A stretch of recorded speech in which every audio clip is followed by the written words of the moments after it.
Alright, here we are, everyone. This is it. It all comes down to this. This is CPL 5 Grand Finals. This is the final round. I'm Neblime. Here is Saint Zero with me. How you doing, man? I'm good. I heard you hit your desk. You're so excited. I am so excited, dude. Although, honestly, my desk was misbehaving is why it got hit. But that's fine. It's a healthy relationship, really. Anyway, we're here with the Grand Finals. Alright, currently the score between Operation Indecision and Socialized Healthcare is 8 for Indecision. No, sorry, 10 for Indecision, 8 for Healthcare. And we're going into... Swap that around. Swap that around backwards. I know. I thought I did. I swapped it on the other screen, but not this one, so I got confused. But that's alright, there we go. Legitimate scores. So, we're going into Tier 1 today. Is that correct?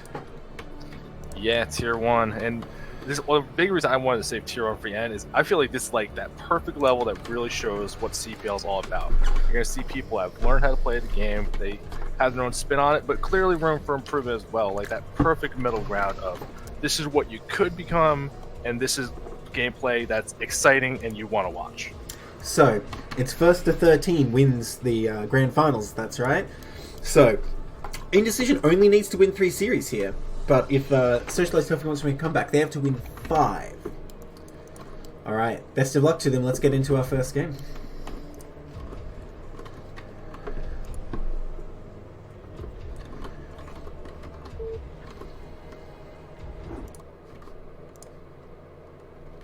In the top left, in the white, for Socialized Healthcare, it's Kiko. And the bottom right, in the purple, for Operation Indecision, it's Sheep. The purple zone. Alright, here we are on Overwatch TVZ.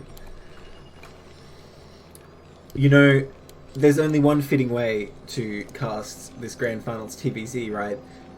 You know what I'm expecting. I might not want it, but you know what I'm expecting. I have Carbon on it, so if that's what you're expecting, it's there. No, I mean about TVZ builds. I mean about TVZ builds. No Carbon on the Super Series stream. You want Bio. Come on now. Like, don't even act like you want to see that Goliath build. You have no intention. You don't want to see the easy power build. You want to see Bio. You want to see maneuvering and outplays. I know what you want. Well, we'll see what we see. Let's just say that much. Sheep not going to opt for any kind of cheese here. Of course, each series is still best of 3 here. We're not going down to single matches or anything. I wouldn't expect anything crazy on Overwatch here. We do see that first depot in the main for Kiko, so that kind of indicates probably not a mech build, because you would usually wall off for that, get you that early defense. So, see, you're in luck. It's like Christmas, but it's almost just July. We're close. We're very close. You know, Santa's sleigh, aka Dropship, will come over and drop you presents, aka Marines. And, you know, you're the worst. All the naughty drones will be punished. I mean, I'm gonna be okay with that. Like, dropship play is always super exciting. See, it makes perfect sense because you have the carolers at the door, which are all the Marines trying to get in through the Dark Swarm, and then Santa's coming down the chimney with the dropship, and then you die. What a great Christmas! Yes. Speaking of great Christmas, you got Sheep just setting himself up for a good mid game, getting that hatchery first. Don't want to do anything crazy with an early pull. Although the way Kiko laid out his bait, a 9 pull would have been real good here, actually. Yeah, I agree with that. Especially this barracks so far from the ramp. And you know, I don't think it was quite on time, but nonetheless, he is committed now. But he's going to be 2-hatch build. I think that's a good choice on this map. I definitely don't think this is the map for 3-hatch. I mean, I think we discussed this last stream, that 3-hatch is kind of like not popular at all anymore anyway. But if they were equally popular, then I think this is definitely a good map for 2-hatch play. I mean, it's just, like, you think about the main builds you're going to be seeing from a lot of people. It's like either it's that big bio play, maybe that 5 racks +1, or like just any kind of basic SK Terran, or a mech play, and 3-hatch really isn't great against either, so why would you? It doesn't really make sense. I mean, I think against bio there is merits, because you just get more economy up, and you can kind of fight Terran more toe-to-toe in the mid-game, potentially. But you do get Terran time to get set up. Look, I feel like with 2-hatch plays, you can only really take one bad fight as Zerg, and then you're kind of screwed. Whereas 3-hatch, I would say that's not so. But I mean, it is just so exciting. So, and we do that layer on the way, so definitely commit to that 2-hatch play. But anyone any true Zerg player, you do 2-hatch Muta and you're hitting the harassment, the onus is on you to get something done. It's a very exciting way to play. I think a lot of players. Sure, for sure. Look, once upon a time, I feel like, when I started playing Remastered, new Zergs would have been told to learn 3-hatch Muta, but that's changed. By the way, I like Kiko's setup here at the natural with those SCVs as well, but he's not making a bunker, which I feel is a bit greedy here, because 6 Lings did come out.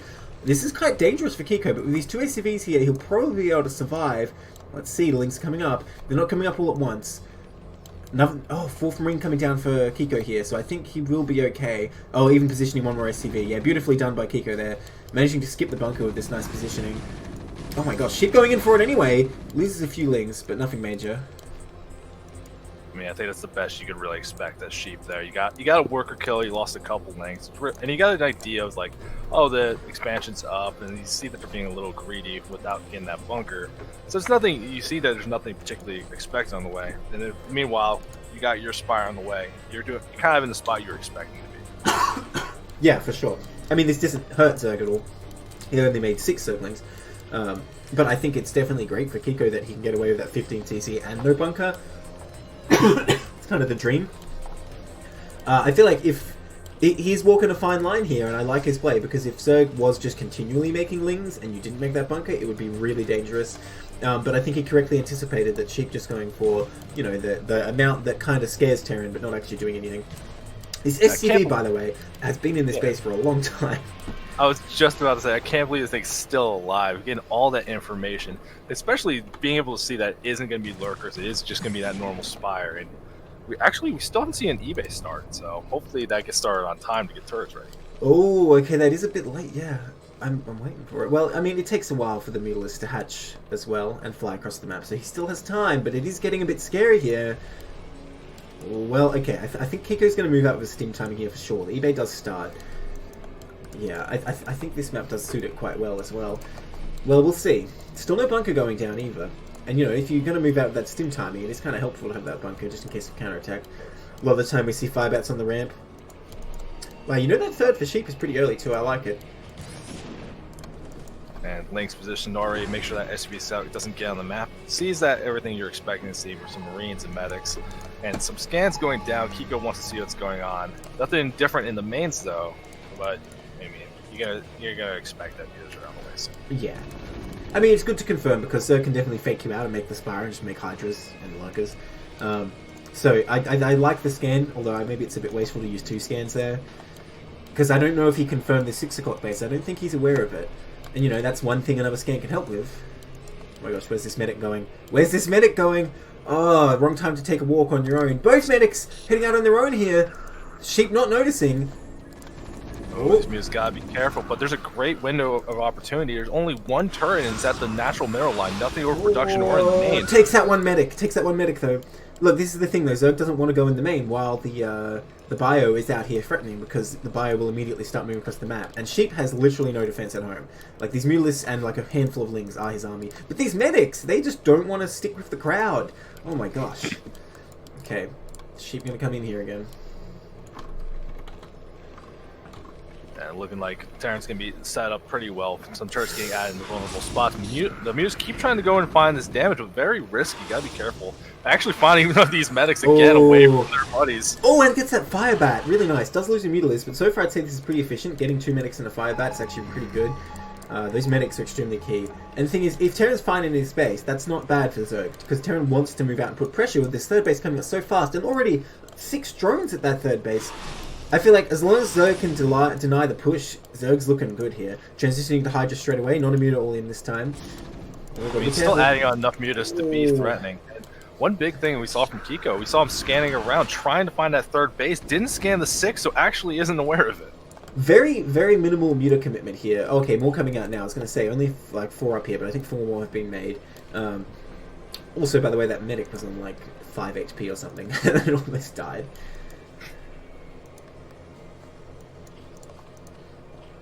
Alright, well, it is only 3 barracks factory here, so Kiko's going to be taking up reasonably fast. Okay, scan goes down, still scans the natural, seeing what's getting made. Does not see any Hydras out yet, so unfortunately Kiko not getting much intel so far. Alright, Sheep moving in here, knowing there's no bunker. That Firebat very well positioned to deny those Lings on the turret, has to turn around.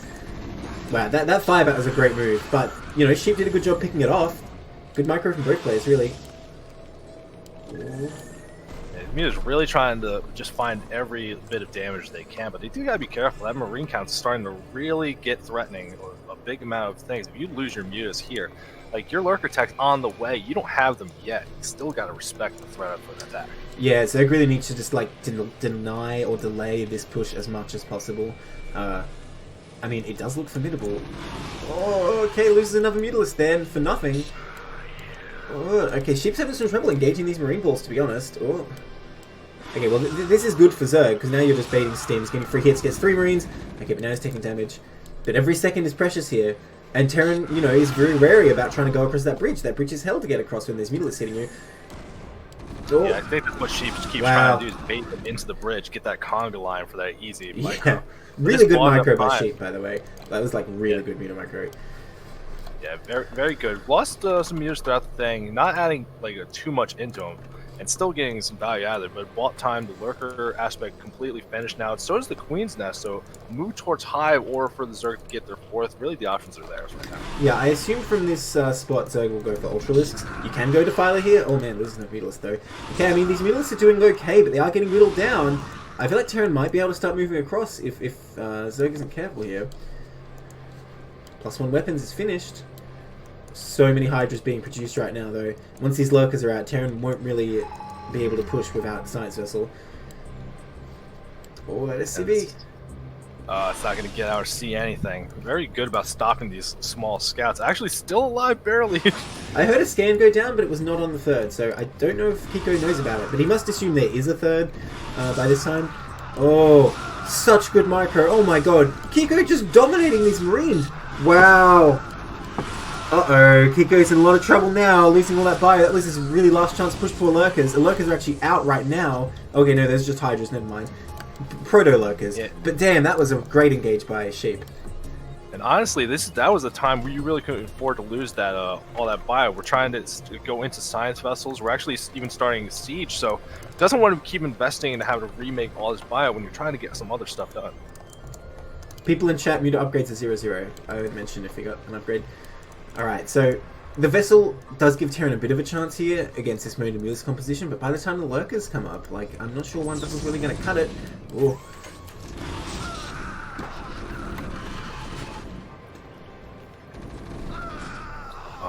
I just like the fact that Sheep keeps putting the pressure on with his Mutas. Hasn't even like shown any of the other units. Like, there's been no Lurkers going up to the front trying to set up a contain. There's no pressure where it's just like, oh, here's the Mutas, and I'm just gonna we're just gonna lose track of time, how much time I had. Now you see a giant force from Sheep moving across the map, realizing he just has all the time in the world to set up whatever he wants. Kiko continually trying to scout, just sending SCV across that bridge. Okay, Scan goes down the main, sees the Hive, but still no idea about the 3rd. Although, like I said, I assume Kiko knows there is a 3rd. Alright, Lurkers coming in here, that's so many Lurkers. Bunch of Marines here, there is a bunker, they need to pull back. Okay, they dodged the spines pretty well, but one bunker not going to do too much. This tank in the back going to pummel down the damage. All the Mutalists have been eliminated. Okay, Lurkers stepping forward again. That tank doing a lot of damage just with a single shot. But Lurker's about to take it out. Only a few bio left here. Is this enough for Zerg to break through? I mean, at the very least, it did a lot of critical damage where both players reset their kind of army counts. But yeah, you look at the situation, Sheep's still been on 3 base for a long time, and they got the tech up. They can just invest now in like army. So I feel like this is a much better situation for Sheep to trade into this. Yeah, I'm not sure. I don't know. I feel like anytime you're trading gas units for Marines is not bad for the Terran. And Sheep lost a lot of Mutalisks there. Like 10 Mutas, I think, got gunned down. And he actually made 3 more. Hasn't even started. Yeah, but Kiko hasn't even started CC. They're just very committed to building up this 2-base push. A scan finally goes down on that 6 o'clock. So Kiko knows what's up now. He knows where he has to go. But the question is how to leave the base. No Defilers coming up. Oh, wait, no. Why do I speak? Why do I open my big mouth? There's a Defiler mount. I found it. Okay, so... Yeah, Consume's on the way right now. Still a little bit away, though. I mean, in a way, this puts a lot of pressure on Terran to get some position on the map, or if a Dark Swarm comes in here, like, you are dead. Like, the game is over if Dark Swarm gets in your base. Okay. The Irradiate's starting to come out, though. Massive Ling army back here. Yeah, and we're actually still seeing the big build of these vessels. It's still getting some of the tanks. We're actually still adding fire bats as well, so ready for that Ooh. defiler switch. But Cheap still has good control over the map and moved a drone down to the lower left to take that before. It just hasn't started quite yet. Look at this backstab, I love this. So if Terran tries to move out and hit before Consumer's ready, Zerg has a backstab ready for that. There's that fourth you're talking about. Bam.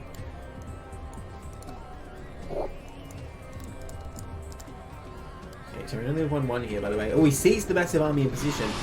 Looks like Zerg going to go for a two-pronged attack here, coming across the bridge with Lings at the same time. Mueller's taking some damage. Oh, these Lings in the back on the tank. What a great move by Sheep. And then getting on top of these Marines with the Lurkers. Okay, more Marines in the back though. And one tank does survive. Okay, Zerg going to press the attack here. More Lurkers left. And the Mutalist as well going to do a lot of extra damage. The last tank goes down again. And now these Mutalists hitting these vessels. Well, I think that was a great engage by Sheep. Really great play. I'm surprised it went as well as it did, because you could see there's a defiler in the middle of the map. Like, I was waiting for the defiler to get there for that attack, and he pulled the trigger beforehand and really caught Kiko in a bad position. Well, yeah, picking off those two tanks is huge here. Oh, look at that. Trying to be cute on the high ground, but the Mutalists is saying, we're cuter, we're going to pick that off. Oh, just runs into the swarm with a low HP Lurker. Oh. Okay, so they're just trying to run through it. I mean, sorry, Terran running through it. I don't know, I think these Lings and Mutas are going to clean this up, though. Scourge are ready for the vessels. Oh my gosh, Terran in a terrible position here. That tank trying his best, but he's in range of the Lurker. Oh, barely survives. Oh, but the Muta bounces! Oh, doesn't take out that tank. So close. Yeah. Yeah, unfortunately, though, all his focus on this fight from Sheep, really making sure he doesn't lose, gets contained outside of Natural from Kiko. The macros really feels like it's fallen off a bit, and we haven't really seen that continuous upgrade. I would say, like, oh, I'm planning to go Ultras, this is intentional. It doesn't really seem that way. I missed it, by the way, because that Lurker got irradiated under the swarm. Yeah, I don't know about the Ultras here. I really think, like, in this position, Lurker Ling Defiler is okay. But more irradiate's going to come out here. More Scourge coming in, though. That could be pretty huge. Another swarm. Okay, going to back off that vessel. I mean, there's already fire bats here, though, to help out that swarm. Yeah, that vessel barely survived, by the way. Oh, yeah, those fire bats pretty clutch, but not enough. They're good against Lings, but not quite as good against Lurkers. Still just not quite enough muscle, but we're finally seeing a third command center on the way for Kiko. Needs to get that next base established soon, because the minerals in his main very about to run out, like within 100. So he has to make a move very soon, and Sheep just is not yielding this contain outside the natural. Yeah, I would say that Sheep is definitely focusing all the effort on the bridge here. There's nothing even scouting the third. And that's definitely a key thing for Sheep here, is to knife Terran bases. Okay, Terran moving out, getting a good spread against these Lurkers. That was quite well done there. And going to be able to clean them up, I think. Oh, but the Lings coming in. Oh, those Cracklings, man, they do a lot of damage. Oh, and a couple more coming in. Okay, it looks like Terran Reinforcers will win the day here. Terran +2 attack now. Kindness on the way, but does Dirk have the defenses to last long enough? Seems like Terran finally has a strong push coming. Oh, a couple scans go from Kiko. Needs to figure out where he's moving. Scans the lower left, sees the defense isn't there, not even Lurkers or anything. It's not up and running, but Kiko finally stepping on the map, trying to get something done. Catches a bunch of Zerg out in the middle field, but these Lurkers still very threatening. Oh, wow. Really great micro there by Kiko, just stepping back from the Lurkers and killing off the Lings. That looked like kind of textbook there. Okay, I know Plague is researched. Will we see any? These Defilers trying to get in position, but they're unfortunately already being outflanked. Is Spire going to get up to this third? No problem. Did he just consume a Lurker, or was that a Radiator? I wasn't looking. I just let it die. Oh my gosh, these Marines. I mean, when you get high upgrades, Sunkens actually aren't that scary. You can come down pretty easily. And this base in big trouble. The Zerg army forced to still try and hold off the Terran reinforcements. I think this fourth's going to go down. Yeah, and we already have, Sheep does have a drone over to 3 o'clock to take the next one, but not doing it. Again, very focused on the tactics of the fight. Sheep's macro really kind of faltering, giving Kiko a window to get back in this game. Absolutely. I mean, regaining a decent position on the bridge, but with all these irradiates, it's not that hard for Zerg to deny that. Oh man, losing that fourth is a pretty big blow, because now Zerg only has 3 gas and trying to make Ultras. We can see the resource imbalance for Zerg really coming in. We got these fire bats. Goddamn heroes right now. Can they take them all on? Oh, I don't think they can. Oh, it's so close. And barely the fire bat survives. +2 armor coming in clutch there as well. I mean, there's going to be a big window for Sheep coming up. You see Kiko keeps adding these fire bats, trying to keep the Lings and Swarm under bay, but Ultra There's is so finally many about to pop vessels. off with chitinous plating finished and +2 armor. Those firebats are going to be very useless against this big threat from the hive tech that Sheep has going Yeah, his way. there's 7 vessels out right now though, and well, I guess a tank. Sheep not really being that diligent about picking them off or plaguing them.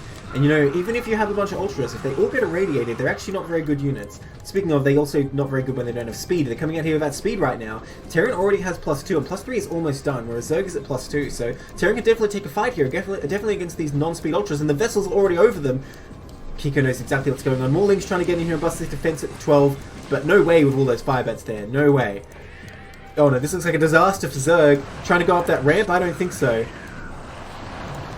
Yeah, these firebats and medics just making a very effective wall. Even if the damage themselves isn't a lot, just giving the opportunity for the science vessels to get these irradiates down. I'm surprised how fast these ultras are actually the flank. getting killed. He's able to get in the other ramp though, and with this surface area, he might have enough to get through. Drone's coming to join the fight.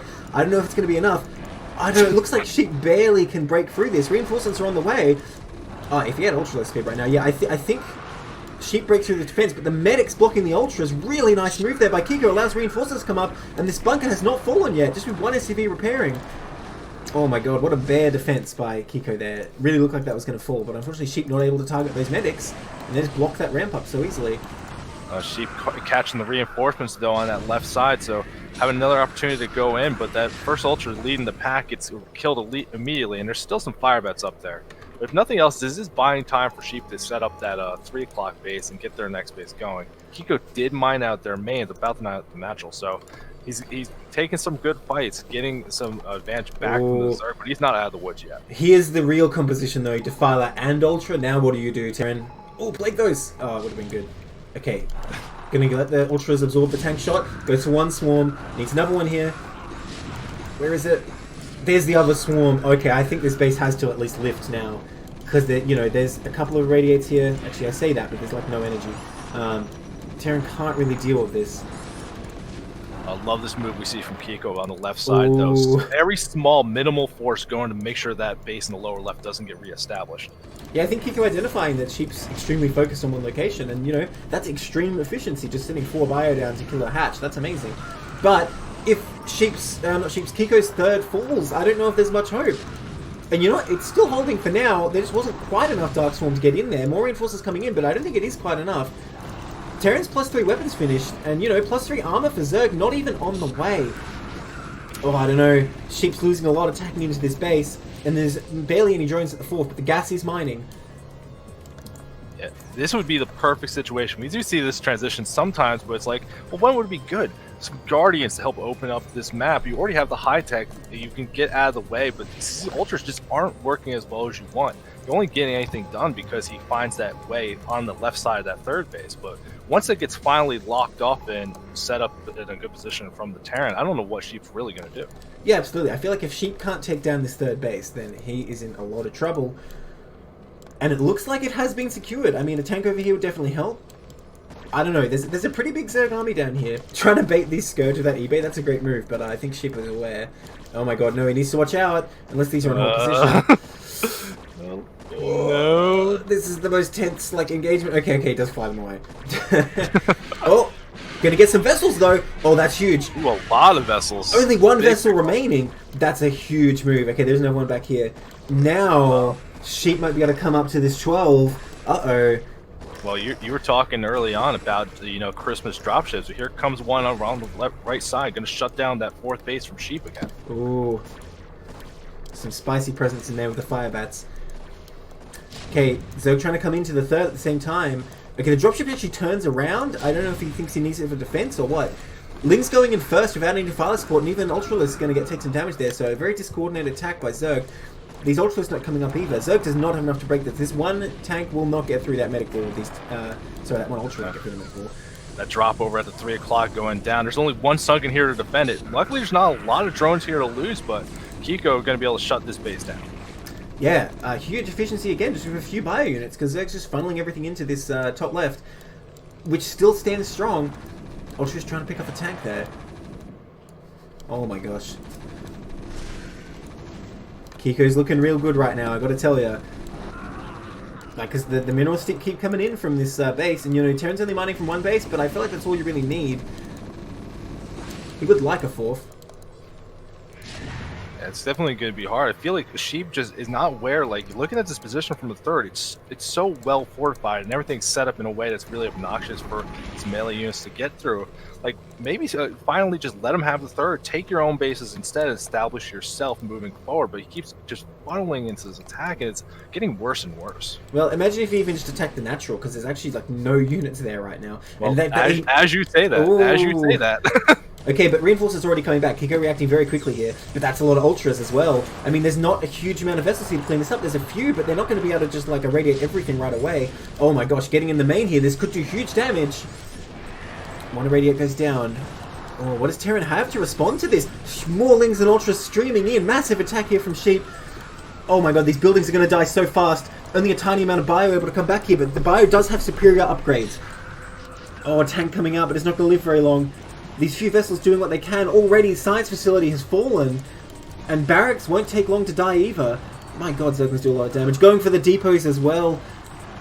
Oh, yeah, man. Meanwhile, all this stuff from Sheep doing a lot of damage in the main, but another drop over to 3-block base from Kiko to level things out. And actually, I was looking at the production, Sheep went crazy building drones after this. Made 18 drones, no more army. So if this army gets cleaned up from Kiko, like, this might actually be a troublesome spot for Sheep. Well, I think it will get cleaned up, but the damage will be done. This, like, infrastructure is battered. Like, so many buildings dying in the main here. And Terran doesn't have a big bank to rebuild or anything. He has to just produce off what he has. But yeah, these units are eventually being picked off. That dropship continues to move. Doesn't drop at the natural yet. Oh, man. Yeah, well, there goes the natural. More drones going to go down here. And like, there's been a lot of buildings killed in the main for Kiko, but most of them actually not the production. A lot of the tech buildings, a lot of the supply depots, but there's still like 4 barracks standing. There's still 2. Oh, the drop went down to the natural. Killed a few drones, but the Ultralisks actually can clean up pretty easily. And you know what? Zerg can replace a few drones at this point. Okay. 1 Ultra left in the back going ham on that depot.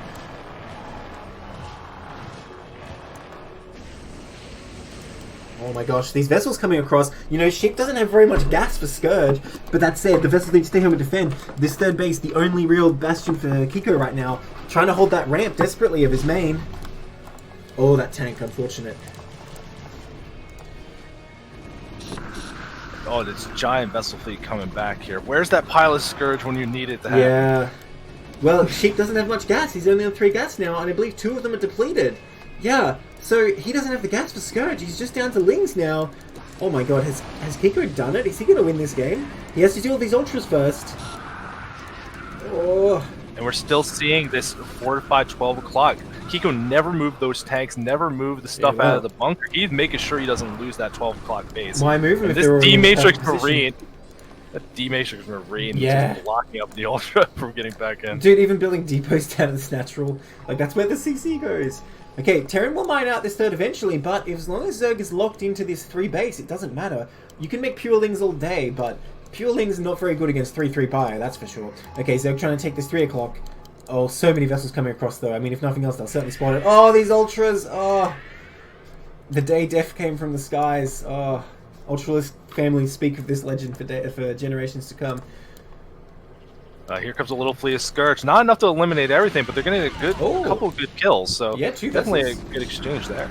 Oh, these irradiated Ultras just have no chance against this position. I think this is super smart of Kipo to be like, okay, well, I lost a lot of depots, I need to rebuild them. Why don't I build them somewhere useful, you know? Because this becomes hell for Zerg to actually attack through. Yeah, it's just going to be so hard to walk through, though. He's got to repair some of these buildings. Some of them about to burn down. One starport and a barracks are about to burn. Oh, no, that's terrible. Oh, that floating starport as well. Oh, okay. This big attack coming into the 12. He's trying to move in, but the situation's still so bad. It's hard to move through these depots. And with all these vessels here. Did you see that repair on that tank? That was clutch. It was so close to dying, and I don't think either tank's going to fall here. It's going to be close. Wait. Oh, one of them does go down, actually. And Ling is suddenly running through. Man, if Sheep could take out this tank, this base seems a lot less impregnable, but 1 tank does survive. The factory didn't quite burn down, so more tanks could potentially come out here. Oh my god, this Scourge. Dropship, what are you doing? Oh, baiting him. Nice. That dropship pilot just styling on him. Okay, where's this dropship going to go? I mean, if it just denies the 3 again, that'd be a great move. I mean, it's been a while since Kiko got vision up at that top right, so even seeing that there isn't a Zerg base there, I think Kiko feels great about this. And that's the only thing he gets to do with that dropship, but he's definitely going to be able to get another drop here. Sheep's so focused on this 12.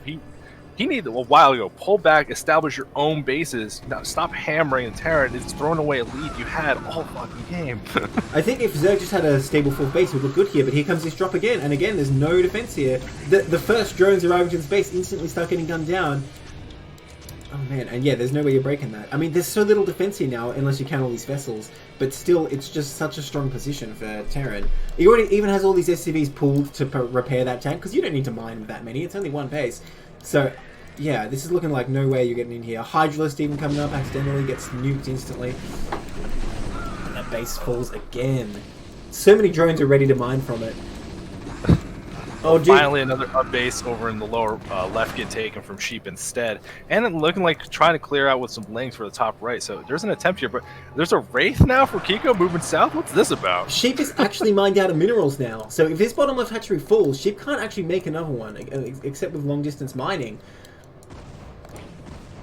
Let's say Kiko almost running out of minerals at the 12 as well, but it might be just enough.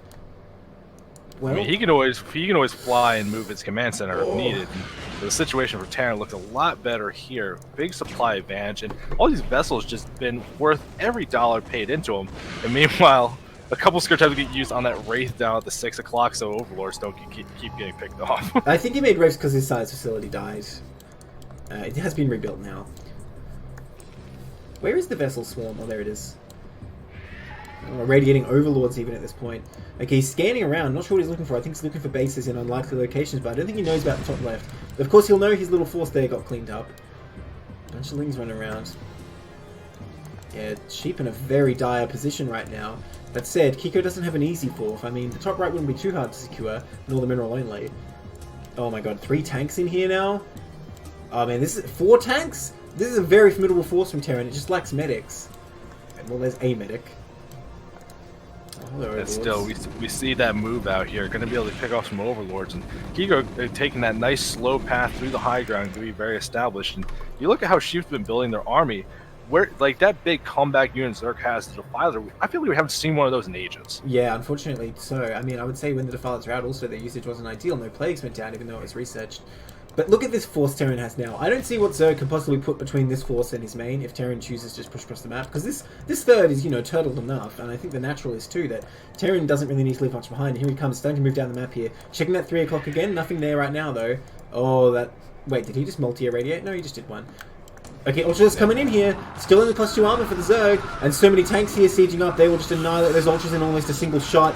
And down they go. Bunch of Scourge coming in, but too late. GG! Kiko takes that game. What a crazy game. Oh my god.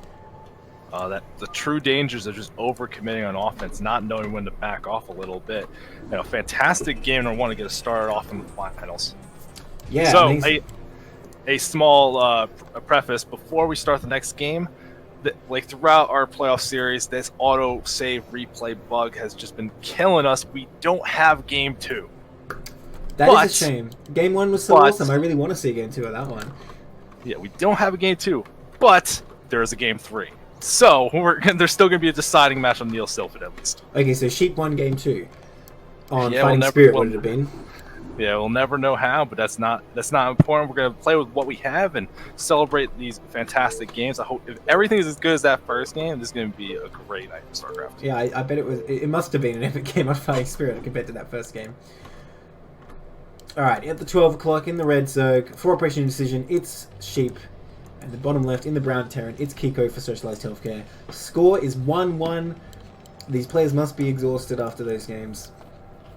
And here we are on Silphid for the decider for this series within a series. I mean, we don't even know, but like, what if it was like, just like, pool? Yeah, 4 pool, and it's like, oh, the replay's bugged.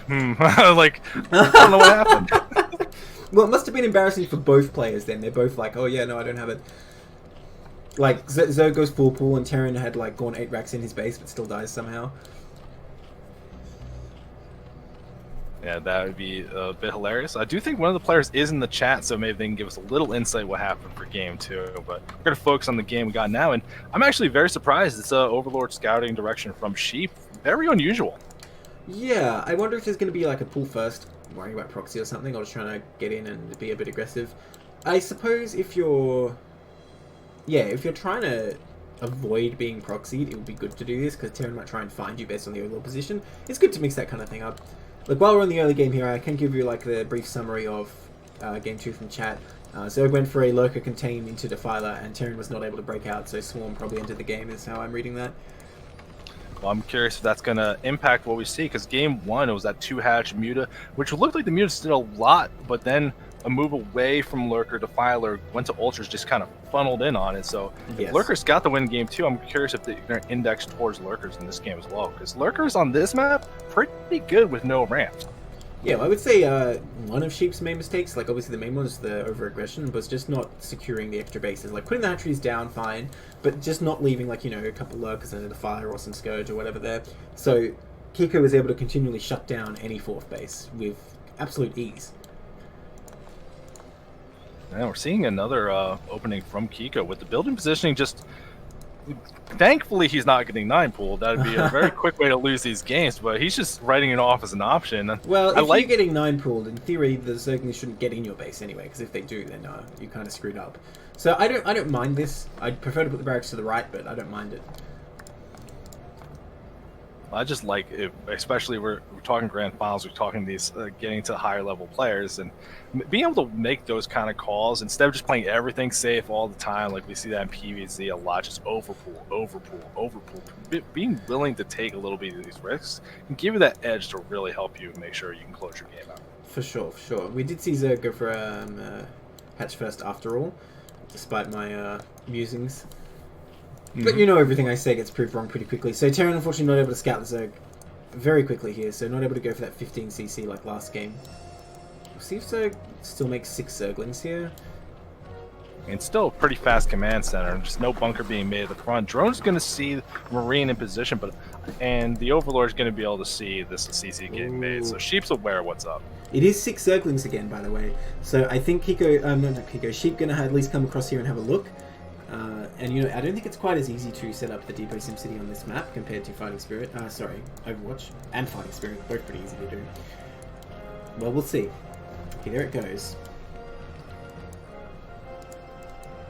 The 6 things already on the way. Yeah, there's still a good amount of Marines, and they have the wall nearby. They have some buildings in the way. Should be able to micro around this. Not because, I mean, it's 6 lanes, but there's no speed, no real threat here. But I was still surprised Kiko just does not like making that. No real threat, you say? I'm pretty sure 6 lanes could win that fight if they went straight in.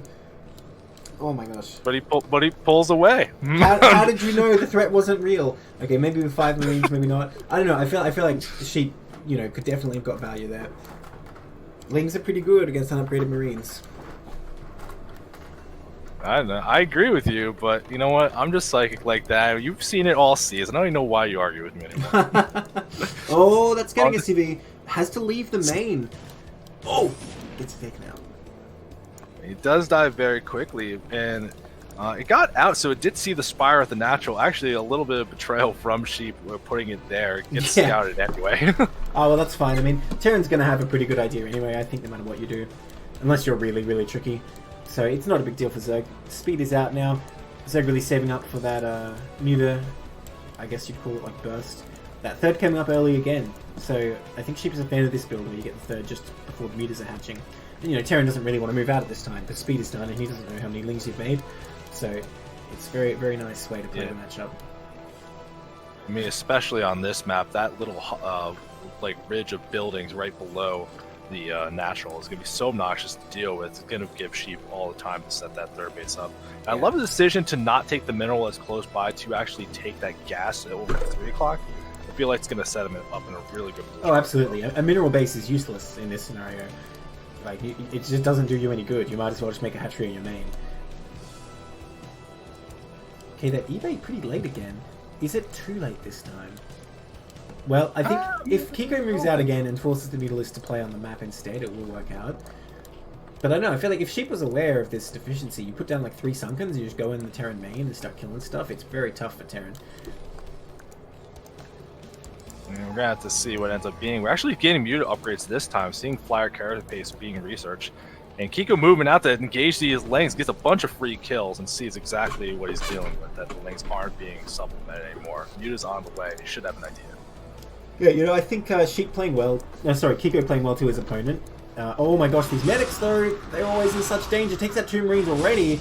Okay, that medic survives. Lucky medic. Okay, there's only 5 Mulas. I'm not sure where the 6th one is. Well, make it 4. I guess Sheep missing a lava there. It does force him to turn around though. But as I was saying, I think Kiko playing well to his opponent. Realizing that Sheep doesn't play the style where you get Sunkens and not the third as fast, where Zerg can really just come into your main. But with no Sunken, Zerg has to respond to these units out of the map and force that bio back. Yeah, I'm just curious to see because Kiko's fire bats moving to the south side, looking like they're just trying to get that cheeky third base he thinks might be at the other main, but unfortunately it's not where Sheep took it. And we'll see if these mutas can get some damage done, but only has 4 mutas here. Needs to be careful to not lose those in a silly way. Yeah, I mean, more are coming out though. As opposed to the last game, Sheep didn't make more for ages, but definitely getting into that a bit quicker this time. You know, I didn't see a Hydrogen yet this time either. Maybe going to be more of a 3H muta all in. We'll see. Oh my god, these fire bats! Get in there! Oh no! They're giving themselves away. Tragedy. Barbecue. Meanwhile, like Sheep just microing the mutas while this is going on, not realizing. Oh, that's huge. What was that? 5 drones? 3 and 2, yeah, 5 drones. That's pretty enormous. That's a great start for Kiko here, and now Kiko has all the freedom to move this bio around with the mutas having to turn home. These medics, though. Yeah, this is a big force moving out here, and we saw the things getting delayed, really relying on mutas. There's no lurkers on the way. Doesn't have a big link presence either. I don't know about There's this. only the 1 Sunken at the natural, so these mutas are going to be like live or die. What happens here?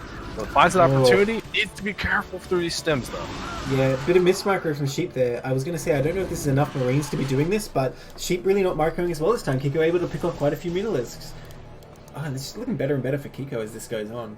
Think about the beating he took in game 1, and he still came out on top in the end. He's looking real good this game in that case. Okay, he's going to wisely pull back. I think that's the right move, because yeah, this is only like 10 Marines, 11 Marines.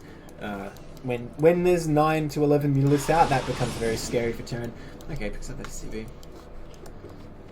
I mean, even just this little move out from Kiko, that the little fire bats that shut down the third base for a little while, slow down the gas beam mine. Even this 1 Marine trying to be cute, but you just picked that right off. But this is buying so much time for Kiko, where the mutas aren't in the base, aren't putting pressure on.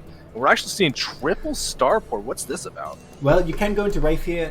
It also could just be like, I have the gas bank, I'm going to get 3 vessels right away. But that does seem a bit redundant. Look, you can go Wraith. It's not recommended unless there's a Great Aspire, I think. Oh, nice micro this time by Sheep, picking off those Marines. Oh, but you know, Kiko's doing a good job keeping together. Only 2 medics with this. That's the real problem here for Kiko. So, you know, as good as this looks for Terran, like, these medics will get depleted on energy fairly soon. Okay, turns out the third starport was just a mistake. I think maybe what's going on here is Kiko put them down just in case there was already a Hive and a Great Aspire, then scanned and cancelled, I'm not sure. Because, yeah, 3-port Wraith is sustainable on 2 bases. Oh, there's another Mutalist, but takes out a couple Marines there.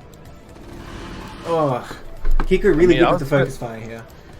I mean, I was going to say, it would actually be a good call-out for that muta, because we're still seeing no Hydra Den Queen's Nest on the way, so this might be that kind of rush into a Greater Spire play. So if Kiko's reading that 4 steps ahead, 4D chessing it, like, that would have been fantastic. I hate to run a grade there, but you can't make a Greater Spire without a Hive, and the Hive has not even started.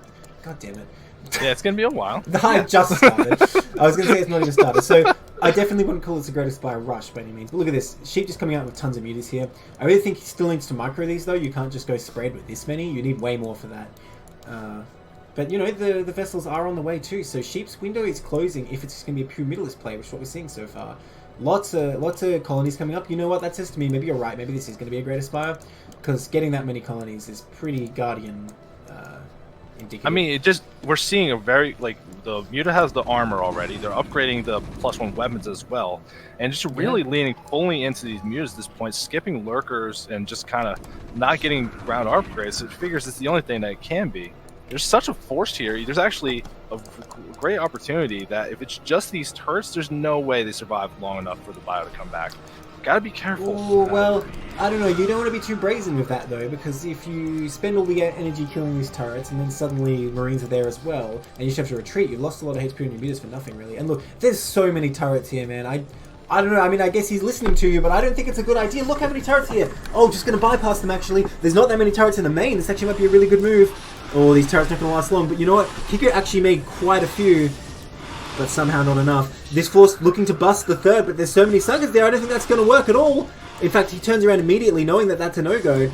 Oh my gosh, these vessels are so important. Those Marines are so useless. Oh, first Radiate goes down, and it's a huge Radiate! Oh my god. Gotta find that one. That Radiate was absurdly good. Kiko pulled back to help defend this, and she just lost, like, thousands of resources on that attack. This is tragedy now. Kiko still has an impending force of bio out in the field, and there's no like real tech besides Sunkens to really slow this down. This went from a really good spot for Sheep, won a Radiate later. I wouldn't be surprised if Kiko closes this game almost immediately. That was too many Mutalisks to want to Radiate. Oh my god.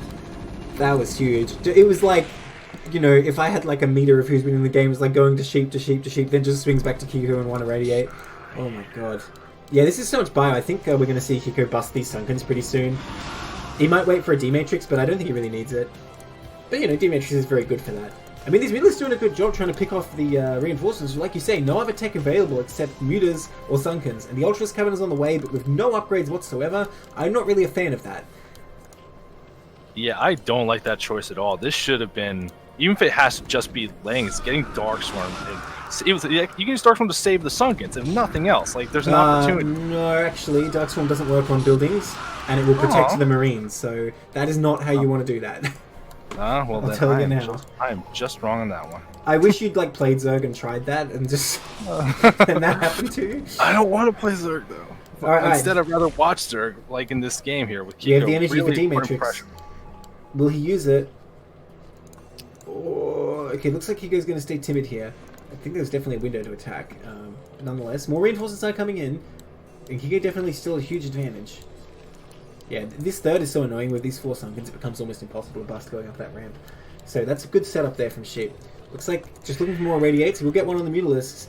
Oh gosh, that's doing quite a lot of damage as well. The second one goes down. Oh god. Alright, and here comes Terran. Reaction from Sheep is trying to pull them out, but still losing a lot of Mutas here. I think Terran judging that so much damage has been done to the Mutalisks that he can bust the Sunkens, but I don't know, that's a lot of Sunkens with no D-Matrix. Well, we'll see. Terran does pull back. More Mutalisks coming in from the back, but they are getting gunned down mercilessly by these Marines. Well, I say that actually, but the Marines actually get cleaned up. Well, sorta. Marines and medics are pretty good, though. Oh my god, well, here comes wave 2. Wave 2 leading from Kiko's base. If it was a nail-biter of defense before, when this comes to show up, you can see some of the Sunkens already getting whittled down. There's just not a lot here from Sheep to help defend this. Ultra's on the way, but I don't think they're going to spawn in time. Well, I mean, this isn't that much bio from Terran. I mean, 5 Sunkens... Oh, it's only 4 now, right. I don't know. I'm not sure if Terran would want to attack there. Again, if he had a D-Matrix, no problem, but I think all the energy has been spent. No, there is one. Yeah, look, if Terran gets in there, D-Matrix and Marine, you could definitely bust that, but without it, it seems a bit iffy. And Terran's pulled back the vessels, I think, setting a counterattack here. Setting up the third behind this whole time, though. That's a really great move. Getting a bunker up there. I assume we'll see the same impenetrable defense of the third from Sheep this game as well. Bio upgrades only at 1-1 right now, with +2 weapons on the way and armor a little bit behind it.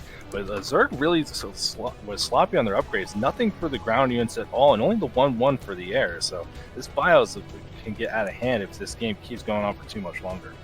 Yeah, I mean, Zerg just does not have an evolution chamber, and you know, 3-3 bio is insanely strong against an upgraded Zerg. It's kind of like, what does Zerg do against that, you know? Repairing this bunker, great move there. Getting it up just in time, really. The forces weren't even there in it, but they were just in position to defend there. 3 Ultralists going to come across and try their luck, but I think Terran will be able to reinforce pretty easily. He's put those SCVs back to work, though. We're seeing one of my favorite things to see in late game TVZ, a physics lab being Oh, made. yeah. Battle Cruiser transition, seeing that Sheep's just not going to have quite the air on Oh, Eraser going down at the third. There's so many drones there. Okay, they're trying to run. There's no Nidus for them to escape to, though. Oh, juking and jiving, but they're getting more and more concentrated. Oh, my God. Oh, brutal. Dude, this is That's the game brutal. of Even getting some Irradiate. length. Oh. Oh, my God. Crushing it. Okay, there's still only like 2 SCVs and 2 bio in this bunker, so that's not a very strong bunker, but I guess Ultralists with no armor upgrade have to respect it. +2 is finished now. Terran's still camping in the front of this natural. Oh, the vessels find these Ultras too. Man, these vessels have been insanely useful. I love what we're seeing though from both players, just making sure that at least they have an idea of what's going on with the bases. Lots of units spread out to all the likely next expansions here. Sheep has the drone over the bottom right, but just doesn't have the window to do it. And we see some Ultras trying to fight this bioarmy. They get melted almost immediately, and that's enough. Sheep tapping out. Alright, Kiko taking it 2-1. Wow. Awesome, awesome games there. That irradiates. Oh my God. I don't think I'm ever going to see an irradiate do more damage than that first one. Honestly, this finals week in general, we've seen so many good irradiates and science vessel usage. It's like the unit's broken. Yeah. Terran's better than every other race. Every other race has it harder. Let's get that over with. Come on, host the next game. I mean, the next game. So, next game is going to be between Ash Jojo and IRK Royal Bloom. It was supposed to be Yenta, but there was a substitution, unfortunately. Right, and but correct me if I'm wrong. Royal Blue is actually tier 0 player? Other way around, Jojo is the tier 0 player, but Royal Blue, Jojo was only promoted near the end of the season. Him and Royal Blue had played before, and being the sportsman that Royal Blue is, said, no, that's fine. It's not like that bad of an advantage, so we're not going to worry about that. They're going to let the substitution rather than taking the walkover, which I do appreciate. Now, if you notice on the screen, we're at Fighting Spirit. Replay bug strikes again. We don't have Game 1, but I can tell you Jojo wins Game 1, unfortunately. Quick score update from that series we cast just then. Socialized Healthcare gaining another point, getting up to 9-10, so only 1 match behind now. Okay, well, we're moving into this Game 2 of the second set between Ash Jojo and IRK Royal Blue.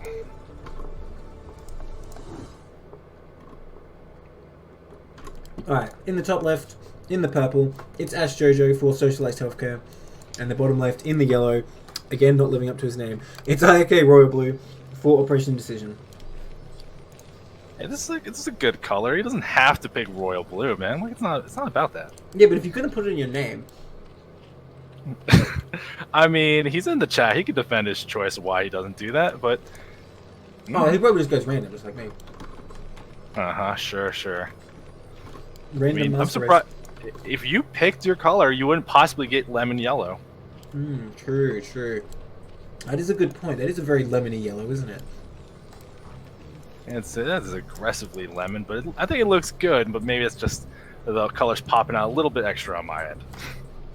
Alright, so pertaining to our conversation earlier on Overwatch, Royal Blue is definitely a mech player, right? Hey, there he goes.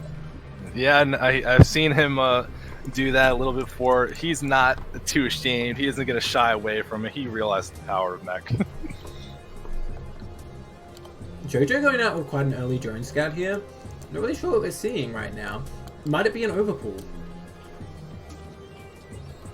I'm thinking something like that. I think I do remember in one of our previous series we did see Jojo go for some interesting timings, not just that 12 hatch every game. So I would be very intrigued to see that if that was the case.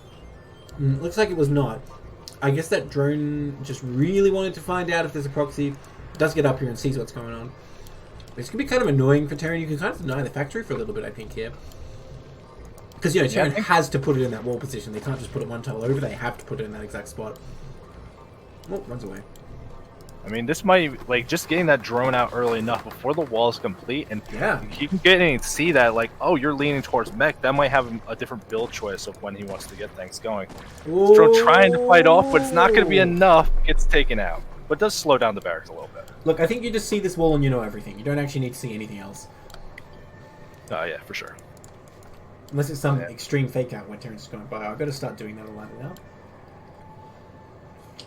Yeah, well, we're still gearing up for this game. This is, in fact, game 2. That auto save replay bug has been plaguing us all throughout this finals week. Took game 1, which unfortunately, but we do. Ash Jojo did win game 1, so we're going to game 2 with Royal Blue under the gun. Yeah, remember it's best of 3, so if Ash Jojo wins this one, then he takes it. Alright, Factory finally going down, despite early game shenanigans. As full SCV Scout comes in, I'm quite surprised that Royal Blue ran that SCV out of the base. I think that's a bad move. Because you really want to... Once you're outside the base, if Zerg wants to, they just block the ramp with Lings and a couple of drones or something, and you just cannot scout if Zerg wants to do something sneaky. But it looks like he will just be able to get back in here. Wow, these drones down here expecting something. Oh no, they're just waiting to return their minerals. Right. Yeah. A little bit of an early transfer there, but no big deal. Yeah, I think that's okay now. We do see that factory is under completion, and all the guys get taken out of gas immediately. So I think it's gonna just getting that factory up and leaning like they want to set up to get that early expansion going for Royal Blue. Absolutely, and Jojo knows what he's doing, getting a sunken here for that inevitable vulture that's going to try and run by. Vultures are just the most annoying unit. We can talk about that now. It's relevant in this match. Yeah, I mean, I can see where Blizzard went wrong, because if you don't really know what you're doing in StarCraft, just like say moving units into each other, vultures are really not very good, because you know they can struggle against like static defense, and like there's not many units they trade well against. But you know, when people learned all the micro that you can do with them, they become insane.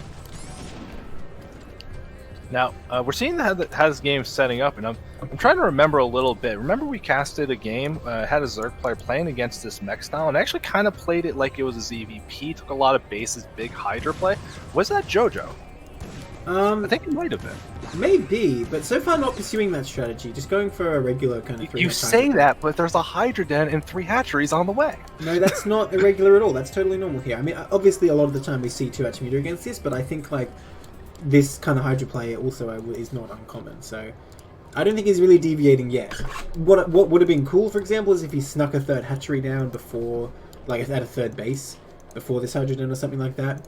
Then I'd be going like, ooh, that's cool, that's greedy, you know, but this I think is pretty standard if you want to go straight into Hydras. Zerg is not, like, required to go meterless here, it's just very popular because it makes Terran make a few turrets and kind of stay back a little bit. Yeah, absolutely. It just allows you to put pressure on, get some scouting. Lots of good things here. Jojo starting a 4th hatchery in base as well, though. Oh, that Hydra not in the perfect getting position. Through. Oh, the Vulture gets in! That's going to do so much damage, probably. Whoa, needs to run away from that Hydra. Oh my gosh, no more Hydras on the way. In fact, no more units of any kind on the way. Hydra's just starting. Let's see if we can get any drones here. Gas drone's not going to be that easy to pick off. Oh, gets one. Needs to run from that Hydra. Oh my gosh. Okay. Still not shooting. Hydras spawn. I'm waiting for him to shoot at something, but he's not. Oh. Well, he's keeping it alive, though. Oh, he comes back around behind again. Oh, dodged. You see that drone dodge that shot? Oh, here we go. Takes out another one. Still keeping it alive. 2 more Hydras will take it out, though. Okay, so that wasn't actually too bad for Zerg. Still not ideal, though.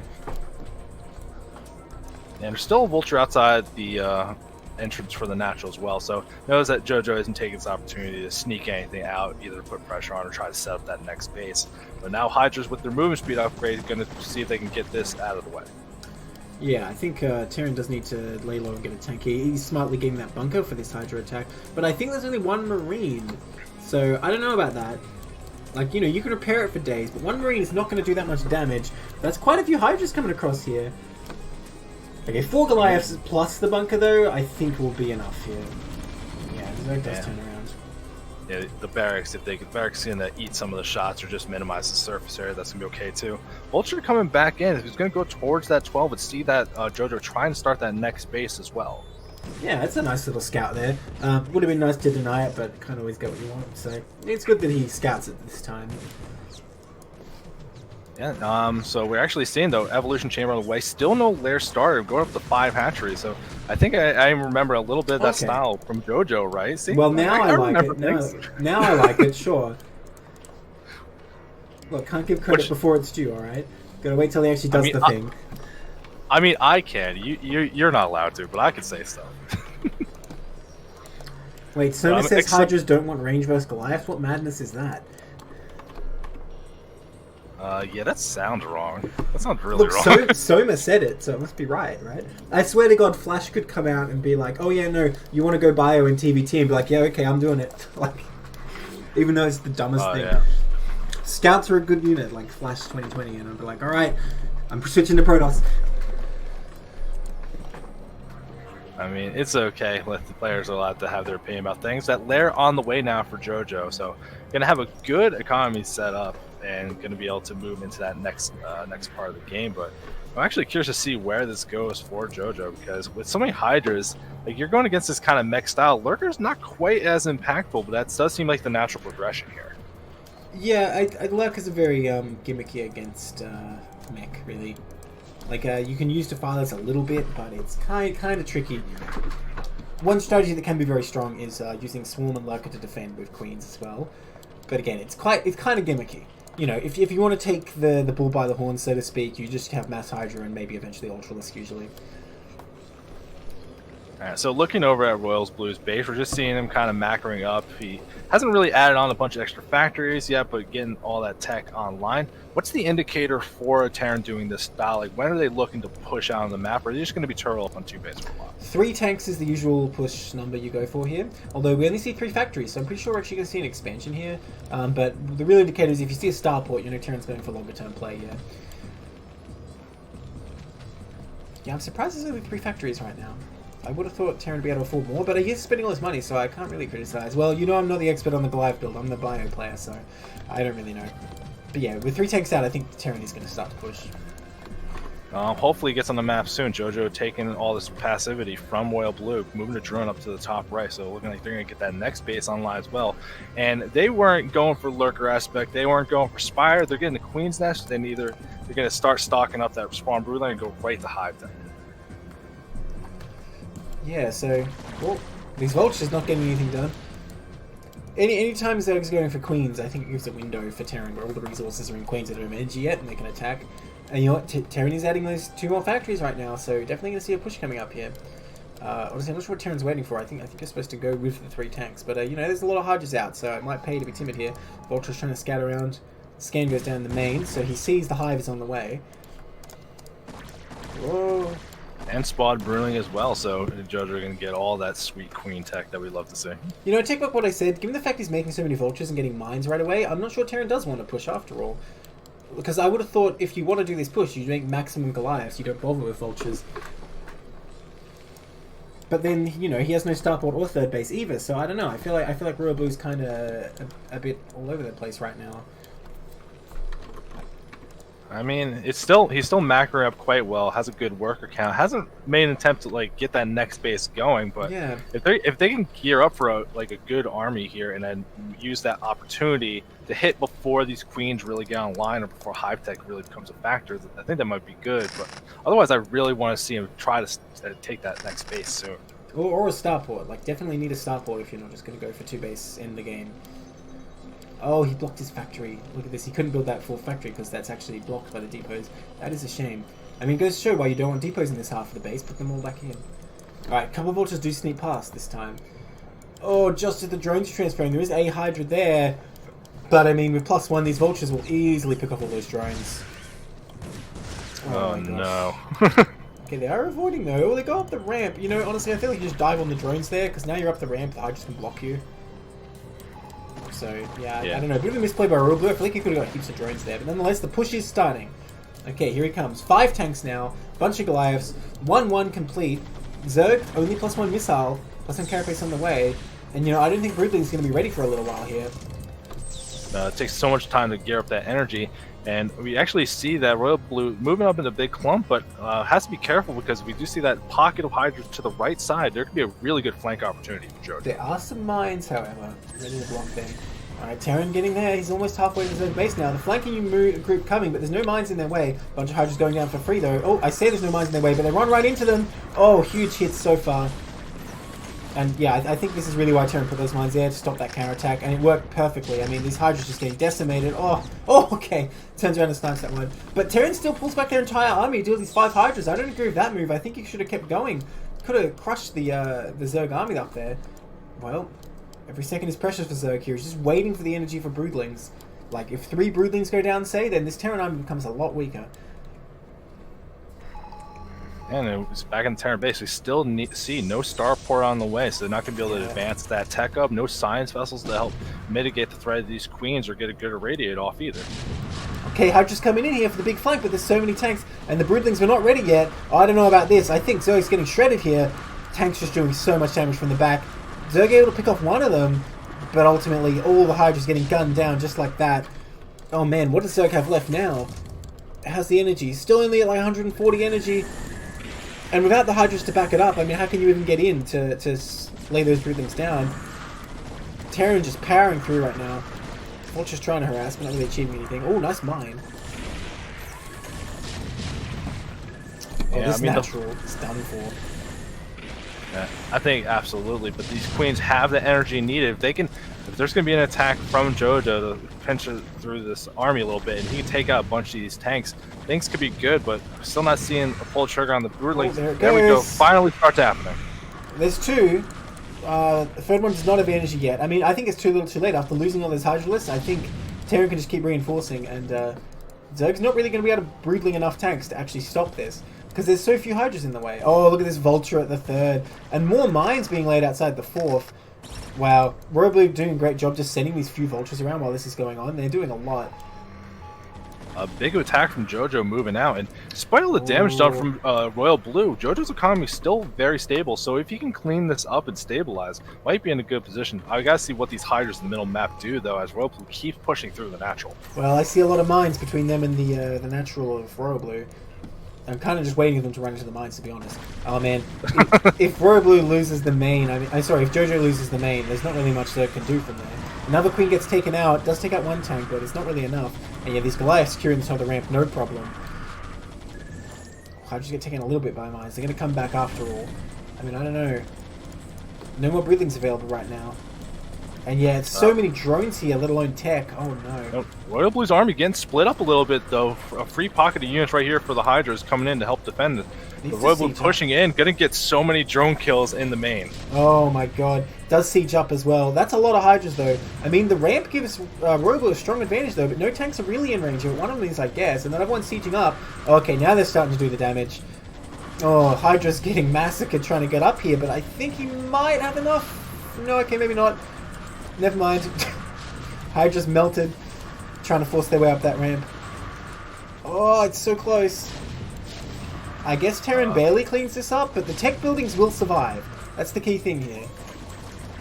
These tanks are going to go down to the last couple Hydras, but like you're saying, there's a lot of damage done, but the tech survived, and Jojo taking this opportunity to take the another base up in the top right, while Royal Blue still hasn't started their next CC. Well, the Congo Line Terran is killing up. Yeah, right. He did try before, but that Hydra very cunningly positioned denied that. But yeah, the Terran Congo Line is on the way, and so, you know, oh, we got some lag. Can't have a CPL cast about lag, right? Would it really be grand finals? All right, Terran Congo Line coming up here to finish off the Zerg main. There's a few Hydras. Nice mines being laid, but yeah, those tank shots starting to go down. It might just be too much. Focusing the tanks though. Oh, but no, forced to retreat.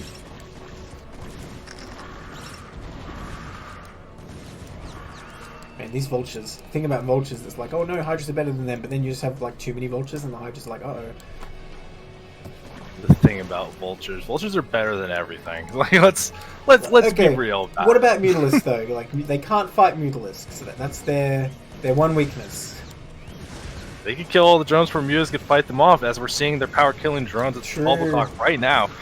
Killing Hydras they don't care what fight it is gonna be. Yeah, they're just killing anything. Killing hatcheries? No, okay. They're leaving a lot of drones alive. Again, I gotta criticize Royal Blue for not focusing on drones here. Okay, he's gonna do it now.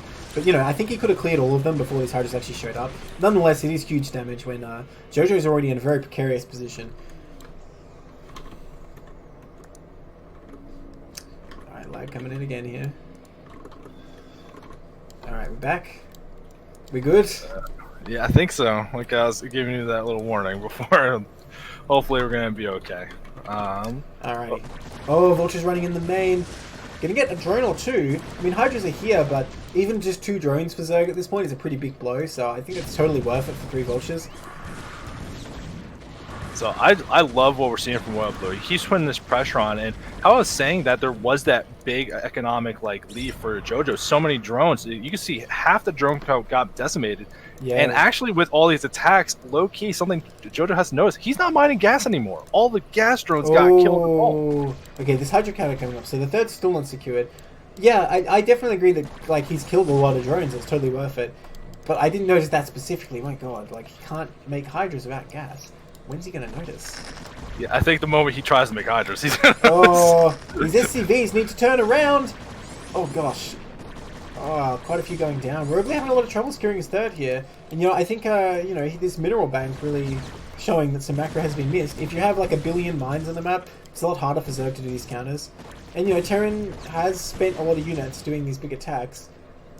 Do we have a starport? Still no starport. I cannot stress enough how critical a starport is with mech. Oh, we're seeing this command center slow move down to the 6 o'clock, realizing pushing into the 9 is going to be very difficult.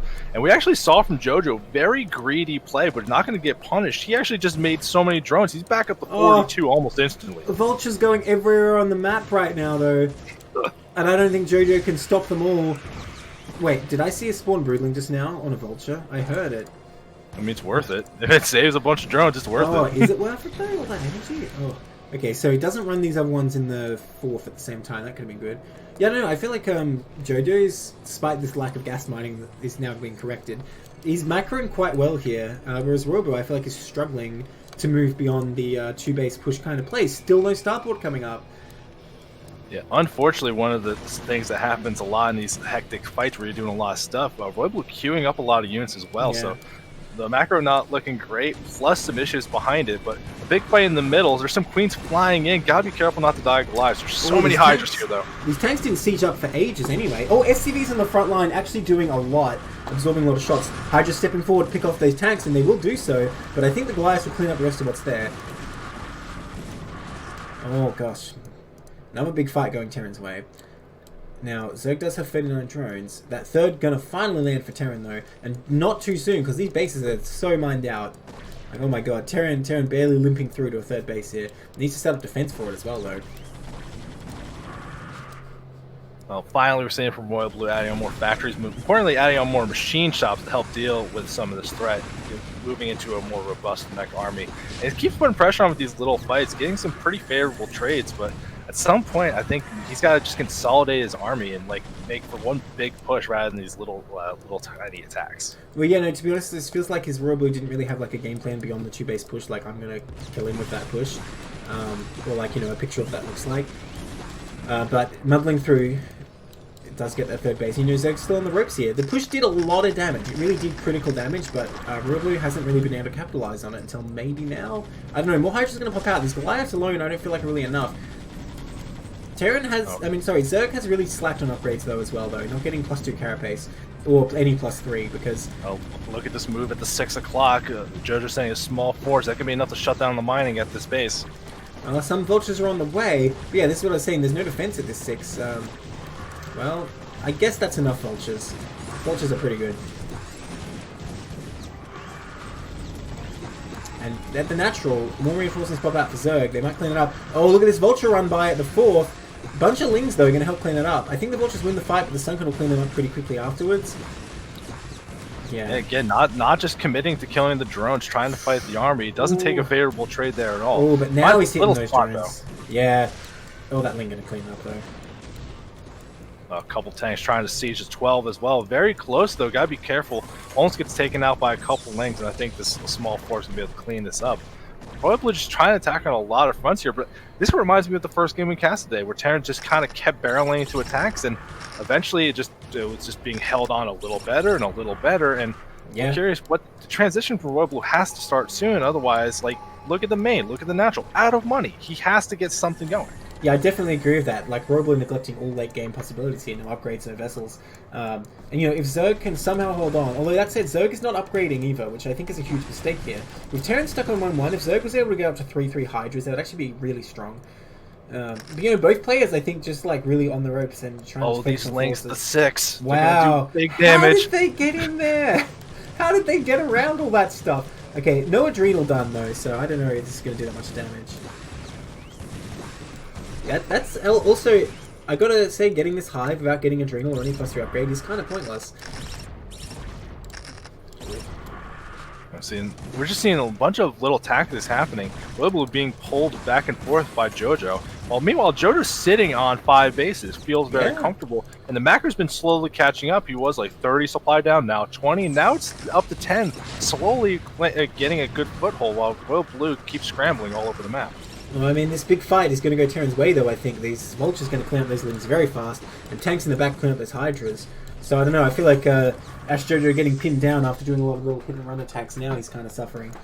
But Terran may not be able to push across the map. Terran looking to take more bases as well. Really not much mining going on, there's just this one base, that's the thing. Yeah, I think this situation, though, JoJo keeps forcing these trades, trading Hydras and Lings for some Goliaths or tanks, whatever he can get his hands on. But given how many more bases he has, I feel like taking these trades, even if it's a little inefficient, feels good right now. Royal Blue still hasn't made a step to take a next base. This 6 is the only thing he has for him. I think he had some SCVs in the bottom right. I don't know what happened to them. He pulled him away for some reason. I don't know why. Well, I saw that. Probably because he just didn't have any money to expand with, I think. The science facility finally coming up. At last, perhaps he will be able to upgrade. I don't even see where it is. Oh, there it is. Okay, Terran pushing up to the right side, but Zerg looking set for a massive counter here. I don't know if Overlord speed exists, but these mines are going to be a real hassle. Okay, Zerg sees it. Zerg knows where the Terran army is now, and does actually pull everything to defend. Look at those mines, though. Those mines, like, kind of there right in time. Oh, man. Hydra's getting decimated. I don't think Zerg can face this army, but there's a lot more Hydras coming in, actually, and they're getting a lot closer to the tanks. Nothing to buffer for them suddenly, and Link's got on top of the tanks, too. Oh, my God. Zerg going to crush this. Oh, those tanks trying to hold on the best they can, but that's looking like a cinematic, that last stand of the Terran forces. And just like that, JoJo takes a 20 supply lead and has a bunch of Hydras going to that 6, and there's nothing here to stop. You know why Zerg won that fight so well? There's a lot of reasons, but go ahead. because I said I don't think Zerg can fight this, and then immediately like 100 more Hydras come in and crush it. Oh, dude, look at these tanks, though. Terran might get a decent setup here, and that ramp really screwing up JoJo. JoJo not microing this very well right now. Okay, does get up there, gonna start picking off tanks. Is it enough Hydras? I think it might barely be held. No, maybe barely not. Oh, it's so close. Okay, I think Zerg does power through that. Oh gosh. It's definitely very close, but Royal Blue committed a lot of Vultures at the 12 and got all those got cleaned up. Oh, look at supply now. There's only 20 army supply for Royal Blue right now, and Zerg just keeps streaming forces onto the map. You know, I think it really shows there that Terran didn't have 3-3, because he's 24 minutes, right? Terran could have 3-3. Terran had 3-3, I think those 4 Hydras get cleaned up, no problem there, but unfortunately, now, Terran losing some mining time, losing some SCVs, desperately trying to reinforce, and just pulling out of position further for this attack in the natural. And what does Terran even have here? This has mines defending, really. If any tanks appear, these queens will make short work of them, and look, they are appearing. I want to see the broodlings. Yeah, this is just here they come. That's 2 queens on top of each other. Okay, there we go. Bam! Simultaneous broodling. Nice. And then it is good to work on that other tank. GG, well played. JoJo takes it 2-0. Royal Blue definitely played a valiant game, all things considered. Just we saw in both series so far a little lack of that foresight. Think about, like, here's my push, here's my mid-game plan, but then once it happens, just, you know, funneling in. That 2-base push was very strong, but then, like, beyond that, it was like... I don't know if you remember that ASL finals where efforts like I only prepared for like 4 games out of best of 7, and you know obviously that was just hype. He didn't actually do that, but that's kind of what it felt like. Where Royal Blue was just like, all right, I prepared my 2-base push, and that's gonna win, and that was his plan, you know. All right, so score update. After that, that's another point for Socialized Healthcare, bringing it to 10-10. So dramatic as we go into set 3, and now it's anyone's lead to take. This is exciting. Remember, first to 13 wins. So yeah, we're getting close here, narrowing it down. Alright, in the top left, in the red, it's George for Operation Indecision. And the bottom right, it's King Pie in the white for Socialized Healthcare. ZVP going on Overwatch. Both teams 10-10. Every match is really critical now. Yeah, it's gonna be very interesting to see what these players do here. Oh yes. Albert pointing out I haven't updated the in-game overlay, so let me just do that. Well, that's okay. We got a little bit of time while things get started up. Now, the one thing we do see that, like, we're not seeing it in the replays, but you got to think about as this file's being played and, like, you know, the teams communicate, like, oh, here's the score, things are so dramatic. does that start affecting players' play where it's just like, oh, absolutely. we can only lose like 2 more series? Oh crap. Well, since we casted my games, I can tell you I played them very early. I think I might have been the first one to play in this whole thing. So I was not very nervous at all. It's just like, whatever, if I lose, it's not a big deal. I can just say, all right, everyone, you have to do well. So, I felt good. And I do get very nervous sometimes with these matches. So it was definitely easier that way. And I know, well, I guess I can't say too much, can I? But when the score gets closer, it does get more anxiety-inducing. That's for sure. Especially if you have like a little slip up in a game, things go a little bit awry. It's real easy to get in your own head and be like, that was the mistake. It's critical, and you kind of get freaked out about it. But so far, these openings from both players, nothing too weird happening. We got the standard overpull from George. Doesn't want to lose to anything silly. Oh, look at that. He's checked his base for proxy gates as well. He really wants to make sure. It makes sense in a grand finals, you want to tick all those boxes. And George obviously confident in his standard game, he's just going to do the straightforward thing and feels like he can outplay King Pie here. King Pie come down for this hatchery block. Oh, nice drone micro so far. Oh, I say that, but... I mean, I love that decision that Zerg players will make. Will just be like, all right, no, I'm moving a drone to the third. Screw it, I need to get this hatchery up. That's me every game. If I play Zerg, that's me every game. Oh, look at that. King Pie comes back just at the perfect moment. Wow, well done there by King Pie. Oh, God. Get the hatch down. And everything even considered, the hatchery finally goes down. Oh, if that probe dies, that was totally worth it for Zerg. Oh, okay. Shields have regenerated now. Jeez. Yeah, now I'm actually a little surprised though. One of the reactions you usually see from a Zerg player in that situation, the hatchery just keeps getting blocked for so long. They make 6 lengths, they put the pressure on, but George wanted to make sure he can get that hatchery the moment the opportunity was there. Only made 2 lengths, and King Pie didn't make a cannon before a Nexus, so correctly read what his opponent was going to do there. Fantastic decision making. Absolutely. King Pie's in a great position now, because he, like you said, he really just read that he didn't need cannon there. Definitely George could have done something with 6 lengths, but... yeah, now King Pie's kind of had his cake and eaten it too, Yeah, and we see George immediately sends a drone to the third base. Over the 9, I feel that's a little bit of an unusual spot. That might not get scouted for a little while. That is so weird. I don't know how I feel about this, because if Protoss goes between the bridge and the third and is like attacking up this ramp, like Zerg's gonna have a hell of a time actually trying to flank Protoss, unless their army's like already out on the map. And besides which, like the ramps are pretty wide. I'm not sure this is a very defensible location, but we will see. Wait, did King Pie lose the scouting probe? Oh. Yes, it got killed by lengths at the ramp. Okay, that's pretty huge actually. I was going to say, I thought King Pie was being pretty brave, not worrying about lings at the wall, and I realised he didn't even have a scout either. But George not going for any lings at this time, so, again, King Pie reading the situation correctly, I suppose, but it just feels risky. We're seeing we're seeing a lair on the way for King George, and looking like they're just trying to get their base up and running. And King Pie just getting the tech online, nothing too unusual from either player. I'm actually a little surprised that George isn't moving that Overlord in a little bit further, really see what's going on, but I suppose you don't have to do it quite this early. Yeah, I mean, it can wait, I suppose. No reason not to, though. Look, honestly, I'm wondering if King Pie's going into this saying, like, I need to take a lead early game, because I feel like every move he's making is a little bit greedy here. Like, he moved that Zealot out a little bit. He didn't go across the map in the end, but, like, just the fact he's not putting in the wall right away, Ling all-ins do exist, and like King Pie would 100% have died to one in this scenario. So he's really kind of excluding the possibility. I guess guerrilla play they call it in Korea, right? I feel like that's what King Pie is doing here. Well, these Lings, these Zealots do actually move out across the map, and they're moving up northward, so I think they're actually going to go check that 12, see if they find a base there, but surprise is going to be had when nothing's there. Well, it does turn around here. I mean, if you move out and Zerg sees that and makes lings, you've kind of done the work, and you don't want to lose those Zealots, so I think it's a fine move. Spiraling away. Seems completely fine. Yeah, spiraling away, also a Stargate in the way. Standard play, but always notable to point out.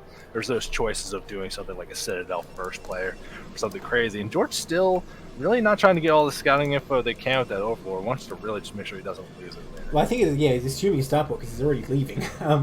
So, about this third base, right, I don't know if secrecy really helps the Zerg that much, because if, say, Protoss doesn't find it for like another 3 minutes or something, I don't think it really matters. And Protoss is going to know you're on 3 bases, right?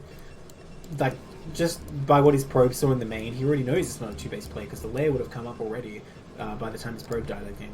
So I don't know, I question putting the base here. Unless George has like a really nice setup he wants to do over here, that maybe it'll work. Okay. Yeah, the only thing I can really think of that would like make this easy is that like a lot of players when they start putting pressure, if they're going to move out a little later, they're going to like occupy that high ground between the second and third. If the 12 has already been taken, the army's not really in position for that. It'd be if they're going across the bridge, but that's such a risky place to go anyway. Protoss usually doesn't go that way. You know what, maybe you're right. If you get a big lurker field in this high ground and you just need like a little bit of blocking the breach, maybe it's really hard for Protoss. I'm not sure. Guess we'll see if that's his plan here. Only Scourge coming up so far, pretty standard 3-hatch Spire play. And going up to 5-hatch as well, gonna be pumping those Hydras pretty soon, I imagine. Yeah, Scourge on the way. Of course they're gonna get in and start seeing some things. As long as he doesn't lose that first one, that's always so dangerous if Scourge can get that first one out. And that's the Corsair not going to the 12, so still not confirming the location of the third yet. Yeah, Protoss might just be saying to himself, oh yeah, well he has a third, it must be at 12, and not even like worrying about where it is. And I guess at the end of the day, it doesn't really change what Protoss is going to do, just where he might move his army. I mean, end of the day though, if he already has that 9 and it established the 12 and the upper right base later on, and Zerg gets to a comfortable 5 late game and compared to the 4 where it's hard to get the 5th, yeah, that might be a big deal as well. Absolutely. And I feel like in the super late game, it's a lot easier for Zerg to take number 1 than it is for Protoss. Because, you know, Zerg can set up like a lurker field or whatever and make it reasonably hard for Protoss to attack in there, whereas Protoss kind of in the open there, it's not that easy to defend a base like that. Okay, bunch of Speed Zealots coming out here. Scourge!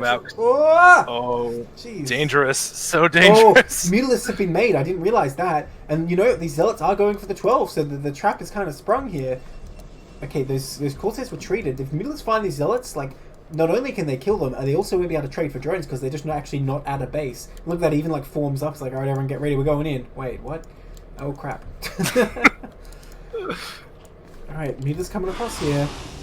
But I mean, what defense is there here? The Zealots can actually just run into the main. I mean, when you go for these Mutalisk strategies, it's what Protoss does, right? They kind of just send the Zealots in and trade. Well, there's a fantastic block with some Lings, though, giving the Mutas some time to work. Even though the Sunken wasn't done, some Lings are speeding through into the main. Drones immediately getting pulled, but here comes pressure on the Spire. Let's see if the Zealots can get it before they get kicked up. Well, I mean, a couple of drones falling here. Yeah, getting that Spire is a pretty big move. That's a great move, actually. You know, along with a couple of drones, buying Protoss some time as well to get more Corsairs to deal with these Mutas. I think this is not bad at all for Protoss. And if he gets that spawning pool, man, that's an amazing move. Well, so far that 4th Zealot not helping out. I think absolutely this spawning pool will fall. Yeah, that's fantastic. So much more damage than I thought was ever going to happen. Even if it wasn't a lot of drones, getting these important tech structures is such a big deal. I think Zerg's mistake here was that you need to hit the Zealots all the way across the map, not just when they arrive at your base. Oh man, this Zealot's still going to town in the natural drone line. Oh, 6 kills. It's 2 more. Oh, it got 2 more at the end there when I thought everything was cleaned up. But we're taking this opportunity now to, you know, the game's settling down. Let's see where everything's at. We got Storm on the way. Hydra's really being upgraded, which the tech buildings got killed were definitely annoying. But that doesn't include a Hydra then. And one Zealot's all the way at the very top, very super top left. Hard to see. That. Yeah, especially with the production interface up, that's for sure. But yeah, I mean, he can come back in right now, right? He can deal with drones. Oh man. Okay, how many Corsairs are there right now? Okay, Protoss has 6. He did rebuild quite a few when he saw the Mutas, so I think it's definitely the right move. So this Mutas Scourge post really not that scary with that many Corsairs. In fact, I think it'd be a mistake for Zerg to come in here. Uh-oh. Well, if he can pick off the Templars, though... Oh, but at what cost? The Scourge getting annihilated before they can even do anything. Yeah, not the best micro from George either. So the threat of those Mutalisks is over. Unless you give them 5 minutes to regenerate. I mean, honestly, that's a fantastic reaction. King P immediately morphing one Archon, and the other Templar that was still there didn't even get taken out. So these Mutas are taking some big damage. The Corsairs going right across the map, realizing if the Spire has been killed, there's no Scourge on the way. We're walking into some Hydras, has to pull back. The Mutas don't really get harassed down at least. Nonetheless, even with Hydras around, with no Overlord speed, I think Corsairs can definitely get stuff done. In fact, those Hydras leaving that base, man. King Pi is a little more aggressive. I feel like there's definitely potential for damage, but nonetheless, it's going to pull back. Definitely good to preserve the Corsairs at the same time. Maybe he'll wait to attack and, you know, do that pro thing where their ground army's fighting and the Corsairs just kill every Overlord on the map while Zerg's busy. Yeah, over at the bridge, King P, one lane was harassing a High Templar, but had the awareness to actually save that as well. Only took 5 damage, so always like these little tiny things. Zerg can take these little moves and they can start picking up High Templar. It can make such a big deal.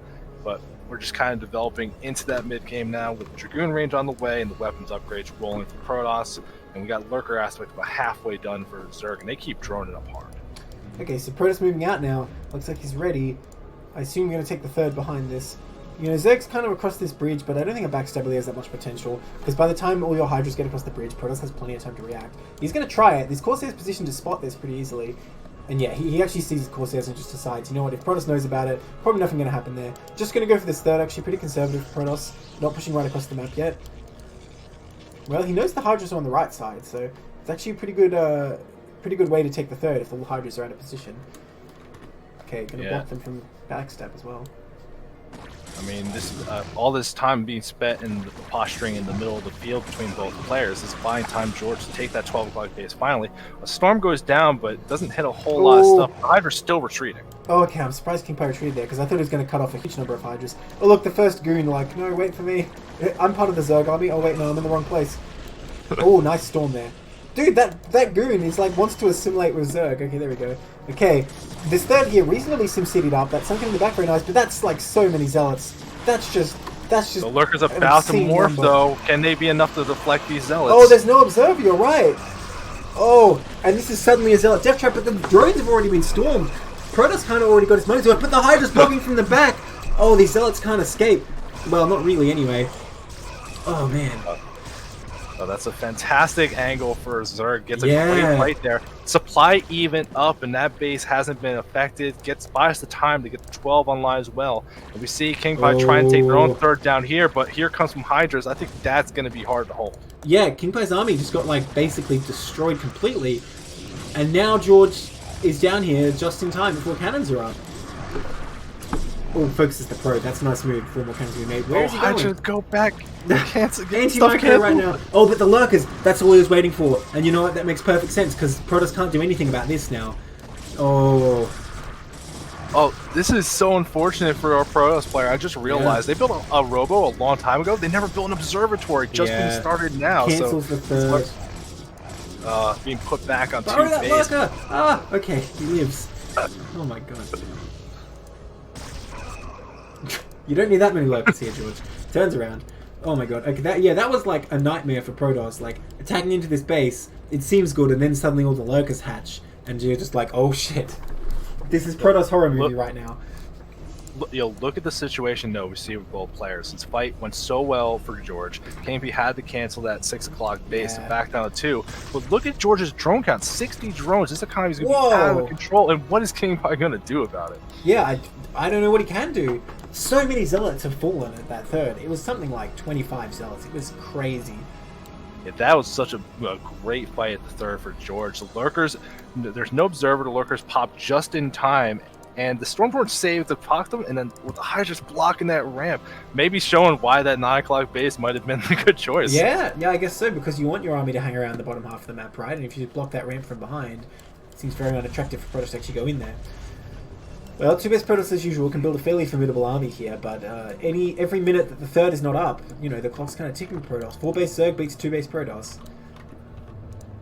It definitely needs to be careful how they engage here, and we do see King Pi like really commit just to the ground army, lots of Dragoons, still building Templar, not really committing any more to any more Corsairs, and +3 weapons on the way, but quite a distance off. I think George still going to be sitting very comfortable because there's just not any real good siege to do, especially with like this third over here on a high ground, the 12 o'clock on a high ground. Like, what are you really going to do to break some of this stuff open? I think King Pi will take this 6 o'clock again. It remains to be seen if George can come in to deny it. But yeah, I mean, King Pi has a reasonable army again. He's really macroed up quite well despite the beating he took there. And you know, Zerg's macro is slipping a bit. We can see like 1,000 gas in the bank, which is not what you want. You know, in fact, I would say Zerg's Hive's getting pretty late now. Like, you know, in CVP you don't need it very fast, but, you know, it's 15 minutes in the game. I think it's getting on for Hive time. That's a lot of goons. Well, the Queen's Nest on the way now, so Hive looking like it's on the way, but still going to be a while. King be moving with a strong force over to that side base, but we'll see if it's going to be enough to get through. Oh, up this ramp? This is brave, but he does have a lot of Dragoons. You know, Lurker's not as good against Dragoons. Nice Storm there. A lot of good Templar. Lurkers from the backside, Ooh. though. Yeah, Oh, Lurker's running in a clump and not the best unit. But yeah, he does retreat. That Spore taking out his Observer. That's just too awkward for Protoss to attack into, really. Like I was saying earlier, I think the move is for Protoss to come up here between the bridge and the third, because that ramp is way wider and you cut off reinforcements as well. I mean, the SimCity from that angle is still pretty good, but it's not as formidable as going up that narrow ramp with a huge army, which is basically impossible.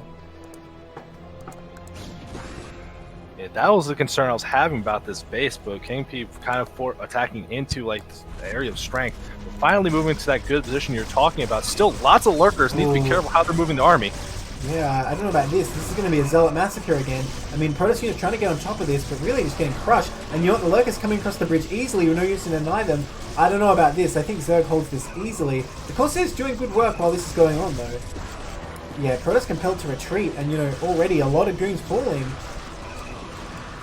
Oh my god, this Protoss army is so small right now. Yeah, after all these attacks that we're seeing, it's like it doesn't look like these fights are going that bad for Protoss in particular, but look at the supply between these players. Kimpy was up before, now down 40. If you look at the main, that's about to mine out, and finally that 6 o'clock established, but not actually mining yet. So George is buying the time he really needs. I think the army of King Pie here is actually going to get cleaned up. Even just these 3 Hydras might do it. Kills another Corsair as well. Protoss with +3. Oh, you know what? The Archons hatched just in time to run away, or maybe make a last stand. Annihilates a lot of Zerglings. That +3 weapon is finished, so these Archons can be very effective against Lings. But yeah, everything getting repelled from King Pie here. And during all this attack, the macro slipped a little bit for both players, so we'll see what kind of army gets set up. But King Pie finally going to start saturating that lower base and see if they can get that economy back on. This one Hydra, like, making the Protoss A team run away. Like, Protoss, like, one of everything here. Oh my god, that Dragoon's actually going to die, isn't it? Oh, he gets it! Oh, man, Dragoons are so bad. I agree. They're terrible. Okay, well, and now I think it's just a choice of Zerg deciding what he wants to do from here. Definitely could come in for a big attack. There's really not much out for Protoss. Now, that 4th is still untouched. The bottom left, that is. I mean, so if Protoss can secure that in the long term, they still have a chance, but I'm not sure how that's going to happen. Yeah, I'm actually a little surprised we're not seeing George take the upper right base during all this chaos. There's been no army movement over there at all. But with this this 9 o'clock base that seems like it might be a little vulnerable, big focus of attack, you put enough drones there, that's actually looking like it's going to mine out reasonably soon. So yeah, eventually that base isn't going to matter quite as much anymore. Well, Protoss needs to figure out what the next move is. Have you seen the gas, though? I tell you what, that gas at the third there is not going to mine out for a long time, unfortunately. You know what? Oh, I just noticed. That's tragic. Zerg is taking this mineral only, so you know what? He can transfer some drones over there. Anyway, in the late game, lots and lots of Lings is actually pretty good. So mineral only is not too bad for Zerg in this scenario. Although I would have said, yeah, the top right seems easy enough to take. Zerg has that map vision. But I guess with this mineral only, you can keep your army in a central location. We're seeing what is one of the classic moves, I think, in this matchup from Zerg. Overlord Speed's been finished for a while. Transport's on the way, and with Hive Tech done and Defiler Mound being started, that threat of a Ling drop in the main to destroy all the production is now going to be an impending threat for the rest of the game. Why Ling drop when you can everything drop? Because more Lings. True. What other unit would you rather have in the Overlord? Of course, it doesn't make sense. Okay, Lings and 1 Defiler. That's all you need. Oh, but see, you have to take backups, because what if that one Overlord dies? Okay, Protoss coming down to the bottom left here, looking to take this as his 4th. Well, you know, so far, Protoss could still look potentially... At this Zerg movement. Ooh. What if this Protoss army gets sandwiched in this corner and can't escape out? So much red moving across the minimap right now. Protoss has to be very careful about taking this fight. Nice storm. Look, Protoss army has far superior upgrades to these Lings, because the Lings are only on 1-1, whereas Protoss has +3 attack. So, Lings alone not doing too much, but the Hydra Lurk follow-up here is going to come in. You know, all these units have been weakened a little bit. Nice storm again. Are there any storms left? No, that was the only Templar. I don't know, I guess it's barely enough for Zerg to break through. These Lurkers coming up now as well. Yeah, he's going to crush that. Oh my gosh, actually, that's so much Zerg. GG. King Pie knows he's never going to take a 4th. Pretty strong game from George. I feel like that's how many of my PvZs go, where it's so hard to get that next base going. George really showing a good way to choke out the army of Pross on that map. Yeah, for sure. Albert says 3 is pretty much always my 4th, don't know why. Do pros do that? I thought pros always take the 12/6 for whatever reason. I mean, I don't pretend to fathom the decision. Like, I would have said that if King Pie had an observer on time and came up the other ramp, he would have been able to bust that 3rd fairly easily, I think. I don't know. It was a pretty good SimCity setup. Lurker Fu is strong, yeah.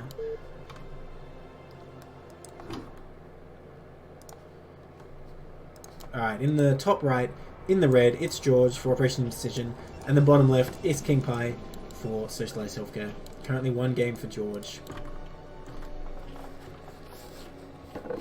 Cold Warpgate saying the optimal place for Zerg to expand is the Protoss Natural. Well, that would be good, wouldn't it?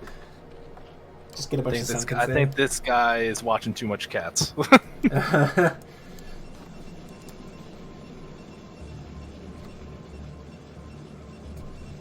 I don't know what you do though as King Pie in this game. That first game, like nothing went crazy wrong in the beginning, but your opponent just really out macroed you very heavily moving forward. They made so many drones, you couldn't put on any pressure to really stop it. What's the game plan change you want to see from King Pie moving into game 2? Well, you have to be very wary attacking to that Zerg Sim City, right? So the alternative strategy here is you just deny the Zerg 4th instead of trying to hit the 3rd. But the problem is with this map, it's quite easy for Zerg to take a natural and then get the 4th as a main. So it's not like Protoss can't go into the very long game there and play 4 bases of their own, you know, get those Reavers and all that. But that is like a pretty daunting task to take on. It seems a lot easier a lot of the time, just try and put the pressure on Zerg and break through. Yeah, I could definitely see something like that. Well, we'll see if we see a gateway or anything. I guess Fighting Spirit doesn't really seem like the map to do it. Ooh, George realizing the map usually favors macro playing. Adding on a bunch of drones already. Is this going to be a hatch first from George? I think it is. I love that move. Especially after winning game 1. Try something, get an advantage. I love it. Yeah, and King Pie going with that forward expand, so has to scout this with the pro fast enough to not make safety cans just from the lack of knowledge. It's going to be so important that he makes that nexus before any cans, otherwise he'll already be in a bad spot. Do you think he could cannon rush? I would love to see it, but we've only seen it in CPL 1 time. It's an unorthodox strategy, but if honestly, if King Pie thinks he's got it, love to see it. Well, he might be a bit late to the natural, unfortunately. I think by the time he gets blind making that Nexus first anyway, so King Pie reading it correctly. Good for him. Dude, it's like King Pie has map hacks. Last game as well. He just always does the right thing there.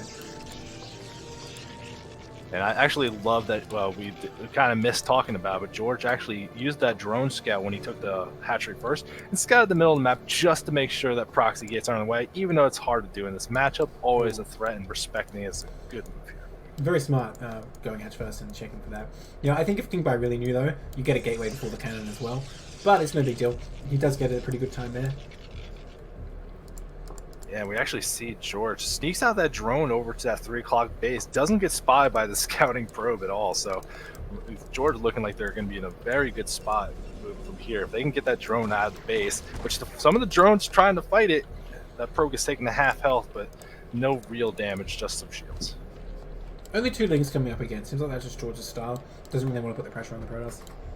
You know, it is a tricky thing to do to say, well, you know, you run your 6 lings in and 2 of them get past the cannon, and then with those 2 lings you win the game. You know, that's not easy. It's quite tricky to micro them in the Protoss main. Yeah, absolutely. And from especially what we saw in game 1, George seems like they're very comfortable playing a macro game. No reason to take a risk. Yeah, I really like the really big, like, defensive macro play from George. It's just very nice to see. Yeah, so far I've been pretty confident in his plays, I feel. His lanes trying to put pressure on this probe, make sure the scout doesn't get back in. If he can deny that knowledge of it's going to be Lair 3 hatch Hydra, like this would be big, and the probe gets taken out in the natural. Going to be playing in the dark. Same as last game, really, that I got taken out very early.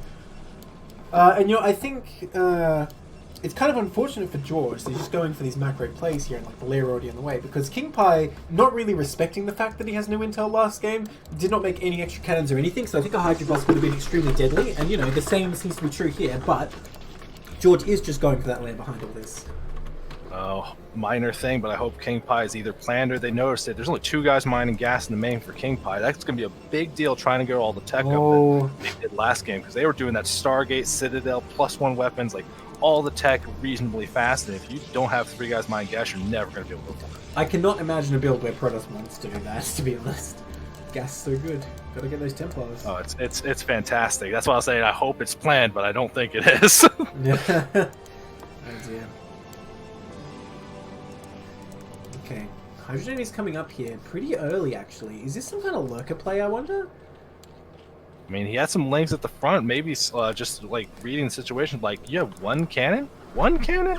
Like, well, I mean, the window for Hydra Bus is closing fairly soon, so, you know, I don't think he can really make enough Hydras to get in there very quickly. Like you say, it is only 1 cannon, so maybe, but I think that would be a very, like, Razor's Edge play to try and pull that off. I mean, he's starting the Hydras. No aspect going either, so maybe you're right.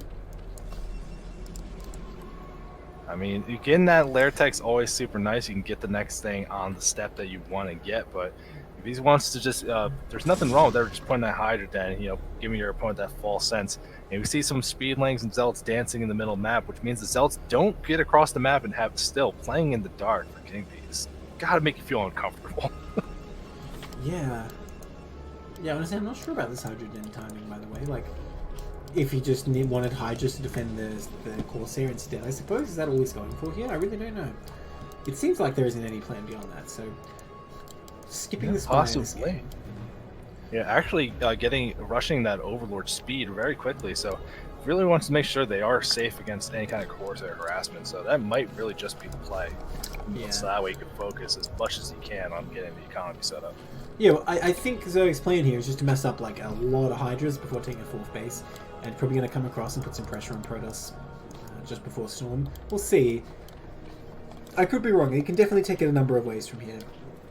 Like Corsair, just chilling. Knows there's no Scourge, I guess he doesn't have to hurry. I mean, these Zealots are a bit early, you know, because Zealot speed is a fair way away. I mean, they made it. They made it across the map. Here they are. It's a little unbelievable that he got all the way here. There's no Sunkens, no defense. Drones, run! Oh, okay. Alright, the Hydras show up. And you know what? These Zealots are not going to make it back. Yeah, Zealot speed nearing completion, but not going to be done in time for these guys. A little unfortunate there to attack just before the upgrades are really going to make these Zealots much. You know what? They may make it home after all, though, because Zealot speed won't be too long. Maybe like 1 or 2 of them make it. But yeah, if Kingpie waited and like came up with a couple more Zealots a little later, this might have been a bit scarier, but now it's just a bit of a loss for the Protoss. There's got to be something weird happening from George. If you look at that lair, he's starting drop research very early this game. This can't be on accident. Nice. So he's just going to go for like big Hydra drops here, I assume, because there's still no aspect, right? In fact, that's like Hydra range researching. So gonna try and get in there and just do damage with Hydras. I quite like that kind of play, actually. We don't see it that often. Yeah, and actually rushes for that transport upgrade, and then starting to invest in the missile and all these Hydra upgrades to go with it. So it does seem like this might be set to hit with a timing that hits right before Storm really becomes an option for defense. That's mainly all the force is going to be at the front guarding the entrance to the natural. So it's just this one Corsair out as well, which is not going to be able to stop drops very easily, even if it's like right in the right place. You know, Zerg probably wants to keep this overall alive, but so far just keeping the Hydras back, not trying to show anything. I mean, there's nothing you can really even show here. Like, what are you going to see? There's Overlords that have speed. That's not red flags. That's not really unusual. But say you're moving a big group of Hydras and Overlords to like the 9 o'clock, say. I think that's pretty sus. I mean, how does Zerg do this? Do you come in from the 6 or the 9? I guess the 6 is pretty good. I want to see it coming from the 9, because you always know that upper part of that main. Cans are going to be at the mineral line, and even like Pro's buildings, you don't build enough. You're not going to be occupying that north spot yet, because if it was mutas, it's free stuff to take out. So the Pro's main tends to be a lot more condensed. Yeah, I suppose you're right. Well, Storm is not too far away, and you know, if Protoss figures out what's coming and Storms get positioned in the main, it becomes a less attractive prospect for Zerg. And that gateway can be taken out, right? Yes, it can. I mean, I kind of feel like it's good for Protoss if this is dead, because say Protoss starts moving out and then the drop lands in their main at that exact moment, if that gateway is still blocking, it actually is pretty bad for Protoss. Watch Yeah, out. we're seeing the beginning of this siege. Here come the overlords starting to go, and there's a lot of hydras being made here. Yeah. So this is a good tactical play. Could get a lot of damage done, and I think George just being very careful, not trying to position things that way. Here comes the load into the overlords, though. See where they go. Okay, so by the way, King Pai positioned those cannons very intentionally to not lose that first forge. One of the upgrades there. Man, George needs to be careful here. He's like so close to King Pai's vision, but he is going to divert here. And if King Pai moved out at that exact moment, it would have been pretty embarrassing. Okay, so the Zealot comes out here. He only sees a few Hydras. Now, I'm not sure if King Pai's going to figure it out just from that. You might just think, you know, they're all spread out and stuff. He doesn't necessarily know, but the Overlords are coming in now. Now he sees it. Now you know. It builds a pylon under them. I mean, it's spiky, but it can't stop them dropping. Oh man, that's a lot of Hydras. Okay, Storm is available here, so George does want to spread out a bit. But already good damage going down, taking a couple of buildings here. Gateway going down, and the attack at the front at the same time. Oh, I've got to zoom out. There's a huge Storm on the Hydras though. George not spreading them at all. A nice Storm at the front too is going to deny that aggression as well. So far King Pai holding on okay, but the number of Storms is limited, and there's really not that many Zealots in the main. They're all distracted at the front. Oh, and these Hydras get on top of those Archons. I mean, sorry, Templars. They morph into an Archon. A great move there. You know, I think this is deflected for now. I don't think this did... Sorry, you go. Yeah, I was going to say, I don't think this did the damage that George really needed to get done. This is a big investment. He lost a lot of Hydras here, and really like going for these upgrades, going for all this Overlord tech and all this kind of things. That slowed down George. Still hasn't even started a fourth base yet. I felt like he needed to do a lot more. You can see the Lurker aspect just starting now. Yeah. And King Pai, he took some damage on building things. Didn't really lose a lot of the army, and his gateways are still up, so I feel like a counterattack might be threatening. Look, I feel like if George just spread his Hydras out in the main, it would have done a lot better, because, you know, like small-scale engagements, like, you know, 2 Hydras versus, like, a Goon and a Zealot or something, the Protoss will win that, but it's not very efficient for Protoss. So if you just have, like, a lot of those fights and Storms don't come into play, you're going to be a lot more efficient, I feel like, than, like, this big clump that just got stormed to death. I'm always looking to see what George is making with all these things, and he's so big on this ebb and flow of I'm doing this aggression, I'm making units, and then the moment that attack stopped working, he backed off. 17 drones. Wow! Like that, he caught up in workers instantly to his opponent. Like the fact he's willing to ride on this razor's edge of like, what am I trying to do? There's no middle ground. And I love watching it. So he did take out a few Templars there, so King Pai might not necessarily be able to move out, but I mean, we can see the number of Hydras is not very high. Oh, careful there. Yeah, these Hydras got to retreat. There's plenty of Goons there to ward them off. Definitely Goons a lot better at keeping the Hydras away than Zealots are. Well, that one Zealot, though, he really wants to die. Just needs to buy a little bit of time. We do see Lurkers being morphed at the natural. That tech going to be very helpful, but there is an Observer out this time. Not the same situation from one. It's not going to happen. I just gotta be very careful. They're taking some free damage. They basically just like ran into each other there. Like they weren't even attacking. They're just like, you know, all quickly bodies pressed against each other. Anyway, they're only one Observer though, so maybe if George can snipe it, he can defend here. I don't know. This Protoss army is looking more and more formidable by the minute. And we're seeing just a lot of Goons getting added from King Pai. It's looking like they're trying to set up a situation where if they found another base, they can break it open. But I wonder the way he's moving around, is he thinking that George already has the 4th base that he doesn't actually have yet? Yeah, maybe. I mean, you would think he would just send a Zealot Scout. Oh, that Templar with so much energy getting taken out. Really big move there by George. Every Templar he takes out is huge. Especially when Protoss is trying to bust Lurkers. But yeah, you have a point there. If George is just sitting on these 3 bases, like King Pai doesn't actually have to do much. He just needs to defend and keep denying a 4th. I love this change we're actually seeing from George here. Late tech getting that Spire, thinking maybe a Muta switch. Doesn't have a lot of gas for it, but this is the kind of thing that can really catch a Protoss player off, because when was the last time you saw a Corsair get made? That, like, since Spire wasn't there's been such a small investment in it. I gotta say though, that one Corsair he made, he's done a great job keeping it alive and just running around and scouting. It's actually quite useful like that. But yeah, look, this Muta switch play, like, when it's done well, it just looks absolutely broken, and it's like, why would you even play Protoss? But it is extremely difficult, in my opinion, to pull it off. Micro your mutas, move your army around properly, and macro and all that at the same time. Oh, look at this impending Protoss army setting up shop outside that big wide bridge by the natural. A couple of units for Zerg get past, not gonna be enough to do anything. But you see some Lurkers here spread out nicely, but there's plenty of... Storm those Overlords, please!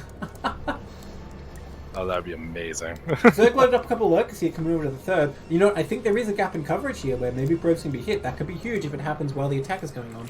You know, I don't think Protoss can bust this because this defensive setup from Zerg looks really good with these lurkers spread. Although, I think quite a few Hydras are loaded up right now. I'm trying to find the overlords they're in. Oh, he's going that way. Okay, never mind. Well, the +3 weapons about to finish, and there's so many Dragoons here. There's a good spread of Overlords and Hydras here, but with Storm coverage and these great upgrades from Protoss, I don't know. I don't think this defense is as clear-cut as you're making it out to be. Yeah, that is a very big Protoss army, I suppose. But I feel like Protoss gets in there, the Zealots are only going to last so long against that massive lurker field, and then like reinforcements are continually popping out for the Zerg. It's going to look great for Protoss at first, but in the end, Zerg will win through. Because the smaller scale the fight gets, the better it tends to be for Zerg. Like George is going to go for a really big play to see how King Pie's multitasking is. You see an Overlord with Lurkers down at the 6, also one over by the 9, so I think he's going to try to do both of those at once, and King Pie trying to take a 4th base. That's a really nice move, doing those multiple plays. And you know what, this is exactly as King Pie is looking like he's about to attack. Oh my gosh. Okay, lands one at the 3rd. I mean, unfortunately, it's mostly in range of cannons, but it's still doing plenty of damage. Oh my gosh. Hasn't landed the one at the natural yet. Okay, got quite a few pros with that. You know, takes out an observer while it's going on too. George just like picking King Pie apart in multiple locations at once. There's Overlord in the natural. It drops. Oh my god, there's so many probes there. Oh no. Oh, brutal. Oh my gosh, Protoss economy being annihilated. Alright, well, I don't know what he was thinking just now, but now I feel like he has to attack, right? Like, how do you come back from this if you don't just swat the Zerg down right now? I mean, there's so many Overlords here. There's only one Observer. If he'd lose that Observer, this attack cannot happen. The most detected Observer ever seen. Is that the only one he has? Oh my gosh. Well, with this army, at least. Oh, yeah, see, these Zealots just getting shredded. You can't advance Zealots into there. This is just an extremely formidable defense for Protoss to even try. Oh, the drop continuing in the main. I didn't even see that. Dropping lurkers everywhere, coming into the main as well as the natural. I mean, honestly, I don't feel bad for missing probes dying because it doesn't really matter. The damage has been done. Like, Protoss is in such a position now that he has to make something happen. And I just don't think he can. This is just way too awkward to get across this bridge. Ooh, Lings from the back find a good pocket of mostly Dragoons as well. Oh, I didn't see that. By, yeah, well, I mean, that trade in the back is going okay for Protoss. There's Dragoons just kind of gunning stuff down right now. Oh, Consumer's on the way, and once Consumer's out, this defense becomes impregnable. Protoss not reacting to those lurkers on the Templar Archives. It's going to take a long time, but if that falls, that's pretty good pick off for Zerg. Oh man, Protoss supply is just plummeting though over these small fights. Now he's committing the goons. But like, Protoss hasn't really even advanced an inch here. There's still lurkers here too that haven't been cleaned up yet. And the Observer gets pulled back, has to be careful to make sure the detection's still there. No, there's no way. GG. A 4th is coming up, but I think King Pie knows now that his army's gone, it's only a matter of time for the counterattack. Really nice play by George there. That was an extremely impressive kind of takedown like a play. These dirty Zerg players and their freaking lurker drops, that was unbelievable how much damage that did. I think any Zerg player that's like, I have trouble in this matchup, what should I do? You should start dropping stuff apparently, because it's just ridiculous how strong that can be. Okay, so that takes us to 11 matches for Indecision, for 10 for Socialized Healthcare. Operation Indecision only needs 2 more to close this out. Alright, just give me 1 minute and we'll jump into the next series. That sounds good to me.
Alright, I'm back.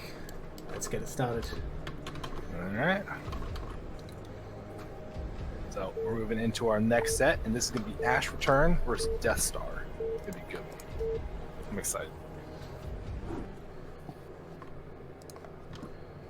Alright, in the top left, in the pale green, it's Ash Return for Socialized Healthcare, and the bottom right, in the blue, it's Death Star for Operation Indecision. Looking to close this out. They just need 2 more series wins here. And of course, Socialized Healthcare trying to catch up. I'm just so glad that we're seeing great games tonight, and these are like names that we've seen throughout the season, the way it was formatted, that we casted each team a bunch of times. A lot of names I've seen throughout the whole season, watching them like evolve their play and clean things up as we go. The fact that we're at the finals, having such good games, it's honestly, this is the greatest way to finish my week. Absolutely, these games have been sick. Like both players in every game playing at such a high level. Or if nothing else, that lurk drop made me sick. So it's like the Oh same yeah. thing, right? Yeah, that was like, you know, it's not that mechanically difficult, but I think it's really impressive to have the kind of, you know, I don't know what the word is, wherewithal, I suppose, to set that up in the middle of a game where so much is going on, you know. Because, you know, he spent a lot of APM, like, setting up his defense so precisely, the natural as well, and just, you know, he's planned out this really effective multiple-pronged drop.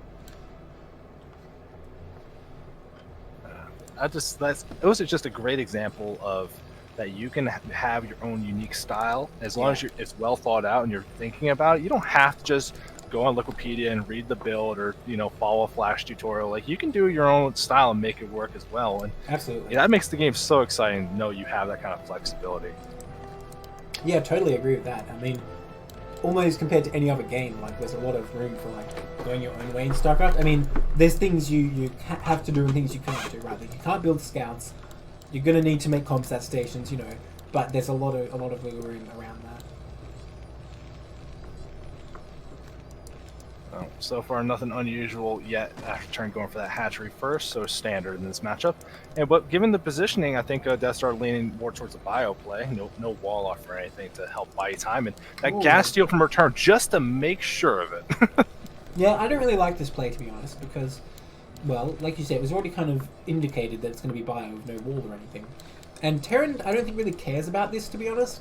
Like, by the time you kill it, you don't need to take it, like, if you're just sitting in your main Marines. If Zerg wants to make a bunch of lings and attack, then it's kind of okay, because Terran has to either, like, be in the main and the lings kill him, or he has to go to the natural and the gas survives longer. But in that case, you know, Zerg's still making a bunch of Zerglings, so it's costing them anyway.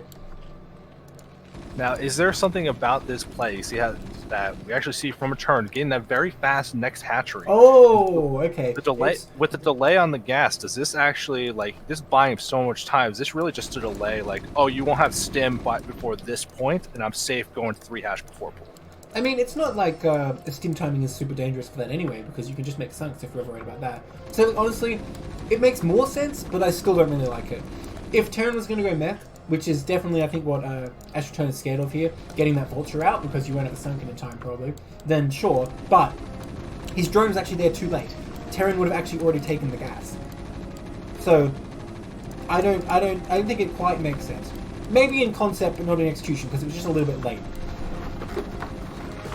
Okay, well, I mean, Return will definitely know what they're doing this for, and I love seeing this, like, greedy macro play, that 3 hash before pool.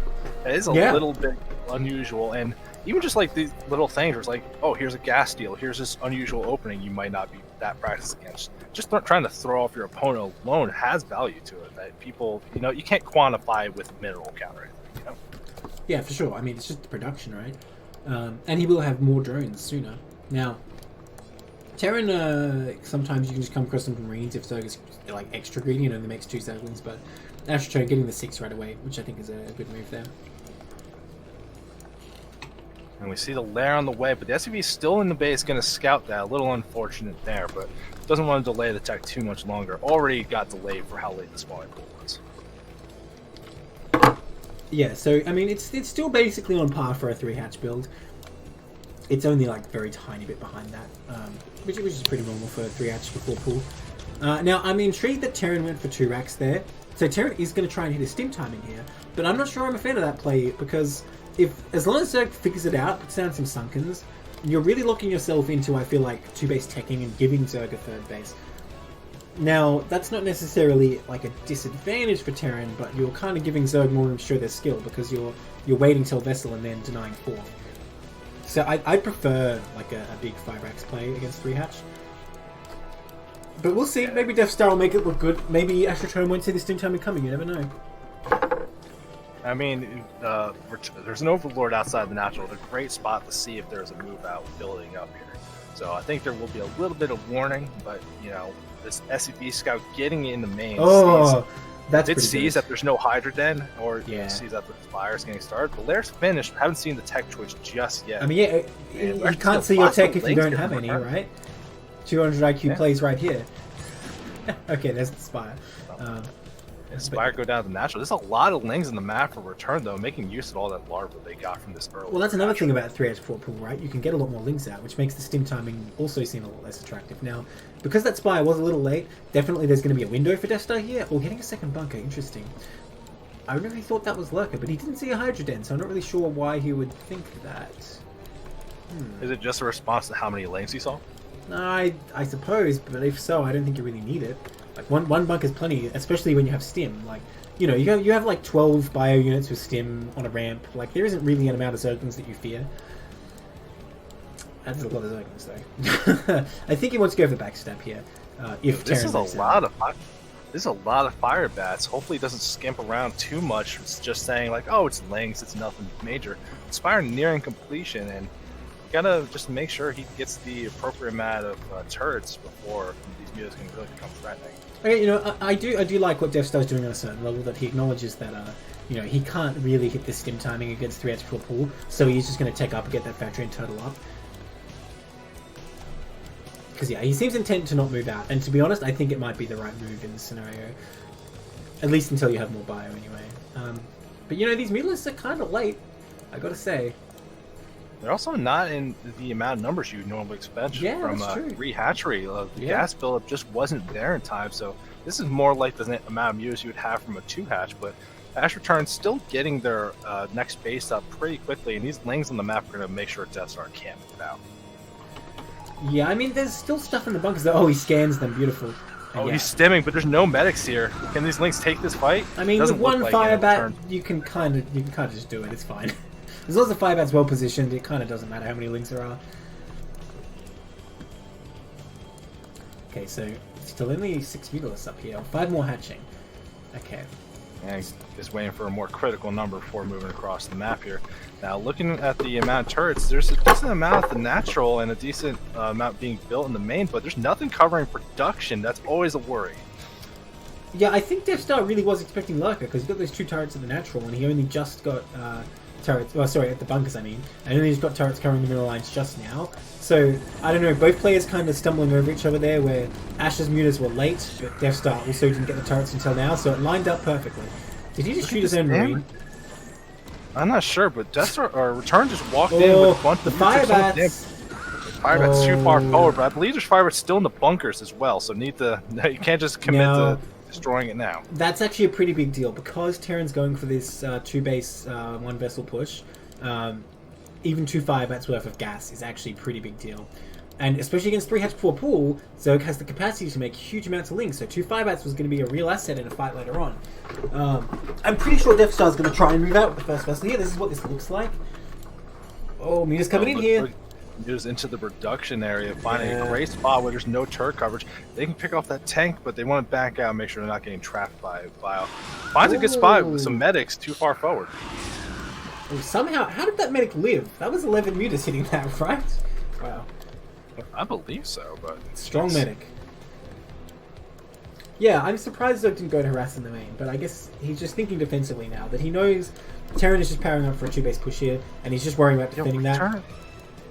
Look, I think Turn's still adding on mutas. This can be a group and a half at this point. Yes. Really leaning into this. Yeah, so it's going to be pure muta play here, and you know, I don't dislike this. Against this push, which really... Oh my god, he's getting so many marines right now. Oh, okay, that one not so good. Like, against this, like, 3-tank push, I think as long as you stop that push without losing a base and a lot of drones, like, you're in pretty good shape. And yes, Irradiate's good versus mutalisks, but if you can surprise them and overwhelm them before they're really prepared to fight that, then it can work. Alright, here we go. Oh, we're seeing a big move out from Death Star now. Needs to be careful. A lot of mutas on the map. Now, the one thing we saw from losing return, that tank. some music getting called by the bio, doesn't lose much, but realizing where the army is return going to try to harass this down. Yeah, I think Death Star's moving out a bit too fast here. Needed to wait for that vessel. Unfortunately, the starting facility is quite late. A dropship's coming up, so potentially this could work. Oh no, the tank's getting a bit split up from the main army. If they get picked off, this is really bad for Death Star. Oh no. Is this the more I'm looking at this, I think this is just very committed from return. It might even be at this point an all-in, because basically took it 12. He's not even mining minerals, just wants it for the gas. Absolutely, this is what you call 3-hatch mune all-in. Fairly common these days, but usually starts with 2-hatch. But nonetheless, it's very effective, as you're seeing, especially with that dropship coming out first. That is not the unit you want here. I don't know about this though. I mean, okay, those bunkers are empty, I suppose. I thought there was one marine in each bunker, but yeah, this is actually gonna do a lot of damage. But I don't know if Zerg can really be doing this. Like, that's a lot of mutalisks that are going down, and they are expensive. Oh, yeah, that was a bit over-aggressive, I think. That was a very surprising kind of attack, going right into the only point of real defense Death Star has. If he just waltzed into the main, there's only a couple turrets there, and there's nothing on the production. You could really like put the hammer down with those mutas, but fighting into a bunch of turrets like that takes big losses, and now this isn't looking as good as it was 20 seconds ago. Oh, look at this marine at the third. Did it get 4 drone kills or just have like a few ling kills already? I'm not sure. I don't think it killed 4 drones there, but it definitely killed at least 1. That's a nice little move. But yeah, now this kind of looks a bit more normal now that Zerg lost all those mutas, because it's looking really good for Zerg, but now it's kind of like this situation where Terran is sitting back, but as soon as they get a couple of vessels, the situation dramatically shifts in Terran's favour. And those vessels are being built. Now this drop is going to come down. Now, the mutalisks obviously are very good against a drop, but if you can just sneak around, there is nothing defending this third, or even the main. Like, you could kill so many drones before mutalisks get back. I mean, I'm really worried here, though. Death Star, with loading stuff into the drop, like, just from trading all these units back and forth, there isn't actually a lot of bio on the ground. Moving this dropship away might really be a bad idea, given how many mutas are here. Yeah, that tank getting taken out too. Yeah, I agree. I mean, I think these mutalisks can clean this up.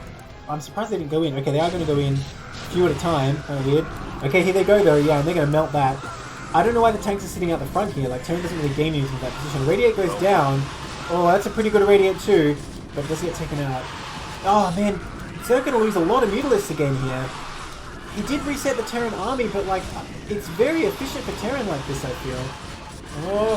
Here's that drop at the 12 o'clock, which there's not a lot of drones here, but anything that can be done is good, but it hasn't unloaded it yet, so not committing to it. These mutas finally getting that spot above the production, keep getting but some. What mutas? There's only 3 left. Like, one round of Marines comes out and steams, they take that out no problem.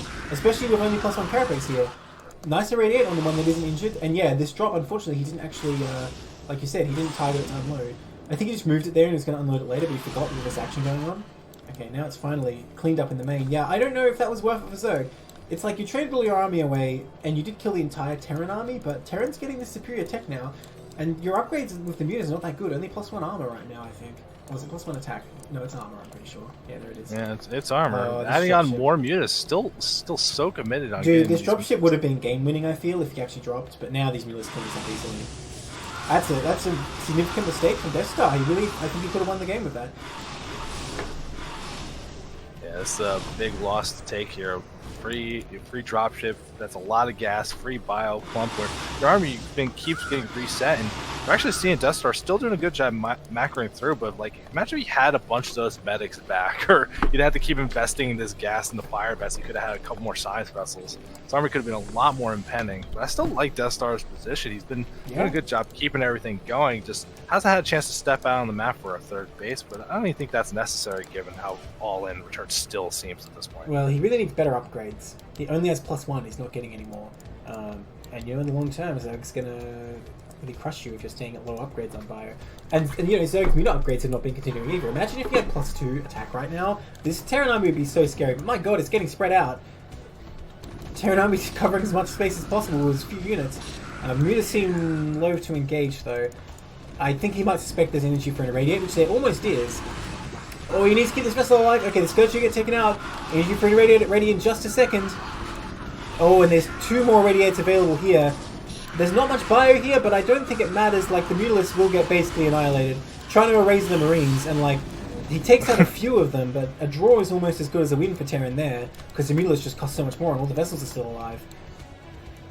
Yeah, you see, like, these fights, they seem like, oh, they're very close, it's almost there, but every time I look at the supply, return's just falling further and further behind, just because the economy is not set up behind this.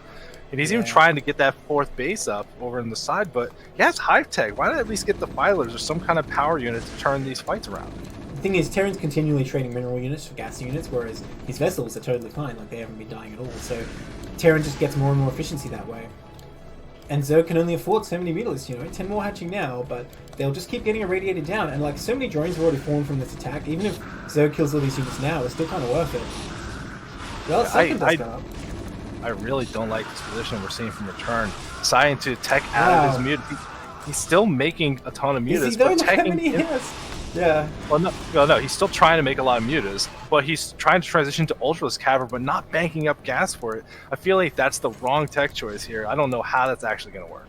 Well, he does have the pretty good upgrades, because he's going to have +2 armor just a little bit after the Terran +2 attack, which didn't need to be the case. Death Star really slapping his upgrades. Oh, Scourge coming in here going for these vessels. They get 1, they get 2, that's pretty great.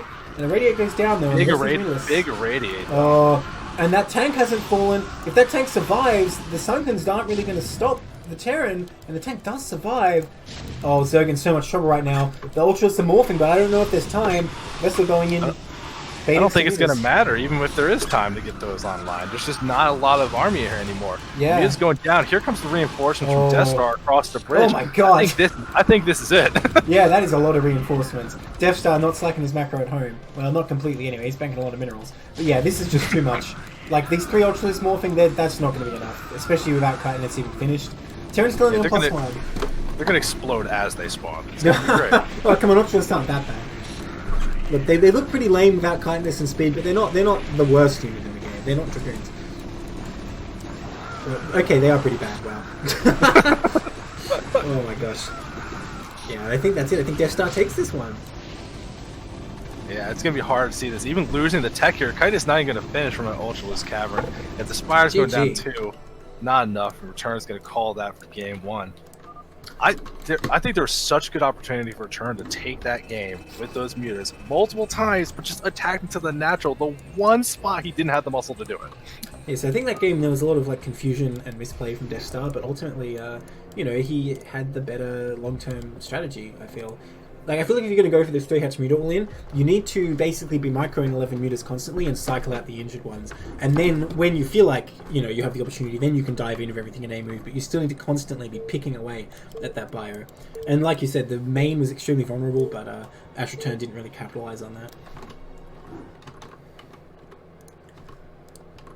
Alright, in the top left, in the blue, it's Death Star, currently up 1 game for Operation Indecision. In the bottom left, in the purple, it's Ash Return for Socialized Healthcare. And if Death Star wins this game, that's going to put Operation Indecision on match point here. Not the map, like physically match point. Yeah. I don't know how we missed that opportunity for the final match. Snipe, what are we doing? Oh my god. I mean, I agree. I think this map pool would have been better. Match point would have... the name is great. But this a much is a better really map great map pool, I think. A very, very fair map pool. Match point definitely a bit problematic, I think, balance-wise. Yeah, definitely a little spot of that. So I'm very curious on a map like this. I mean, we saw Return go that 3-hash before pool, big greedy economic opening, but this map seems so much easier to turn up and be defensive on compared to Overwatch. I really don't want to see that all-in style again, because if Death Star smells it out and defends a little bit easier, it's gonna be hard here. But we're seeing an extractor trick, which we didn't see in the first game. Yeah, we saw that in the other series, didn't we? But it didn't turn out to be anything. I don't know if this is some like new TVZ rather meta I don't know about. Oh no! Do you see that drone moving out? I think this might be like that, like the 10 hatch. Yeah, big ling all. You know, I like it. Your first gameplay didn't go that well. I think it can be pretty good, and maybe your opponent's being a bit slack on Fighting Spirit, being like, he won't land on Fighting Spirit. I didn't really look at it, but I don't know if Death Star had very good like anti-Ling SimCity last game. I don't remember it looking particularly good, but he did build that second bunker ahead of time. That we were like, he doesn't really need that. I really think he thought it was lurkers there because he built turrets at the front too and not in the main. I don't know what made him think that, but I'm 99% sure that's why he did that. Possible. We're gonna see though. Unfortunately, Death Star is scouting the absolute worst direction. Like, this is gonna be real bad to not see something happen. Oh yeah. Two Well- hatchery, we're getting that early gas. This speedling all in. If it's not prepared and defended against properly from Death Star, this game might be very short. But Death Star is going to be safe here in double scout, which I think you always want to do on a full player map. So he will find it reasonably soon. Now, it can be tricky though. Like you say, if the SCV arrives a bit late, you can't actually tell what happened here. And it looks like I just went 12 hatch for 2 hatch layer. Well, we'll see. Death Star did catch that Overlord just out of the side vision of the one SCV. It's pulling the other one back. Doesn't need to check that bottom right base. You know, this doesn't have to be a speedling on it. It could be very fast 2-hatch lurker. Although I would have thought you'd go pull first for that. Yeah, okay, looks like it will be a speedling lane. He's making 6 Zerglings. Pulls off gas even. You know what? That seems a bit brazen. If you come in here as Terran, you see them pull off gas like that, you're like, okay, he got Ling speed, huh? Like, what else is he doing? But he didn't actually... Well... I mean, you don't know if there's a layer at the natural if this SUV gets out, or doesn't get out rather, but it looks like it will. So yeah, you see him pull off gas, you see no layer. What are you going to think? I don't know. I feel like Astroturn not doing a good job of hiding this right now. Even if you can't spend that gas, I think it's smart to just keep mining it. Maybe Terran won't notice that the layer is slightly late or something. I mean, you're saying that, but we still see Death Star making the CC on the low ground. No bunker at the front either, so I think he's prepared to just cancel that, which is not going to be a great situation. It's a big investment to just give up on. I would love to see a bunker trying to actually defend it instead. Yeah, I definitely think you need a bunker here. Look, I think if you have a depot on a bunker, you never have to cancel the CC as long as you have enough SCVs there to help block. But yeah, in this case, it looks a bit scary right now. Death Star, I don't know if he really respected what he scouted. He's staying up the ramp here, so maybe he has some idea and he's hoping he can just finish the CC and lift it or something. Well... SV's trying to get back in. Astroturn was going to build a Sunken, but he cancelled, and... Okay. He did it for supply, because he's supply blocked. Oh, he gets in, and he sees these additional lings. That's pretty huge. Like, you see that many lings, I think Death Star should know now. And look at that, the bunker is on the way here. Really needs a depot to help block down there, though, because the problem is that bunker is way too easily surrounded. Unless he puts a heap of SCVs there. Alright, Ling's coming across the map now. A lot of Ling speed done with 10 more in production to reinforce this when it comes. And some SCV is being pulled. Is it for mining or is it to defend the bunker? Oh no, he needs them in position. This bunker will go down so fast if the SCVs don't get on top of it. Oh my god. Death Star can't see it yet. Oh, no. Here it comes. Oh, that's so many Zerglings. And not even blocking the ramp there, trying to pull behind the minerals to preserve the Marines. But that bunker is definitely going to fall, and with it, the Marines inside will die very quickly. More Zerglings rallying. Death Star in so much trouble right here. Oh my gosh, Ashstar, I think... Ashstar. Confusion. I think Astro Turn's going to be able to take this pretty easily, because he can just cut through these SCVs. Only 2 Marines on the ramp. Oh yeah, no, there's no defense for Terran here. I think Astro Turn's done is even up this series, which he desperately needed to do for his team. Well, I mean, I say this, Death Star's not heading out of the game just yet, but I think there really is no hope at this point. Even if that bunker in the main finishes, there's not much you can do, because you have to lift your barracks. GG. Alright, so a quick game 2 to bring us into that game 3 to make this match real extra exciting. But I want to see something different from Death Star. Your opponent just all-ined you twice in a row. Like, I want to see a change in game plan. BBS, Come on. BBS, BBS. Well, even just like get your CC on the high ground or wall or something to help you survive this a little bit, depending on what you think your opponent's gonna do. I mean, he kind of had what he needed. He just didn't position the SCVs there. Like, you put an SCV wall on hold position, ideally with a depot to make it smaller, then you would have been fine. But yeah, he didn't really respect what he scouted. Okay, at the 12 o'clock in the blue, it's Death Star for Operation Decision. In the bottom right, in the orange, it's Ash Return. Currently 11-10 for Operation Decision. And 1-1 in this series, so Astro is still really looking to win this. If Death Star wins this game, it is match point for Operation Decision. 2 match points, in fact. This could be very dramatic here. Now, I'm curious to see. We got a map like Neosil, but short rush. This is a 3-player map, no ramp to help you defend. What's going to be the plan from return? Does he just kind of back off into a normal build, or does he lean in and just be like, listen, we're not playing a long game. This is not what I do. Well, I don't know, maybe this is where Ash Return pulls out like just the 3-hatch to defiler play. And you know, is a late game god. Maybe he's been hiding that whole time. I don't know, we'll see. The Overlord going the correct direction, so we're gonna get that scout off and see what's going on. And we're not seeing a wall off at the front from Death Star, so... Yeah, I mean, pretty much, right? Say no more, say no more. It's gonna be Byron. Look at return space. Oh no, it's a 9 pool. Okay. He says lean in. No, I love it because it's a 3-player map, and that's a little bit awkward for Terran because you send your first scout, you don't find Zerg. Do you send a second scout? Because there's only one other spot on the map, or don't you? Now, the totally safe option, you send the SV part of the way just to see if Lings are on the way. But I don't know if Death Star's going to go for that here. I think this would be one of those opportunities to really try to like cut that halfway, just find the Overlord, and then take the other one if you don't see it. Like try to do one of those maneuvers maybe. But I think the SCV out of the way here, gonna see that Overlord. So gonna really he did go for gas. He did go for gas. Okay, so the thing is, against 9 pool with Factory, even if Zerg gets in, if you micro well, you can kind of just hold on for a Vulture and be okay. Sometimes, I don't know. I think it's better than if Terran was going bio and was caught unawares by this. And unawares, I think he will be because the SCV is going the wrong direction. We'll see if he does send that safety SCV after finding no Zerg there. This is actually, I love this build from Ash we're seeing so far. Very tricky that he's getting 9 pool, he's making 6 lengths, no gas because he's actually going to get a hatchery behind it. Give him the option to transition if he gets some damage done but doesn't end the game. Yeah, I like this kind of play because I think this is quite tough for Terran when you're like, oh, you know, if you don't have a scout there, is he just going like fast lair, like 2H lurker?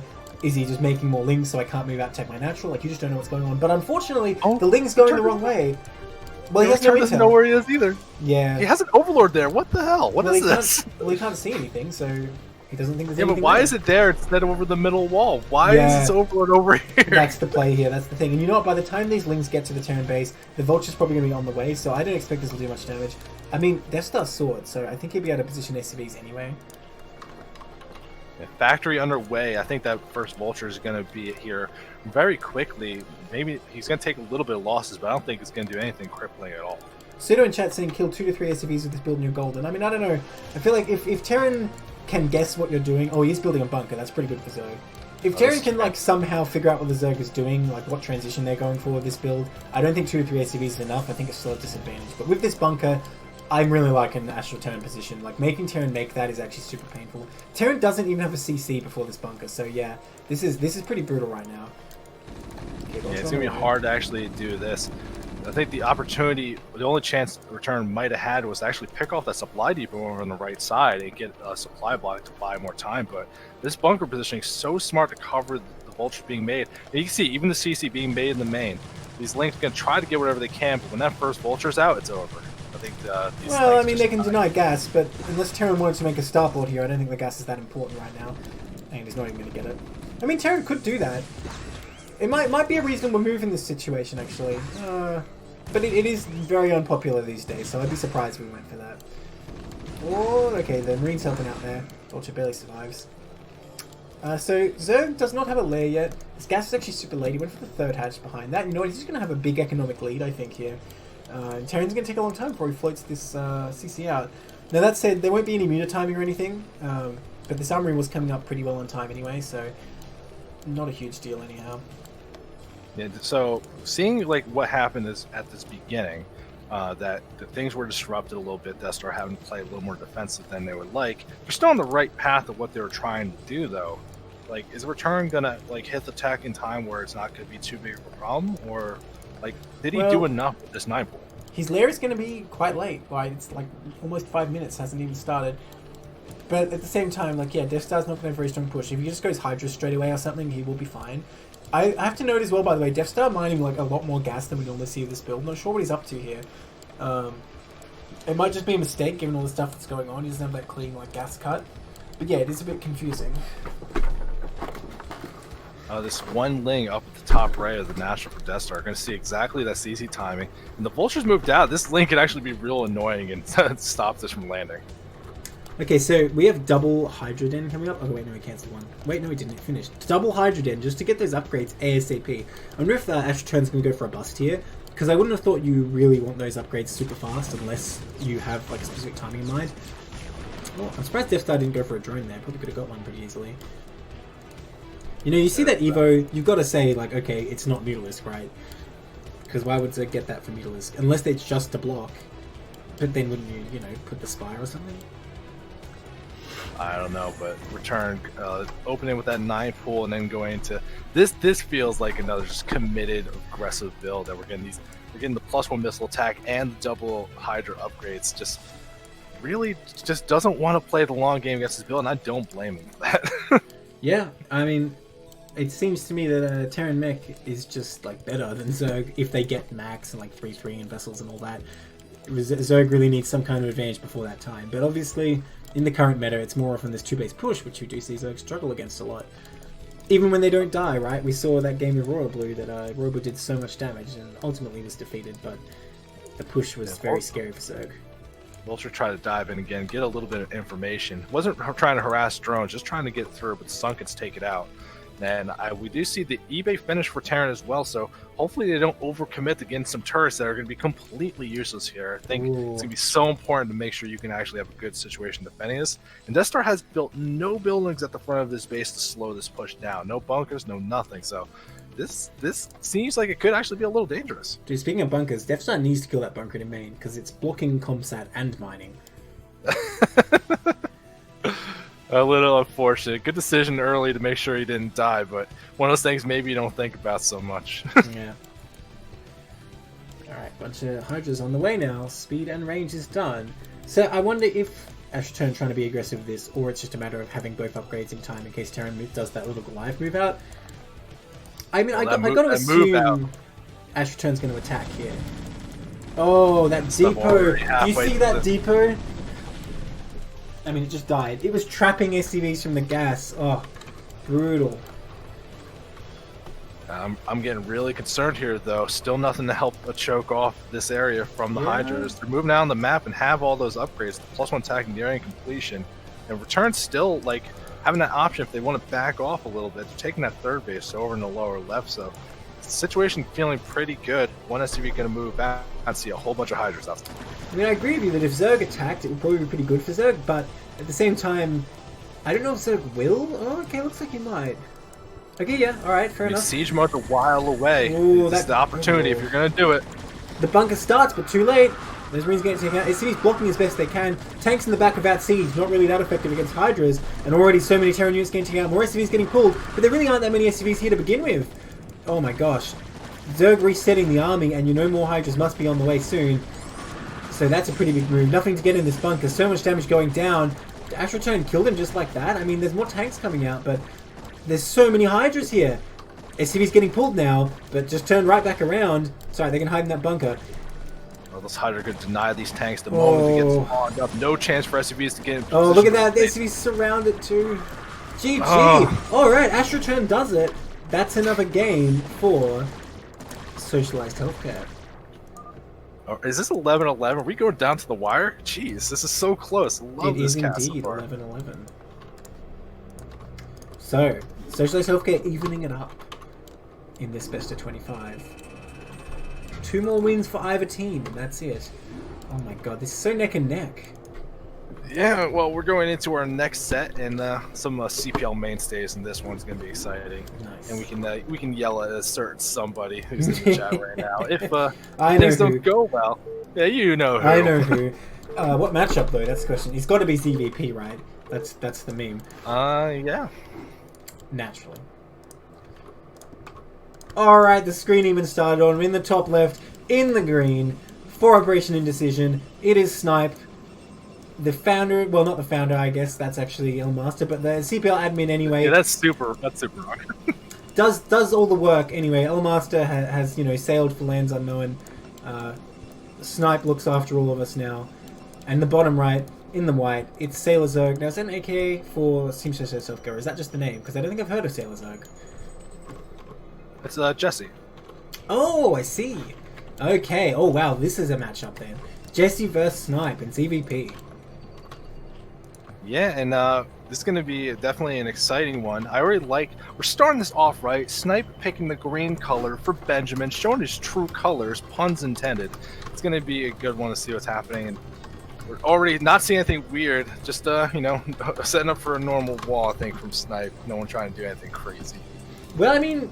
I don't know this protocol that well. Is that the pylon position you want, or is there something funny going on here? It looks weird to me, but I'm bad at wall, so I'm gonna assume until I see why it's bad, I'm gonna assume it's better than what I would do. We got Chill in the usually- chat. I feel like Chill can answer. Is that a weird position? Don't answer Snipe, because that's kind of like spoilers. Like, oh yes, I put it there because I was going to make 2 gates. You know, that's just spoilers, man. That's the right one, says Justino. That wall's not a brew wall, that's heresy, says Cold War Gates. Well, we're gonna see what ends up happening, but the probe from Snipe getting in here and sees no pool started, hatchery first. So let's see what the adaptation is from Snipe. That's very brave on Overwatch, but Snipe missed his chance to deny it. Just like kind of didn't even check for that possibility. Ran right past into the main, which is a bit of a mistake, really. But Snipe can go for Nexus first here, so it'll even. Or look at the, he can go. Yes! He can go for something else. Well, you need a forge though. A forge is required, I will say. Oh, he didn't start a force yet. No. Oh, he's just going Nexus first. But who's to say you can't do both? Okay, no, he's saying you can't do both. That would have been pretty sick if he just makes the forge and does it anyway. But no, maybe he was just moving there to like give Zerg anxiety and see if he would pull drones. But Zerg seems to like, you know, not really worry. Jesse's just like, yeah, no, you're not going to do that. I know who you are. Yo, can we talk about like the games we've casted today? Half the people are like, "You're not going to cheese me. I'm writing it off," and they've been crazy greedy. And the other half, they've been cheesing every freaking game. So like the fact that we're making these. I don't know if you call it a cheese, Hatch First. I don't know if that's the right word for it. I mean, both players on a 2-player map with a reasonably short distance going Hatch first, Nexus first. No, gentlemen's and gentlewoman's agreement. We're going to get to that mid-game. We're fine. Let's play it's the grand normal finals. game. We can't have a 5-minute game. We've got to show a big game for the fans, you know? It makes sense. Possibly. I mean, Snipe, look, given how long his games are, he must be a master at late game PvZ, right? Because he's spent so much time playing it. So he should have an incentive to get to the late game. I mean, Snipe might be anxious right now. Look at that APM. We're storming 200. Unbelievable. Wow, that's pretty high for Snipe. Wow. Snipe, you okay? Maybe you're like having a heart attack during this game?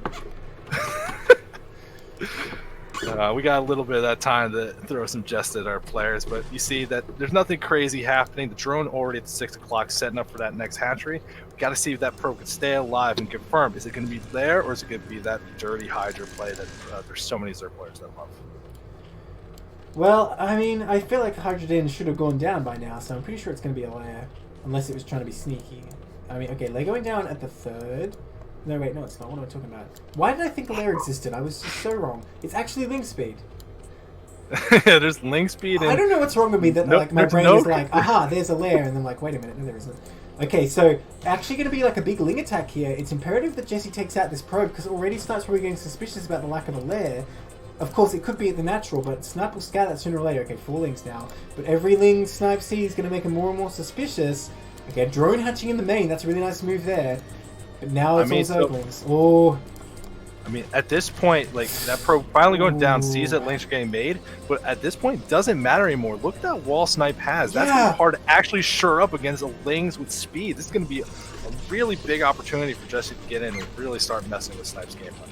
This can't be the right wall, can it? There must be a better wall than this. Like, is the pylon part of the wall just too bad and you can't do that? Like, because this is so wide open. No second cannon. Snipe has no idea. Oh no. This Overlord sees and everything too, and Snipe's not going to really get any good scouting info. Going for that Citadel first instead of the normal Stargate will give him a little more punch, but it's going to be a long way away before Zealot speed's even close to finish.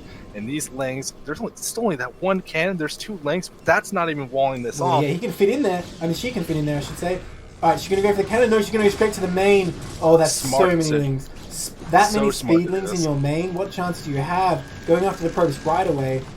Oh, just hitting everything. Oh, does take out a ling in the mineral line here.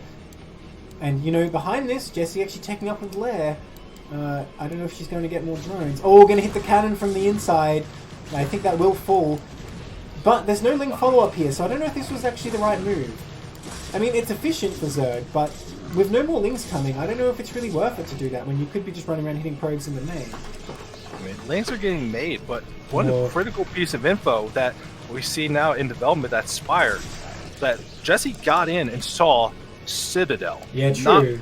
Not Stargate. So, if you know there's no Corsairs on the way, Mutas could be a very powerful choice. Well, that's definitely a point in Zerg's favour, but I feel like Jessie misplayed this quite badly because she has a lot of minerals. If there was like a follow-up of 12 more lings at the same time she hit that cannon, I think this game would be over, but as it stands, Snipe has stabilised, he's got that wall up, the cannons will finish in just a minute, and that's enough units blocking that he'll be okay.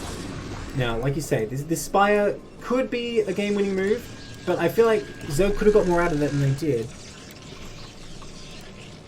For sure. Now, we're seeing so much investment at the front with under that threat of the lings that there hasn't been any defense added to the back yet. And Spire nearing completion, there's only a little bit more time before some cannons at the middle line in the main are going to be necessary. Templar Archive on the way. Still going to be quite a while off before you can have Storm or Archons available. Yeah, a lot of lava being banked up for Jessie, unfortunately. A lot of minerals with it. So, you know, while macroing all these links, it's quite hard to macro at home. I mean, you might be saving the larva up just to make sure that those meters hit as hard and fast as possible. Look, if you can get 1,200 gas alongside that 1,200 minerals, that'd be great, but I don't think that's what's going to happen here. I mean, you're right, but now after we see some links in production, I'm looking around. I don't see larva banked up in any of the hatcheries. Just enough, really. Available. Yeah, she just made a bunch of drones. I mean, I don't think it's that critical to just suddenly show up with like 9 meters versus Protoss as it is versus Terran, say. I mean, it's not critical, but man, it'd be really annoying. Oh, there's no cannon in the main, so you know what? I guess you're right. It's still pretty damn good for Zerg. Even like a counter with the speed zealots isn't going to be too scary because Ling speed's already done. There's like a decent amount of Lings out. You know, Jessie would probably feel pretty comfortable if that's Protoss' only answer here. Now the Mulists are coming across the map. Yeah, this is definitely a dangerous spot, though. Snipe going for the tech choice that you'd use more against something like Hydra, since he's playing in Dark, has to make that guess. Like going for Storm instead of like just committing to get a couple Archons and some cannons. Gonna wait and try to do that. If the Muse dodge that first Storm, they're gonna have free reign in the base. Oh, thank you, guy in chat. I forgot about that again. Oh, what, the replay? No, no, not the replay bar. Jeez, I'm not that bad. The score. Okay. Well, that's okay. You see these mutas getting over to the left side. There's no cannons protecting this mineral line. Big damage on these probes. Yeah, and you know, this is just the beginning, right? This is just natural. Immediately makes that Archon. I think Snipe knows that nothing's really going to happen to Storm here. Oh, man. Okay, now going... Nope, not to the main yet. Getting what damage she can, because I think she knows that it's easier for close to cannons there. Look, these Templars so available. But the Archon's out! Watch out! Oh, one hit goes down. Okay, cannons are coming up. You know, I don't know. Jessie kind of spent a lot of time before she came in here to kill these cannons. And now the Archon's out. Oh, but it gets blocked by its own SimCity. Needs to finish off these cannons before they finish. Okay, one goes down, the other goes down as well, and this Archon has a long way to go around. Oh, another hit goes down though. Oh, it needs to be so careful. Another hit still. Jessie flanked by another Archon. Oh no. These Mutalisks getting crushed actually, taking so much damage. Honestly, not the best Mutamicro there to avoid those, and Snipe did a great job like getting his Archons right away and chasing them down. Yeah, but think about all the situation. Lots of pressure in from Snipe, having to go for a very linear kind of army that he's going for. He's got these couple Archons in the main now. There's no like real army that's could be able to move out on the map for him for a little while. Meanwhile, I'm Jesse's just looking at this third. got all this macro opportunity, actually leading in workers compared to Snipe. Yeah, this is like drone bonanza over here. This the natural is like unsaturated though. But yeah, Jessie definitely not relying on this to end the game. Definitely building up a lot behind this. Now the move out will come though, and it might not be that easy for Jessie to defend with speedlings and mutas only. The Hydras are on the way, but there's not going to be a great number of them. Oh, harassing the natural again though. Realizing these mutas are pretty injured for the fight, so they're pretty good for harass.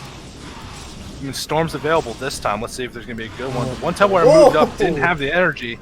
That was a nice one. Mostly a good dodge, saving what they could. All those moves were just very bruised at the time. Yeah, I mean, they could have done more, but I think they've really paid for themselves, so it's not too bad for Zerg. Definitely, Protoss, I think, needs to come across and make something happen, because Zerg is just going to have such economy now. And here we go.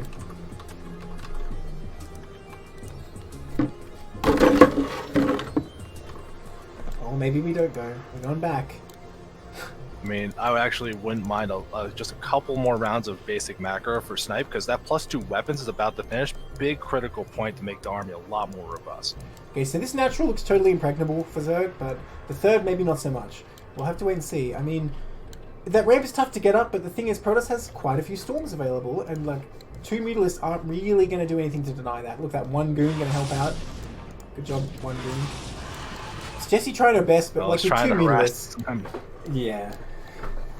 It's trying to harass down the High Templar, take some storms off the table. But the army getting in a good position between the third and the natural. Oh, those Templar. Okay, nicely defended by Snipe. Keeps him alive. I don't know if he'll actually choose to attack here. Look, I think attacking this natural would be a terrible mistake. With 1 Dragoon in your army, I don't think this is what you want to do. If you have like 10 Dragoons, this isn't so bad. But oh, decent storm, but dodged. Yeah, I don't know. Another one. Oh. That's a much better storm. Eliminates about half the Hydra force. Where are the This Sim reinforcements? City is good, but there's still a lot of army barreling their way through, and there's just not units on the way. Only 4 Wow. Hydras on the way. It's just surprising. Jessie coming in with the flank though, a bit late. I feel like she could have reacted sooner, but nonetheless, here she comes.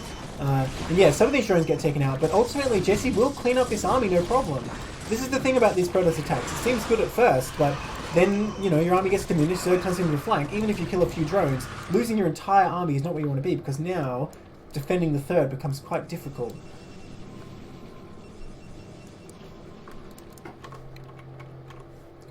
Well, And look at what Jesse's doing again after yeah, 11 drones. Really understanding how to get this big money machine working. Though, without a 4th base online, like there's some lings over in the bottom left, like cleared out the area, should be set up to take another one. But I don't know about the time movement from Jessie. Coming across this bridge seems very difficult. Oh, that storm is very nice too. You know, when the third is really the focal point, I think, right now. There's no way Jessie's coming into this natural, right? There's too inefficient attacking links into all those cannons. I mean, honestly, just with the army that Jesse has as kind of a smaller hit squad of Hydras, not even like lurkers or anything, I really don't want to be attacking to anything because we already saw it Snipe very heavily indexed on adding a High Templar Storm. And we see some links trying to move around a bit and like try to position in a way that's going to be good. There's a little squad of stuff between 2 bases, but Jesse going straight for the third. Not a lot up here, actually. Yeah, I mean, it's a decent storm. I don't think Zerg has enough to break through there. And you know, this does look pretty good for Protoss. They get their third up for a while before Zerg can get a 4th, like you were saying. I mean, this 3 o'clock, it's a base, but I don't know, it's not that easy to defend if you don't have a lot of time to set up some city there. And it's such a short path for Protoss, right? Like, from this high ground area where they really want to keep their army to defend this third over to there is, like, not far at all. One Zealot getting over to this third, going to scout that this base is trying to be made, which is just the most annoying thing as a Zerg player. But another base down at the lower left being taken, and we actually see that Jesse reinvesting in mutas again, trying to get something done with those. Well, I was just thinking, oh, she cancels that hatchery, interesting. I was just thinking, like, Protoss' economy is actually not that good because all that harassment went down earlier. Like, this army is okay for now, but it's going to grow a lot slower than we might expect from a 3-base Protoss in this scenario. One Overlord, what's he looking for? Death, I guess? He's going to find it. Okay, Jesse going to expand to this bottom left instead. You know, Snipe pretty well set up on the third now. It's probably not going to fall without a lot of effort from Zerg. Zerg looking like she just wants to play defensive here. But that 4th is really quite vulnerable. That said, Protoss getting their whole army down to the bottom left corner of the map isn't necessarily that easy. Yeah, this is actually looking like it might, this Mute Switch, if it really commits to it, might be a big deal because you see that money banking up. Lots of it, and it's about even between them. The only thing I'm a little bit worried about, you look at Jesse's third base she took, there's nothing mining the gas there. Took the extractor, hasn't touched it at all until just when I said that. Yeah, well, that's alright. She was just saving it. She didn't want to spend it too early. Well, here comes a big Mutaforce moving across the map, and with everything being positioned up towards that third base that Snipe took, there's only a couple cans here for defense at the natural, and in the main it looks even worse. Like this, I don't know. These Mutas could come in and do some big damage. That's a lot of cannons and also a Templar, so I don't know if that's really going to be that valuable. I mean, you can pick up a couple probes for free, I guess, but well, even the Observer to get the high ground vision there. Yeah, no, that's not going to be a good proposition for Zerg. And you're Protoss using this option to get across the map. Now, that bridge is like not where you want to go as Protoss. Well, look at these meters in the main. I mean, I guess they can clean up these goons, but it's not like you're going to kill all these gateways before Protoss can do something. Oh, that's Storm, and that's the something Protoss is going to do. So much damage to these meters. Yeah, that was a big move, and Snipe taking this opportunity, realizing how much army is not going to be in a threatening spot, trying to move in a way where they can attack that third base. Lurkers in transit, not burrow, getting picked off for free. This is a big loss. There are no lurkers in the third. I mean, it is a pretty hairy setup for Protoss to try and get into, but all the lurkers are over at the natural here. They're all clumped as well. If a storm can go down, this is going to do massive damage. Okay, Jesse only borrows one. I'm going to try and spread them, but is there time? Just trying to run away, mostly. She knows how dangerous storms are against lurkers. Has to come 3 in the back, and Snipe capitalizes immediately, storming 2 at once, and all of the lurkers are going to be down in just a second here. Oh, the Observer almost gets taken out, but is alive. But now the Mutants swoop in. Templar still has Storm, but it's not using them. There it goes on the Mutalists, and you know these Mutalists will be cleaned up by these Dragoons, but Protoss does not have enough left to bust. Another force of units down in the south here, not coming in to help. Okay, Snipe realizes he has these. Is that enough to bust these 3 Sunkens and 1 Lurker? Where's his Observer? Is it dead? I think his Observer got taken out. I think so. There was one. There's one behind, lagging. They're catching up now. Well, I don't know. With these Sunkens here as well, I mean, I don't know if Protoss really wants to try this. And, you know, behind this, Zerg setting up a 4th. Nice Storm. Small little move out from Jesse during the pressure at the natural, moving links to the top right, just making sure Snipe's still on 3 base. So the situation isn't as dire as it looks. There's a pretty scary army here, but Jesse's still sitting on 4 base economy with a lot of production available, and it's going to be hard to get through that natural. Look at these upgrades for Snipe. +3 with only 0-0 for Zerg, +1 armor and missile about to finish. That probably helped Snipe a lot in that fight, getting that insane efficiency. Because Snipe really doesn't have that many probes. I mean, Grinder's going to mine out on these bases soon enough, but I really feel like getting more probes would have been worth it. Oh, Zealot's coming up here just before these Sunkens are done. I mean, is it enough? I guess not. These Sunken's going to finish in the nick of time and deny this Protoss aggression, but these Hydra's kind of caught in between 2 Protoss armies, going to easily get crushed.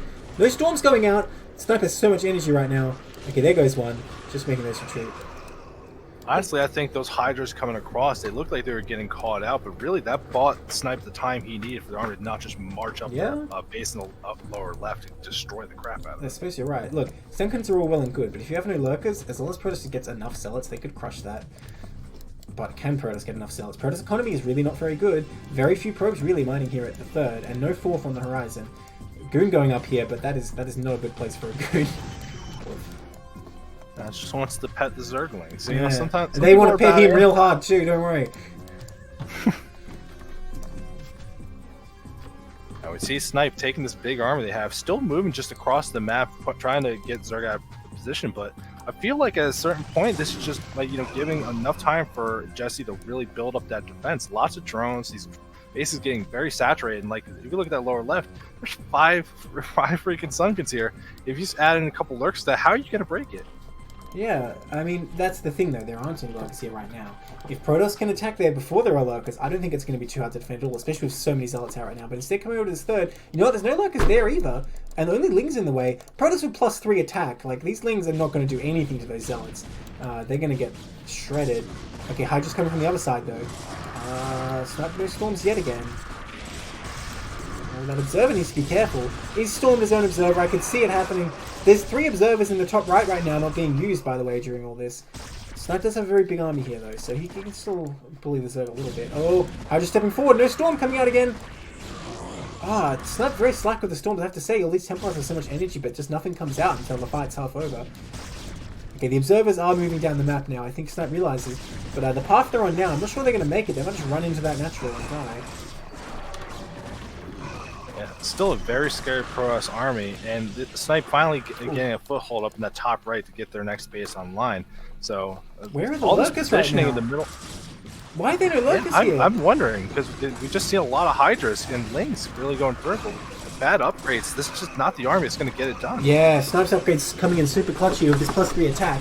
I mean, the Zealots are getting shredded right now because no Storms going down. There's Hydras. There it goes now. Not the best Storm. Okay, killed a few more. More Zealot reinforcements arrive. I don't know. This looks very flimsy for Zerg right now. If Protoss can bust through here, it might be enough. Oh, these reinforcements in trouble on the map here, but the attack continues. If Protoss takes out this hatchery, this defense becomes a lot less effective. Oh, look at all those Zerg reinforcements and Lings coming in. So much energy on these Templars. Once again, no Storms going down. Oh no, that's critical. Protoss losing these Templars without casting any Storms is actually probably going to put the kibosh in this attack here. Because now all these Lings are going to come in. And Lings pretty good against Goons. Oh, but Archon shows up. Archon's really good against Lings. Better than Lings are against Goons, I would say. But yeah, I'm surprised. Sorry, I'm surprised Snipe still has an army here, but a lot of it got taken out by Jesse. Now you can see just little attacks trying to go through here, a little up at the top left trying to deny this base, but Snipe really committing into pushing into this natural, but the Sim City is set up so well here, it's not getting anything done. Templar walking into the Sunkens and getting killed off for free. Yeah, honestly, I don't think like Snipe executed this attack very well. Now, there is continual reinforcements coming in though. Zerg, you know, has kind of run out of steam, it feels like. Even despite trading quite efficiently, I think Protoss just has the brute force to come in here. Oh, big storm there. That's a bunch of drones going down. But, you know, Zerg has an insane number of drones, realized. Once again, Hydra's from the back. And they will take out those goons if no storm goes down. And it's not going down. Okay, there it is. But the goons are already gone. And Zerg barely going to hold here, I think. But, you know, quite a bit of damage has been done. I mean, this is barely a hold, but if you look at the state of this after the fact, so many my God. look at these drones walking through that Archon on the ramp. Just so many big shots, a lot of them barely escaping. Get him, Archon. No, they're going to get away. That could have been huge. Yeah, Zerg still has 50 drones, though, and the only key tech that died is like an evolution chamber, which I think has probably been rebuilt by now. So, I don't know about this. I mean, yeah, this fourth is good. I don't know, 50 drones is a lot of drones, that's all I can say. It is only 4 base for Zerg. Yeah, it's definitely just going to be a rough situation. Like, you see the drones getting all the way over to that lower left base, so you're going to be able to resaturate that. And Observer is going to see that this drone's trying to take the 9 o'clock base. I'm curious to see how it is. And that hatchery is definitely too low, right? That needs to be higher. Oh, yeah, absolutely. I mean, look on the mini-map, if nothing else. But, I mean, Zerg can make extra drones, that's fine. I just want to get that thing up as soon as possible. Okay, finally some more lurkers being made. I mean, during all this, you know, Zerg still sitting on this kind of layer tier tech. No Defilers coming out, which really are very effective against this late game Protoss army. Oh, that poor Probe. And, you know, Zerg's upgrades are starting to catch up, though. 3-2 for Protoss. Oh, and +1 shields for Protoss as well, versus 2-2 missile for Zerg. No melee upgrade yet, so these links still not super effective. And yeah, that hatchery has no chance. Yeah, getting a cancel over at the 9 o'clock base. This small unit from Laser Snipe. Keep Jesse on 4 bases and should be feeling pretty okay about that. But Jesse's starting to accumulate a pretty big force of these links. But I'm looking around like, we see a hive, but where's the hive tech to go with it? Where's the defilers to help crack open these bases late game links? Absolutely, or just plaguing the army would be huge. Dark Storm to defend, like there's so much you can do with defilers. But we don't see any made. I mean, granted, Jessie doesn't really have any gas right now. So I think she's just trying to make as many units as she can so she doesn't die right now. And Snipe's army isn't that formidable. I'm looking at this, that isn't that strong. Are there more units somewhere? I mean, there's these Reavers up here, I guess, technically. But they're not going anywhere. Well, we do see some shuttles getting made and shuttle speed on the way. The great equalizer, a quick storm drop to destroy absolutely everything. And what about a not-so-quick Reaver drop to just blow up a base over the course of 5 minutes? I guess so, but we've seen it. We've seen it. And we have seen it, but you know what else we've seen? We've seen armies getting out of position and getting caught out here. And we're seeing that Snipe moving down towards that base in the 6 o'clock, which has been up for quite a while. It's actually nearing getting mined down, so it's not as valuable. But some lings and lurkers in position to pounce on that upper left base. But that's very heavily defended. I think Snipe, if he pulls the trigger on attack, it gets some big damage without fearing the counterattack. Well, all these things look scary, but you got to remember they have no melee upgrade, and Zerg still has the edge in the melee versus armor upgrade. So they're not as scary as they look. I will say that. And you know, there's only like, what, one lurker here, more across the bridge. But if Protoss can storm that bridge, oh, no storm's going down yet. But nonetheless, being held back by the Zealots pretty easily. Storms those lurkers, very nice. Oh, storm zones out, but that's inevitable. I don't know, man. This Protoss army looking pretty formidable. It's not that big, but it's just so efficient, especially with so many Archons. Those Lings didn't really do much. More coming from the back. Oh, that Archon on the bridge is going to get so many kills, though. Look at him go. Oh, 19, 20. 21. Oh my gosh, slaughtering them.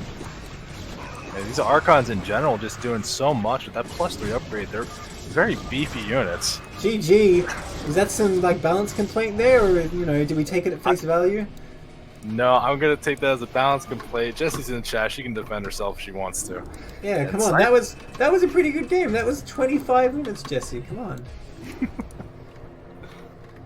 A very intriguing game one between these two players. I honestly, like, Jesse should have won that game early with the Mutas, just didn't, or even just the Lynx didn't commit to that really big early aggression, though, unfortunately. Sorry, my headset came unplugged. I assume you were talking about the mutas earlier. Or the Lynx, just a lot of early the aggression. There's Lynx. a I big really window. question that.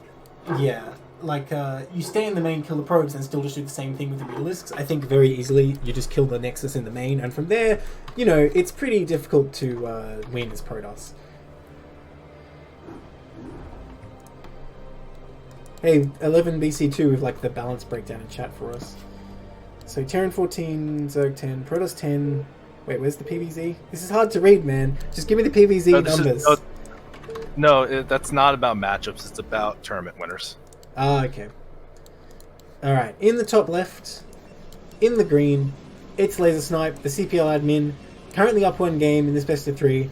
In the bottom right, it's Jesse for Socialized Healthcare. So both teams 11-11.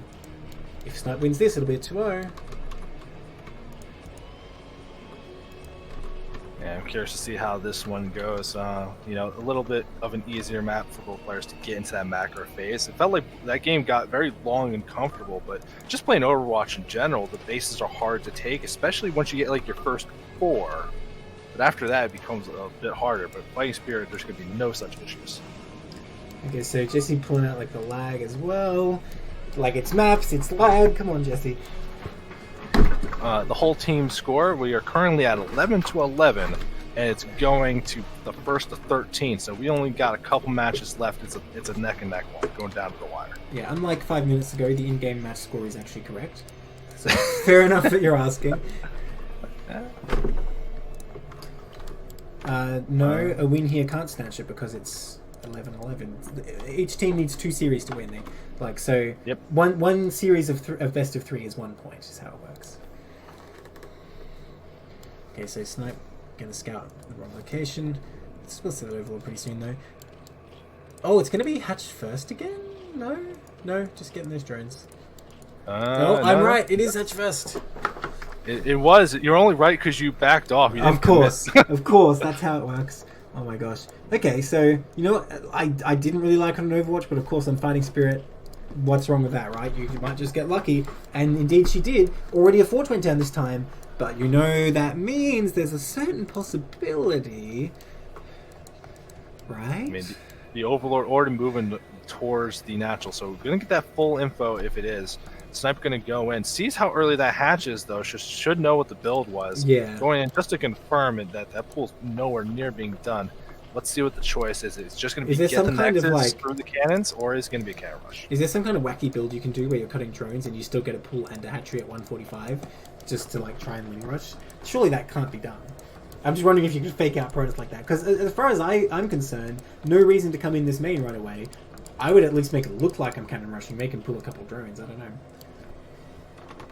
I mean, the one big thing, and this is why it's such an investment of like, hey, did you skip a cannon? Did you get 1 or 2 or any of this kind of stuff? So if you invest in getting like a pylon that you're planning to cancel, just like fake them out, even that can set things so far behind where you're going to need a certain critical amount of minerals early. Everything's kind of like razor tight early. So well, we do see Snipe going for the most like I don't know, macro option here, where he's getting the gateway and the Nexus before the cannon, and I like that. If you're not going to cannon rush, I think that's definitely a good way to do it. Like, anyone watching this cast shouldn't take me too seriously. I know Cannon Rush, like, it's pretty low percentage of success. I just really want to see it, alright? I mean, you can go watch that Bisu versus Jadong extended series. It happened twice. Yeah, but didn't it fail both times? I thought Bisu won with them. Oh, did he? Oh, okay. I probably only saw the one that failed. Well, I mean, that's not the game we're watching, though. We have so much exciting stuff here. We don't need to worry about Korean Bros. They could finally take a back seat just for once. And we can talk about these games instead. Okay, this probe running around. He should try and keep it alive, but it's already surrounded. Is it mineral walking? No, it does get taken out. So Snipe losing the probe very quickly once again. I mean, this is kind of the same thing happened in the first game now. We don't have a Ling or Ling coming up this time. Snipe sending a second probe right away. I think, well, who knows? She could still just start Ling speed here. I think this gas is a little late too, but at the same time could just be a lamp. Thing is, if you do just go for the 3-hatch Spire and Protoss makes like 3 cannons blind, it's pretty good. I mean, you're saying 3 Aspire, but I don't see a Lair in the way. I'm curious to see if they can.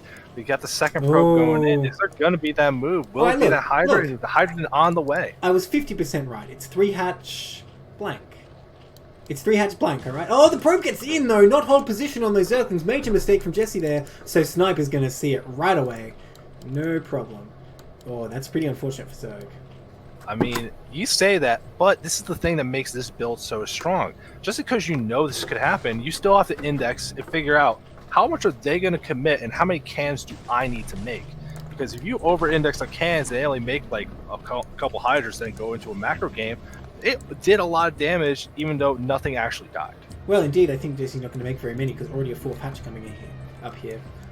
And no Hydra upgrade being made. I don't know if one got made already, but I don't think it did.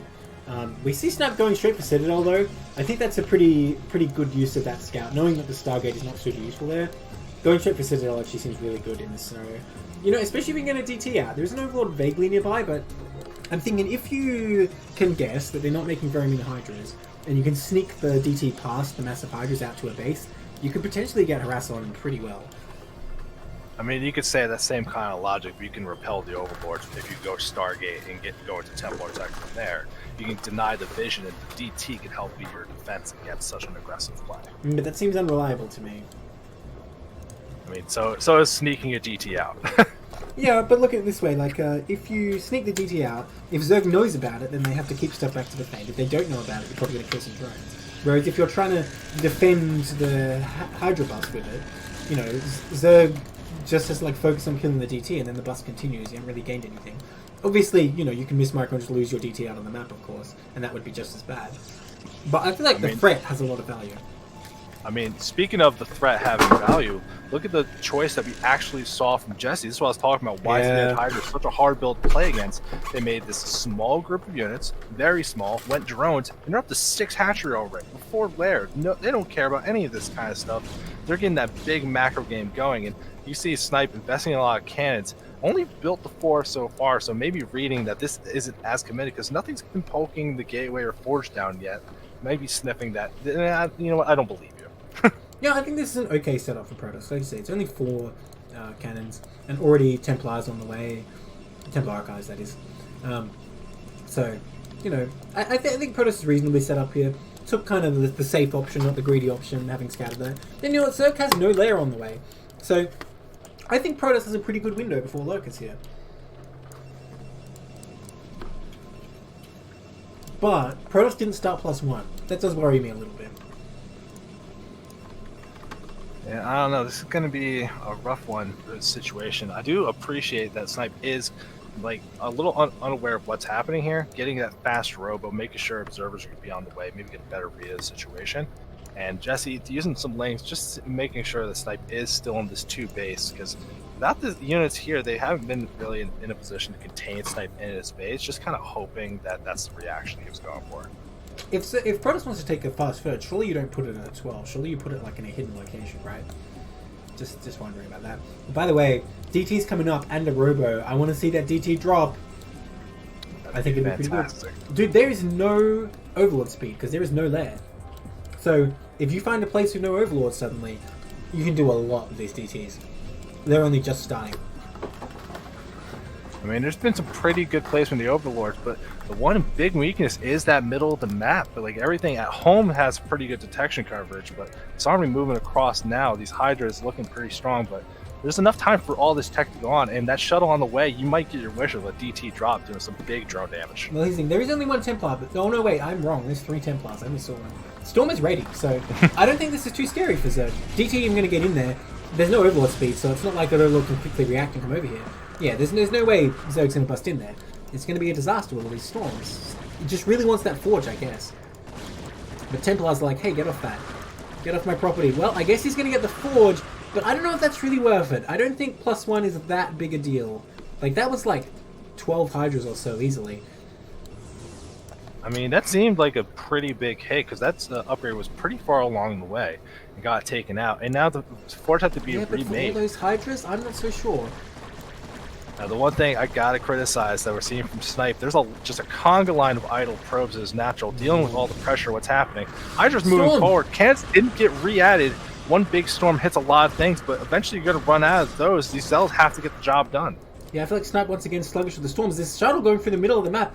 Jesse spots it. Oh, that's a pretty big misplay. If you go around the edges, could have been huge. Oh, if Snipe loses it, needs to unload. Oh my god, don't try to be brave. Just unload. ADT. Oh.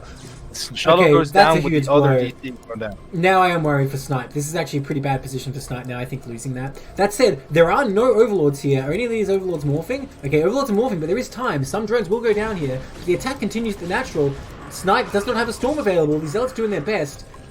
Alright, DT getting to work. Killing Hydras right now. Okay, now he goes on the drones. And the amount of time till the Overlords hatch, and Jesse knows it. Not much you can do when you have no detection, though. Well, that drop didn't do much, but I guess it did distract Jesse's attention for a little while. Yeah, super greedy to send that shuttle through the middle of the map. Going around the borders, I think, would have served Snipe much better. Well, Jesse, after seeing everything happen, so much damage done at the front, he knows Snipe has to be defensive here, can't afford to move out at this point. DT got cleaned up, and Jesse immediately taking the 4th base over to 3 o'clock, taking a good advantage of this winner's opportunity, and still just so focused on that macro. Look at this drone count again compared to what Snipe's got available. Like, it's mid game's not going to get any easier if this keeps happening. Yeah, I mean, it's going to be up to 4 base right for Jesse, and Snipe is going to have a hell of a time securing a 3rd, I feel like. Now, Lurker aspect is on the way. I was saying that was the real advantage for Snipe here, is that the tech is going to be late, but the window is closing. Yeah, and like we were saying, like in the moment, maybe that forge wasn't so important, but like one of the big advantages Snipe had in game 1 was how far ahead the weapons upgrade were. And +1's still not done. Like, this is going to be a much different army when you fight straight up against some of these Zerg units. Well, I suppose you're right. That forge was more important than it seemed because Snipe didn't actually start +1 for a very long time. Look at this drone. Another expansion for Jesse going to be up in the top right. Really just taking full advantage of Snipe's situation that he can't afford to move out yet. Yeah, well, Protoss can't be everywhere at once, right? He commits all his army in one location, Jesse can just attack somewhere else. Now, Snipe is coming down the south here. Not looking like he really wants to take a 3rd that badly.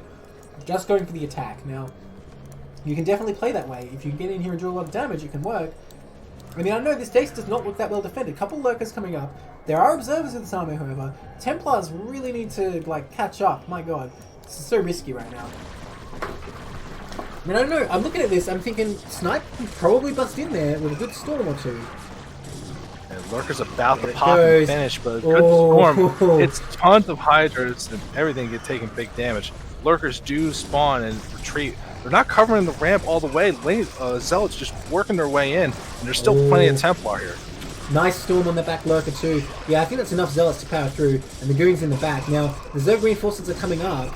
I don't know how many storms are available. And we got 2 storms in this one Templar. Cast 1, pretty good one. And the Hydras do pick him off. No, they try, but they fail. Oh, these storms doing so much damage. Oh, this might be critical damage. Snipe might be able to take out this base now. So many Dragoons reinforcing. And you know, now that there's only hatcheries left, Dragoons pretty good at killing hatcheries. I mean, so losing that 6 o'clock base for Jesse, this is going to be a decent hit, but I don't think it's even that as critical as it seems because there's still 3 bases established for Jesse. Lots of drone saturation, a big economy set up, but one thing we saw it in game 1, we're seeing it in game 2 as well. Just not enough lurkers to slow down this ground-based army. I mean, even though Jesse still has a good drone count, still has that 3rd, there were 2 hatcheries here and like a bunch of buildings. Like, think about all the investment that Jesse's lost here. I don't think it's too hard for Snipe to just reassemble and go hit the 3 next. And you know what? Snipe doesn't really need a 3rd base. It looks like he's going to try and go in anyway. If you can just keep denying Zerg bases like this, 2 bases will last. He's going for that 3rd though, which is definitely a good move. Well, army getting a bit split up right now. He needs to be careful there. He doesn't want to lose all these goons. Oh, Templar rallying to its death as well. Here come the Zealots coming down.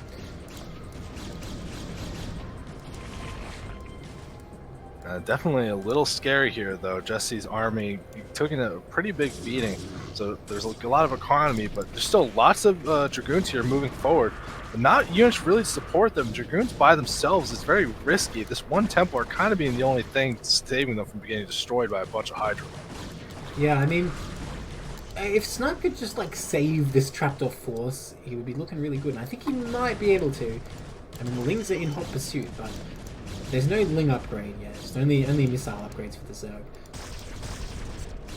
And yeah, those two goons. I mean, sorry, 2 lefties. I missed off goons. That's all good. We're seeing that Snipe finally trying to take that next base up at 12 o'clock, trying to get set up with some Nexus and cannons. Link's seeing that at least, but not going to have enough muscle to shut it down. He really needs a There's Templar there, though. That's what he really needs. I mean, the cannons are barely not going to be done in time here when this massive Zerg game is coming up, but at the same time, this opens Jesse up for a counter. There is pretty much nothing in this natural. Snipe goes in right now. He could crush through, but at the same time, I don't know if Snipe has enough to defend this third. Storm coming up, though, and you know what? Maybe it's not enough Hydras, even without the Storm, and Snipe pulls the trigger, goes into the natural. Snipe's looking real strong right now. I don't know if Zerg can withstand this, and even with that other third, if Protoss kills both these hatcheries, I think that's too much damage. GG! Yeah, Snipe takes it for Operation Indecision. So, tell me, that's a 2-0, is it not? That is a 2-0, you are absolutely correct. So, Operation Indecision up to 12, only needs 1 more series to take the whole finals. Oh man, we got 2 more. This is going to be so dramatic. I hope we get to a final game, but we got to get through this game first. And I'm not going to say anything about it, but I've heard rumors, I've heard musings. This is a good one. I mean, this whole night. I went to change the scores, and like I'm just so enthusiastic. I put Operation Decision at 13. Oh, we got this, man. We got this. We're gonna win. Just one more out of 2. No problem. Yeah, this is Jarcino chat. This is the Chill vs Age series. Ooh. Apparently getting really hyped up, as this is a good one. Apparently, all so. Right, let's go.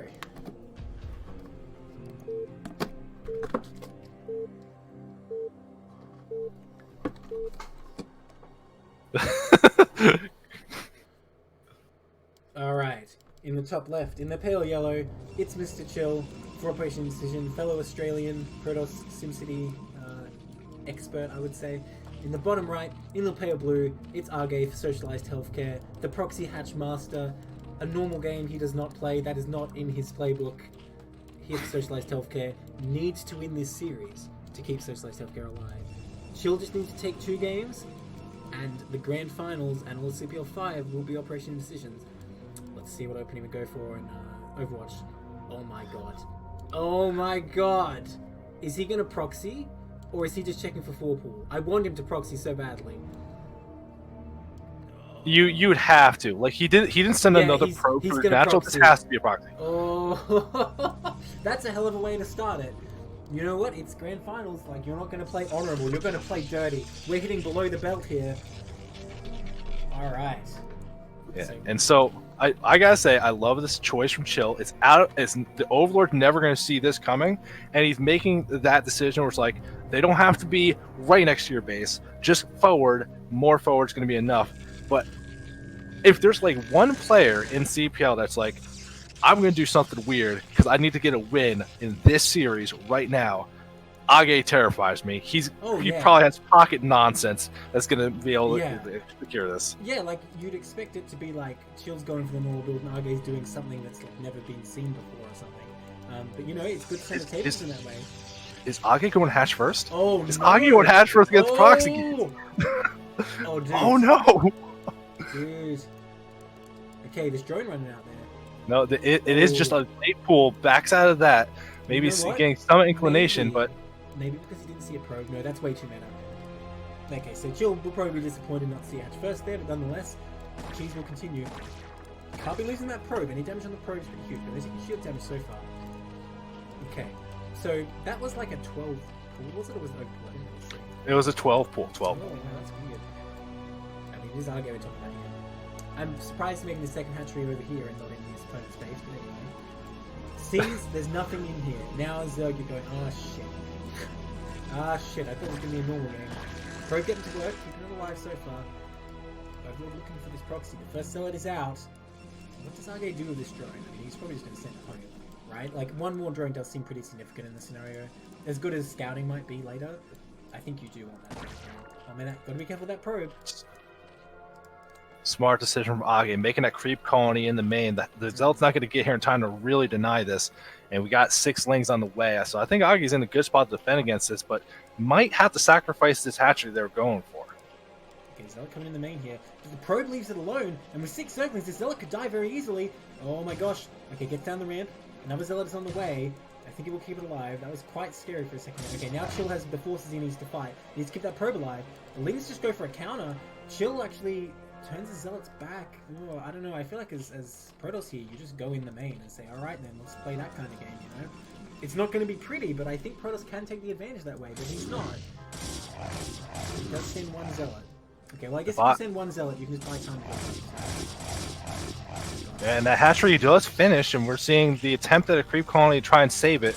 A pylon getting made for the probe just so there isn't supply block, but here comes 6 lanes in the main. There's nothing here to defend it. Yeah. Oh man, I don't know. I feel like this natural is going to die for sure, but at the same time, how much damage is Chill going to take? He can't lose that Nexus. There's no way he can afford another Nexus. These probes are sleeping on it right now. They need to get in there and stop those Zerglings. The Zealot shows up, but the Zealot line's not enough. The Nexus half health. Meanwhile, the hatchery for Zerg is going to go down any second. Oh my gosh. Okay, 300 health. 200 health. Okay, we'll clean it up. But how much health is this Nexus left on? Oh my god. Okay, 195. The natural falls for the Zerg. This looking pretty good for Protoss, as long as Lings can't sneak in and kill this Nexus somehow. I really like Protoss' position here. And Protoss can now hold the ramp with ease. No lair on the way. Arge even going for Ling speed. Protoss not actually using the ramp there. Okay, pulls back. Not really setting up a contain here. I think it's a bit of a mistake from Shul. He needs to get on that ramp and block it completely. I don't think 2 Lings is that scary. Even if the Nexus is low as it is, I don't think 2 Lings getting out is the end of the world. But he does kill that egg. Oh man, Chill needs to block that ramp. Like yesterday, if like 8 speedlings come out, oh no, they're gonna get out. Oh, okay. They don't have speed yet. Pylon. No, yeah, this pylon. Okay, Chill blocking the ramp. Chill blocking the ramp at his main, so that's okay actually. Yeah, Forge on the way for Chill. If he holds on for just a little bit longer, he's gonna be able to get some cans and make sure he's set up back at home. That would be dirty. I said we're playing below the belt, right? Proxy Zealot and then cannons near the ramp. That's super dirty. Love this block though, very committed, realizing this is the only way Augie is going to get back in this game. Lane's going to cross this ramp now, having speed, but there's enough units here. Can they find their way? Can they wiggle their way through? It doesn't seem like it. He mineral walks himself, but it doesn't matter. It's not enough Lanes to really do anything. So nice block there by Chill. And this Zealot even out of the map. Yeah, Chill has like so many Zealots right now. I mean, Argo has those 2 Sunkens, but I mean, if Chill could get all his units in one place, I don't know. I don't know if Argy would actually be able to hold. I mean, Argy trying to find these gateways, wants to depower these and get some pressure on the map. There's 1 Zealot here to defend. It's 3 Lanes going to have a bit of a trouble dealing with this. Oh my god. Argy just trying his heart out here. He needs to make something happen. Okay. Zealot's out. Oh, the block's still not down on the ramp. I mean, it is now, but another Ling got through. A really slack of skill. Okay, really getting taken out.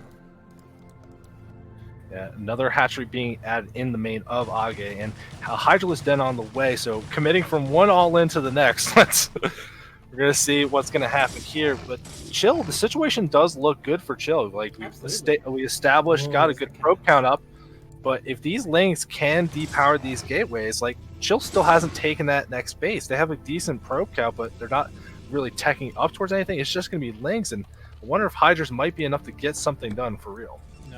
Chill takes out the Lings on the map, and he's actually even preparing for like 1 hatch speed. Not what it's going to be, but he gets that cannon in the main. I would like to see an expand from Chill. I feel like that's the play here. You just get another Nexus and then sort of cries. Lurkers. Yeah, Lurkers. 1 base with 1 base. Pros can totally do this. I mean, Lurkers are cool and all, but like, if you have cannons everywhere, I'm not so sure. 1 base Lurker versus cannons that exist, I don't know. If it was any other Zerg, I'd be like, I believe you, and I totally agree. But this is Age. He might be more comfortable here than in any other game. We're not even sure. Like, oh, thank God he didn't do a normal build. I'm glad he went Proxy 2 gate. We're in this like stupid 1 base versus 1 base scenario. Age's like super comfortable right now. You reckon? I mean, it's like the Bane thing. He was born in this. he didn't adopt the cheese. This is Age's life. Okay, Chill being very diligent, scouting every base on the map. I think that's a great move because that's another way Zerg can come back here if he kept to drain out there earlier. So Chill gonna tick off boxes. Well, you see that upgrade on the way. Containing that ramp ain't gonna matter if you get elevated units out of here. I mean, nonetheless though, there's a cannon in the main for Chill. So even if Lurkers walk all the way over there, Chill will still have play, right? He won't just be dead. I don't know about this Stargate, because Chill actually saw the Hydrogen already. Like, I really don't know about this scenario, but just my thoughts are, if you just go like Reaver and like Observer first, in case it's one match Lurker, which it is, and then Reaver, like what can Zerg do on one base against Reaver? That must be hell for Zerg, right? I mean, this might even just be if you go Corsair here. This does deny the very few options it's going to be, where it's like you think it might be Muta, it might be drops, it might be something like that. So Corsair, it kind of seems smart because you already have. Look how many zealots are on the map. Like your ground force is already great. Who's low sky? Is it me, Nebline, or is it Safe Zero? I'm the other guy. Well, I'm the one talking, so you're the other guy. Ooh, you finally, you're the quiet one. Unbelievable. Okay, I just like doubled the volume. I hope that's not too loud. Let me know in chat, guys. I don't know why it's quiet now. Well, we're seeing an attempt to break out, but Lurkers are not going to break out through 5 cans on the low ground, and Zell's protecting the pylon.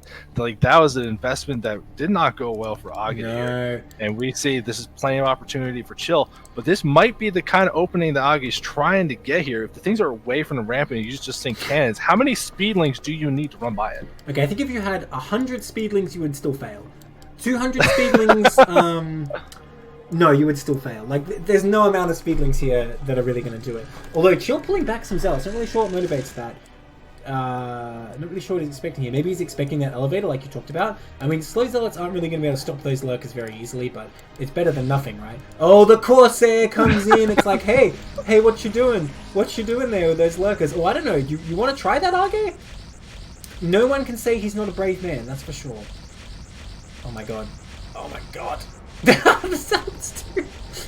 Oh, they're gonna trap him! Okay, the lurkers get down, but they just burrow. But Chill can buy so much time this way. He's got plenty of time to get cannons to his natural. And one's already on the way. Did he block the Nexus, though? I mean, cannons and natural are well and good, but you gotta actually take the Nexus, too. Alright, Age trying to split him up. I mean, if you look at this Corsair, since everything got morphed into lurkers, there's no anti-air at all, and this is this is a supply block forever against Age, and he just doesn't have the economy to help deal with this. Well, he doesn't have that much money, so like, is the supply block really that bad? Oh, dude, these gateways. Look at the 12. Look at the 12. Look at the 12 o'clock. Oh my god, he's actually gonna do it. Age somehow found the chance. Oh my gosh. You know, Chill doesn't still have a second Nexus, so if he loses a bunch of probes, it's going to be a big deal. Actually, you know what? That Nexus is so low, but there are 2 cannons here. It's only 1 lurker, so you know, I think Chill will be okay. A billion zealots coming back too. Still no robo started. Like, I feel like if Chill just gets an observer, he'll be pretty good. Okay. Gonna be able to deny the gas, I suppose, but that's not the biggest deal. Like, that's fine, because Chill does have this expansion now. And he has 600 gas in the bank, so that's really not the end of the world. Another cannon coming up, and I believe that one would be in range. But yeah, those gateways... Look at these lurkers at the front. Big shots on these zealots. Not enough to actually kill any, though. But finally getting some like pressure off this map. And those gateways that are proxy being depowered, the unit production is actually very stifled right now for Chill. You know what? It like slow zealots versus lurkers is like no range goons versus tanks or something. It's just like sad to watch. Okay, Chill being minimal with his cannons here. Actually cancel one of the ones building in the main. Oh man, Age inching forward, and that pylon is actually kind of ill-positioned. I don't know if the lurker can actually pull that off, but there's a chance. Oh man, that second cannon from Chill still not able to kill that lurker. Okay, I mean, through all this, Chill's like not dying, right? Oh, loses the lurker at the front. No, keeps it alive barely.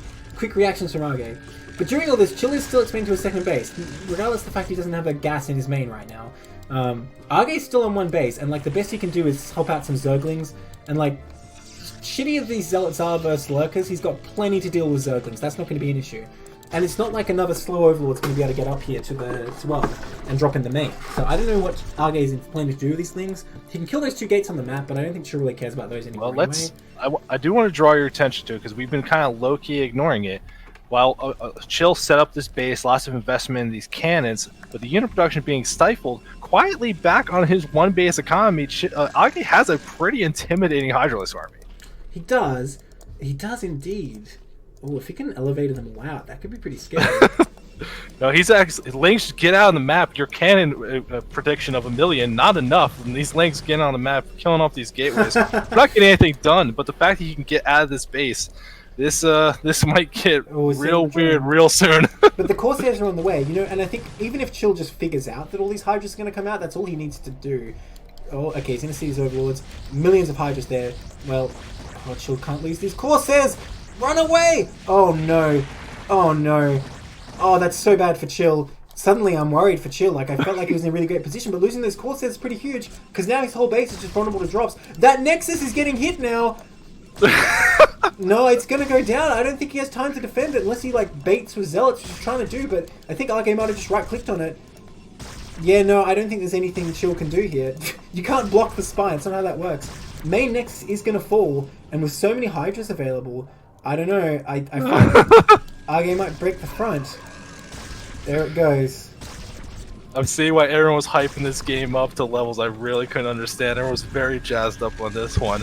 Age not giving it up, and that's the most intimidating thing I've ever seen. But still, that giant Hydralisk army back at home, the income for Chill devastated here. And if you look at the front, this isn't like your normal situation. There's going to be hard to cannon and actually reinforce this front. Even though finally an observer's out to stop this lurker threat, there's still plenty. And here comes a speed overlord with full of Hydralisks. They're moving across the map, and Chill's got to really think about what's about to happen to him. And there's no storm. There's no storm. Okay, if the Zealots were like underneath this or dropping, they might be able to do something. Templar's coming out. I don't know if he researched storm and I didn't see it or what. I have no idea. Yeah, I don't know.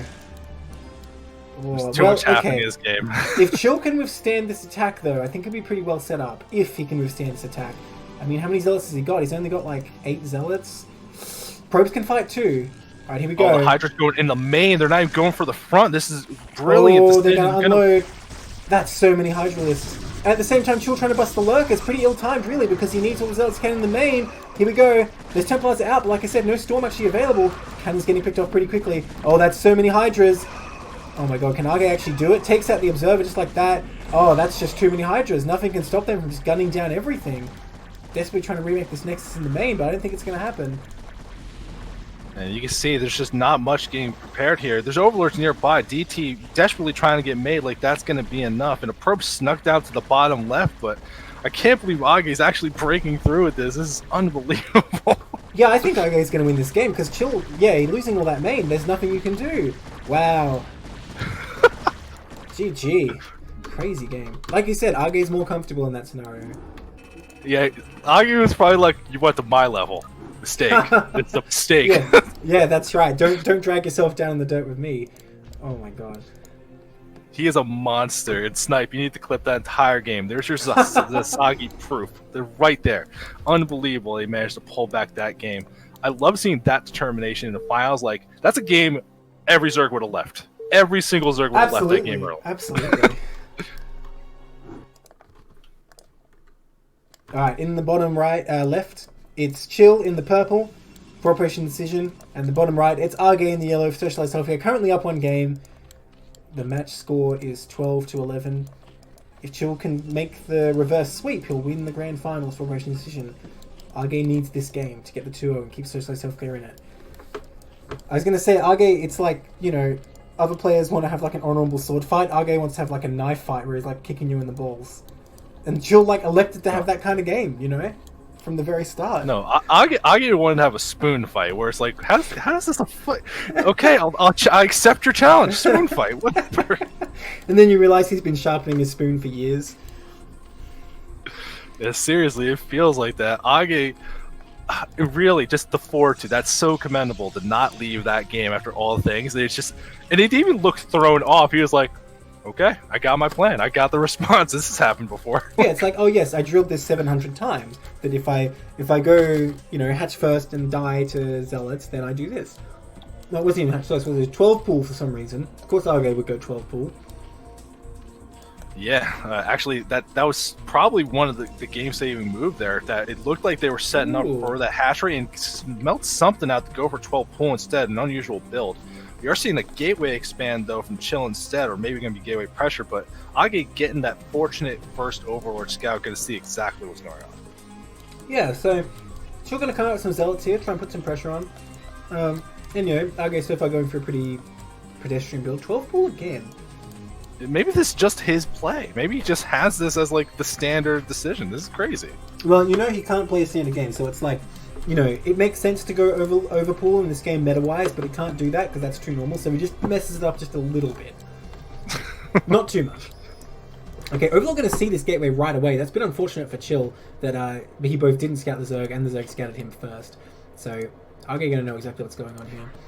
Going to be able to get those links Still going in with the base with the other drone. The second hatchery not taken yet. This is going to be the Age special.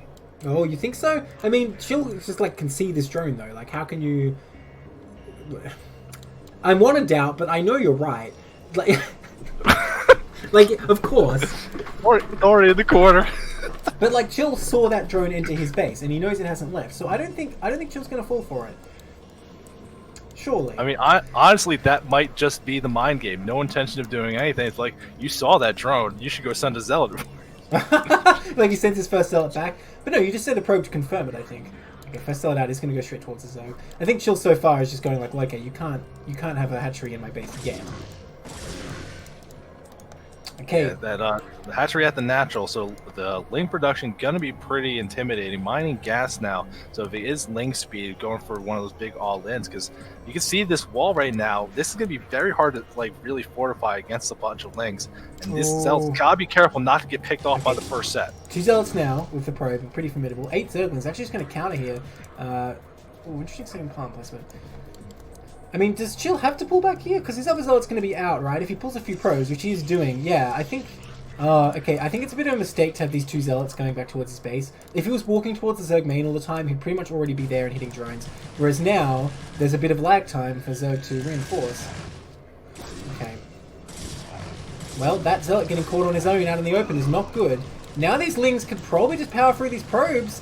I mean, if they kill the gateway, that's enough. And Lings get reinforced at home, so not a lot of damage. This gateway's going to go down! Oh, that's huge. That's huge. That's a pretty big disadvantage for Chill now, because he can't make any more Zealots. The Forge is done, but there's no cannons. What can Chill even do here? The Forge is going to go down. I think that natural for Chill is forfeit. Still working on the natural hatchery of the Zerg, but does it even matter if this natural falls? Oh my gosh. And Sunken halfway done, so even this, like, the Lings clean up the Zealots that didn't move across the map. No more unit production. Yeah, we're trying to get made in the main, but with the Forge going down, no cans are going to help defend this. And now it's just down to probes. This looks dire, and I think Age taking this one with a clean 2-0. Absolutely. I think Age's done it. He's bringing Socialized Healthcare back, giving them hope. Yeah, I don't see what Chill can do here, right? There's no Forge. Even the gateway just finished now. That's so many Lings with speed researched as well. Those probes are as good as dead. They can't even fight this. And I don't think Chill can even defend his main. Building a second gateway now, but there's no time for that to come online. This gateway going to die just before it's finished, it looks like. It's warping! It's warping! It's warping! Hey, it's finished! Oh no, we're on fire! Kaboom! Oh man. Yeah, little unfortunate Lings just keep streaming in. And like, even like smart decision from Age, not going for the probe in the mineral line, where that would be the only chance they could actually try to fight them. Age taking a swift 2-0, and damn. This is match point. We got to in a best of 25. We got to match point on the last set. That's insane, dude. Socialized Healthcare needed a win, and Age delivered. Like, I don't know the exact order they actually played in, but like, if you had an ace match, you got to send Age in, right? Oh my god. All right, I need some water before we get into the decider. This is crazy right now. Fantastic.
Okay.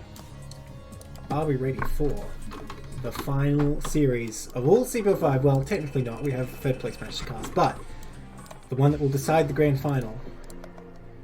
I'm here. I'm waiting, and honestly, I can't. I wish we were already started. I'm so excited. I'm trying to join, but Blizzard, you know Blizzard. Wow, Oh, this the is extra insane. dramaticness. All right, I'll. Yeah, rehost we'll with a different name, maybe. Yep, that's what I'm doing. Yeah, damn it, Blizzard. Even at the last, they still screwing with us. Absolutely. Alright. There we go. Okay, I'm ready.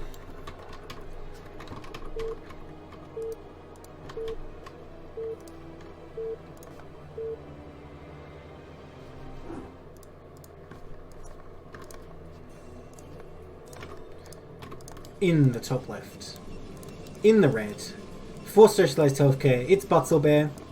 In the bottom right, in the purple, for Operation Indecision, it's Xenoacoup. It all comes down to this. The series score is 12-12. It's best of 25. Whoever wins this best of 3 will take home CPL 5 for their team. Let's see what happens. Oh, well, lag is what's going to happen first. Oh, you're too fast to me. I tried to do it. I got it. I went with that clean cast, not you in the menus. Now we have a little time before it gets built up, and I gotta give mad props to both of these players. Both of them throughout the season got promoted from a lower tier into tier 1, really put the work in, and like every team had their like own personal vote of, hey, who's your most improved player? I voted for Xenoacoup, and I would have voted for Butzelbear if I could vote for that team. So I'm so excited for this one. When I saw this was in the finals list, I'm like, this is the finale. It has to be the finale. Well, there you go. You got your wish. Yeah, definitely. I think when they moved up, I don't think they realised how much pressure they'd be under. Oh, you're going to move up to tier 1. Well, hope it doesn't count down to the final match of the grand finals or anything. Oh my god. This is insane. Well, the pressure between these two players got to be intense. But like I will say, like for both these players, they both played reasonably normal games. A little, things I've seen be a little more aggressive than maybe your average Terran, but no crap like Age. We're gonna get some quality games. I can't wait. Imagine if that was the last one. My god. People were trying to petition me like, Chill Age has to be the last one. Like, I'll put it near the end, but I got one I gotta have as the last one. Oh my gosh. Alright, so Overwatch TVP. Could we see the dreaded carriers? Probably not. You mention it every time. I don't think we've seen it a single time in CPL. I think it's not bad here. I mean, carry is always a little bit problematic, but I think it's not terrible. I think it's just hard to control carriers in a proper way at really at any of the MMRs that we're playing in CPL with, because it's so easy to die before you get carriers and so easy to lose them in a really silly way. But at the same time, it's more likely that your Terran opponent won't be diligent enough to scan them and push on time, they get caught without enough Goliaths, etc. Yeah, but the alternative is recall, man. Yeah, recall's so easy. Recall's pretty good. Yeah, true. Yeah, recall's probably one of those things where it's like, the lower skill the game gets, the better it is. I love just in the chat while this game's getting going, everyone's talking up Butzelbear. They all played him at some point this season. It's like, this guy, are you kidding me? So looking like Jesse with the racial balance criticism, jeez. Mm-hmm. Alright. Okay, so pretty normal factory opening from Xeno. He got that anti-zealot SimCity, just in case there were some proxies, but Butzelbear looking like he wants to play a standard game too. They plays pretty confident in their macro, I'm expecting. I mean, you come into this grand finals game, you don't want to try something you haven't practiced, right? Because that's how things go wrong. And presumably both players just practice standard games up until this point, right? I would say so. Like I said, like watching these guys play, the bulk of them do mostly standard things. Maybe lean a little more towards aggressive, but nothing too wild or anything. Even Xenoacoup doing everything we normally see, setting up for that early expansion. While we're seeing from Butzelbear looking like the similar kind of thing. We see this one gate expand so popular, so I think it's going to be that robotics, get your observers, just feel safe and have that knowledge. So neither player trying to win or lose immediately. It's like as the goon gets there, he's hearing the Marines load up. I like this hidden SCV scout. That's going to be very useful. That's where it's going for pretty pedestrian 28 next. both players in this game one just being like, all right, let's see what each other can do. Let's just, like I was saying, have an honorable sword fight, not a knife fight in the mud, like Argo. Well, I am hoping that we don't stay too honorable here for Butzelbear, because as this game gets later on in here, I think it's hard for pros just because there's just not enough bases to really out macro a turtled up like big army Terran. So you got to either make a move or like risk being put into a bad situation later on. Protoss is probably going to have that problem on any two-player map, really, if it goes long enough. Yeah, for sure. Well, look at this delayed SCV scout. High now 12, gonna waltz on in. Hang on, he needs more SCVs in that bunker. Okay, the SCVs are coming down. If this bunker falls, in a lot of trouble. Okay, it does stay alive, barely. Unbelievable. So close. Tank coming up. But and yeah, this full tank. scout, like you're saying... Sorry, I looked away from the bunker, because I don't think it'll be fine in the bunker, but that full scout seeing that robo is pretty important, I think. And we see siege mode about to finish as well, so the repair of this bunker eventually going to get repelled off. I do like that Xeno not being too aggressive with that tank, risking losing it, because 3 Dragoons is dangerous, more than you would think.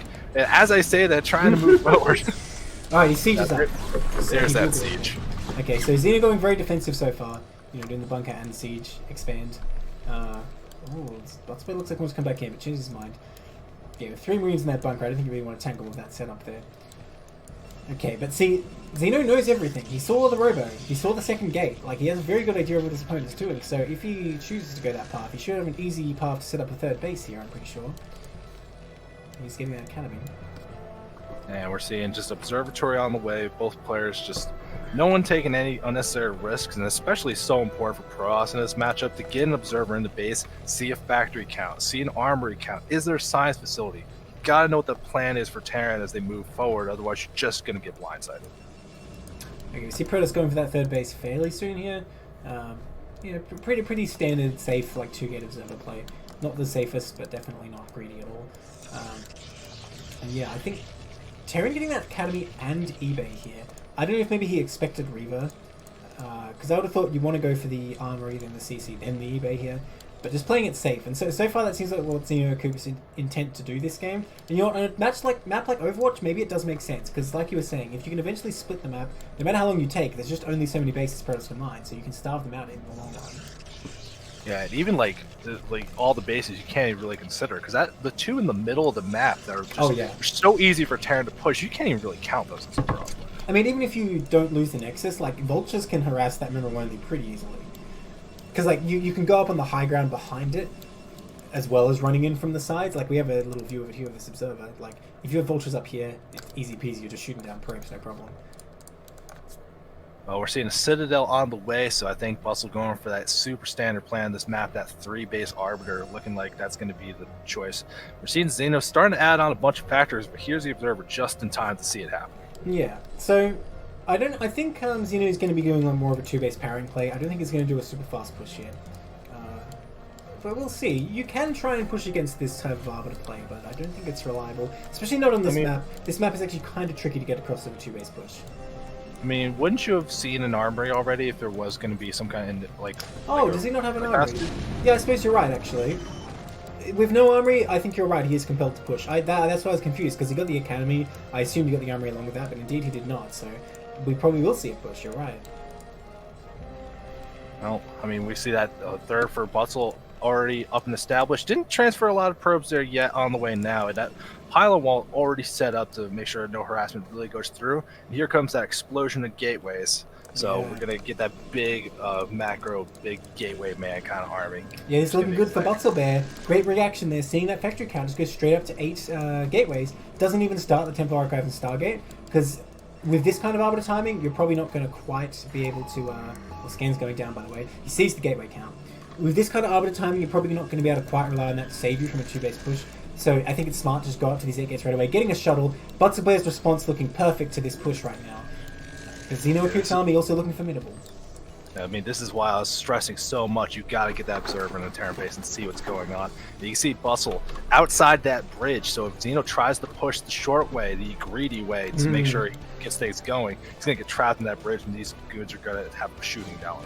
Absolutely. Look at this observer on the left as well. Butzelbear with a really great setup here. Looks like he knows exactly what he's doing against this. Now Xeno Cooper's starting to move out. Not bringing his Marines yet. And the shuttle is out on the map, so this is looking a bit scary for Xeno. You have to push to very specific spots before you're able to build turrets on this map. Observer sees everything, I think. Let me confirm that. Yes, it does. So, Butterbear should know the army's bypassed the bridge. Still staying there just for now to see if he can catch any vulture reinforcements. Mines are being placed though. I don't know. Butterbear needs to be a bit careful. If he gets caught out of position with these goons and there's mines stopping them from retreating, he could lose a lot here. These tanks on the high ground, perfect positioning. Boom! Massive volley to start off. Takes out 2 goons right away. Third one getting harassed by vultures there. Okay. So that's a good start for Xeno. But needs to be careful here. Pretty formidable army. See, now he can use this bridge to reinforce. I think this is his plan all along. He just wanted to come around to make sure these goons can be kicked away from this location, and he has a shorter reinforced path. And so far, the fight's going very well for Butterbear indeed. I didn't see if Zealot Speed got done. Yes, it did. Okay. So Butterbear going to rally his forces, but already he's lost quite a few goons. Needs to be careful that he's not caught on siege here, though, when the brunt of the army attacks. But that said, the army just looks so big for Xeno right now. Oh my gosh. Huge damage going down. Yeah, little girl from Butterbear, but 2 split up, losing a bunch of those dragoons for free, and there's just nothing here that's really going to stop Xeno from just pushing in further and further. Yeah. And even if this doesn't do a lot of critical damage, we're going to see that Essek at 6 o'clock, so Xeno well set up to have the map control they need to take a third, or keep pushing in and put pressure. This 12 o'clock base has no defense here, looking very vulnerable. Yeah, if Xeno can lay mines, like cutting off the reinforcements, just slowly siege his way in here, no problem. Now, there is that shuttle that's a bit intimidating. But I mean, with this many vultures, as long as they're on top of the tanks... Oh, but here comes the shuttle! How much damage do these Zealot bombs do? Okay, not too much, because he's actually dropping between all 4 siege tanks, so not many siege shots actually go down. And the Zealot bomb is cleaned up now. Protoss coming in for a big engage, but the mine's hitting his goons, and Protoss will be repelled here. Oh, this looks really good for Terran right now. I think Terran might be taking this game 1, because that base is going to go down, and Protoss did not tech behind this. He invested everything in trying to defend this, and like you say, Terran taking that 3rd base. Really nice setup for Terran right now. Easily going to kill that Nexus, I expect. Looks like Protoss going to try another Zealot bomb, but I don't think it's going to be enough. Well, there's a lot more siege tanks this time. One thing we're seeing, though, like you look at Butterbear's army, so much gas, not going to that Arbiter tech, or not even at least getting Templars to get Storm or something. Just fighting on these basic gateway units. The economy is getting off balance a bit, and since he lost all those Dragoons early, he has to figure out what he wants to build, just doesn't have the time.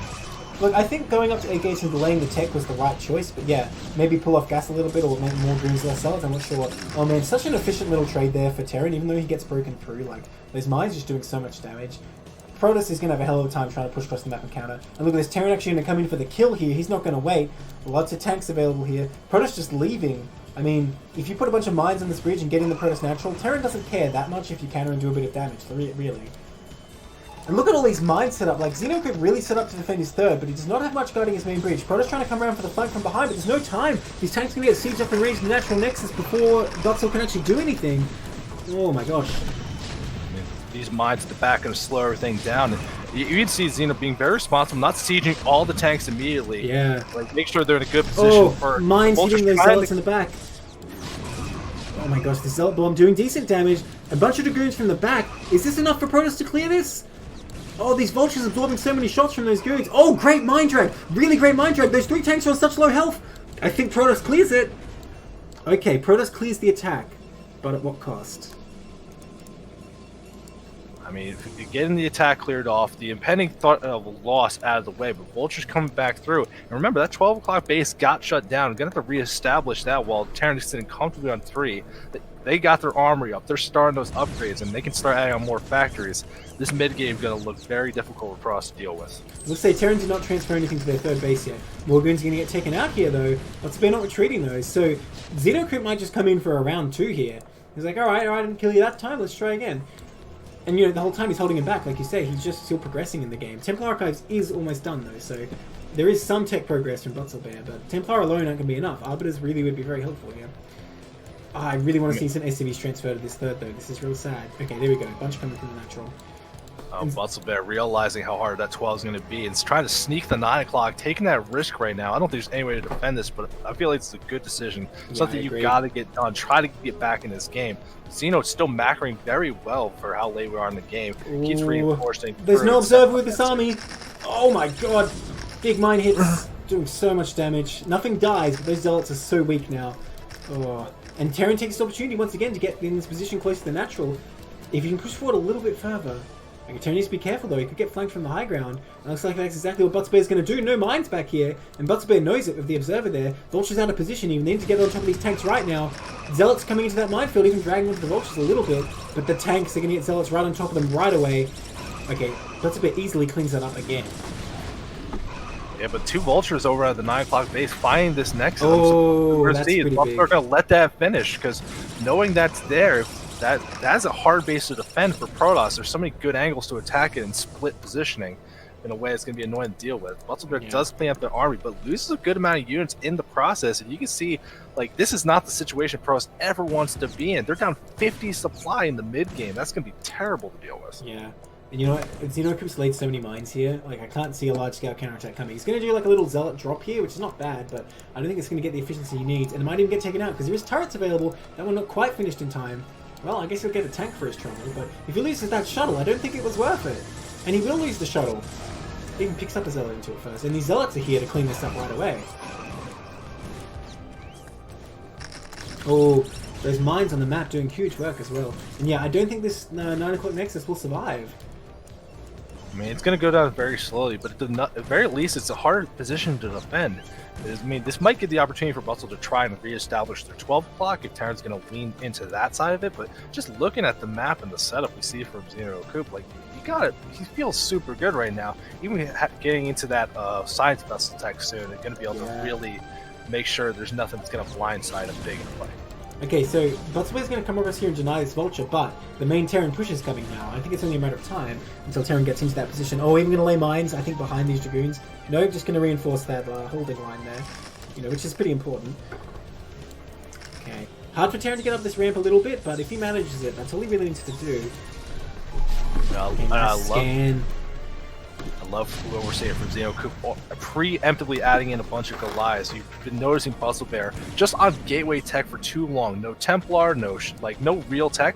So just being like, I don't know if you're going carriers, but we're gonna not let carriers happen. Like, really preemptively covering all the bases of any way he might be able to lose this game. Absolutely, and sometimes Protoss just gets like 2 shuttles full of Zealots or whatever as well, and you really want to shut that down too. So we see Xeno actually just scanning all over the place, checking, you know, where the Protoss army is, if there's any bases, all that. Alright, when Protoss units come across this bridge, the Vultures do have to run away from that. I don't think they can fight. They do lay a bunch of mines though. Oh, okay, not too bad. Takes out a few Vultures. This is smart from Xeno, not trying to overforce the issue, or treating all these tanks back to that little high ground ridge in the middle of the map. Just feeling comfortable, like, getting the tech going. Now, we do see the Arbiter Tribunal on the way, but it's going to be a while off before it has any useful abilities. While meanwhile, Xeno could finish the dropship. This could make for a good chance to open Protoss up even more. Can confirm to people in the chat, we will cast 3rd/4th place matches. Or at least I will. I don't know about anyone else. But for now, it's just the grand final. Man, Terran's scanning like crazy. I mean, I love this. Like, this, he's just making sure he doesn't lose in a silly way where it's like, what if stuff's positioned? Like, he's scanning before he moves in any high ground ridge, really make sure the positioning is good. And you can see how intimidating this army is. Even the upgrades are starting to roll in and be intimidating. The Zealots kind of get on top of these tanks, but I think there's enough tanks that they don't mind trading a few of their own just to clean up those Zealots. Those Goliaths being the most useless units at all right now. Like, they're just walking around getting killed by their own tanks. But, oh my god, those tanks just decimate. GG! Okay. Alright, Xenocoop taking a very convincing game 1. A great start to the final deciding set. It's looking real good for Operation Indecision. If Xeno can take one more game, that's it. I have no friends list right now. I'm just going to try relog, see if that fixes that. Okay, well then I got the game open. We're going to hang out for a second, figure it out. Well, can you just let me know the game title, because it's just not working for me right now. I'll have to remake it with something I can remember. I was just typing stuff. Yeah, okay. But yeah, I don't know why my friends list is just gone. Okay, I'm going to hit you in Discord. Yeah.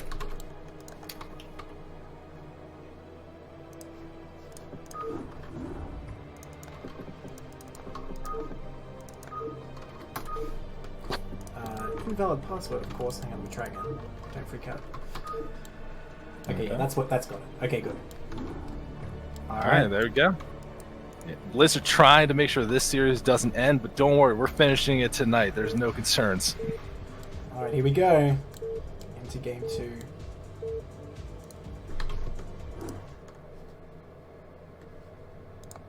Okay, so in the top left, in the purple, it's Xeno Coop for Operation Indecision. 1 game away from winning the grand finals for Operation Indecision. In the bottom right, in the red, it's Pupil for Socialized Healthcare. Can he bring it back? He's looking for a reverse sweep here in this best of 3 here on Fighting Spirit in Game 2. I mean, so what we saw in Game 1, both players very, very standard play. Nothing to shake about or discuss. But if they're both standard play, Fighting Spirit, this is a very different map for that kind of play. There's not that easy one direction push path for that big 5-factory push to get its damage done. So many more bases for Bear to take. But I think Xenoku might have to just be a little careful, because if you expect Game 1 to go the same way, it might not. But at the same time, there's no high ground ridges to worry about, and you can build turrets everywhere. So I do like a 5-fact more here, to be honest, but of course it depends what build Bear's going for. I think Bear was very well set up to deal with it. He just did not recruit his Dragoons for too long, and they all got taken out. Yeah, losing all his goons, because he had a big group of Zealots. He had the shuttle full with them, and the Zealots had speed, but he lost all the Dragoons before the 2 armies came together. Yes, very exactly. Unfortunate. And it was good positioning by Xenocoop. I think that he went over to that bridge to get that reinforcement path as well.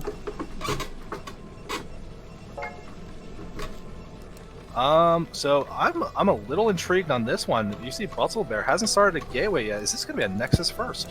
Ooh, that's a good way to come back if you're not so sure. I think it is. That's a great move. I love it. I mean, especially on this map, hard to punish, and even if they see it and they know it's coming, it can already be difficult to punish. So I like this. It's a small calculated risk to get an advantage when you feel like maybe you need one. Just get yourself back in set.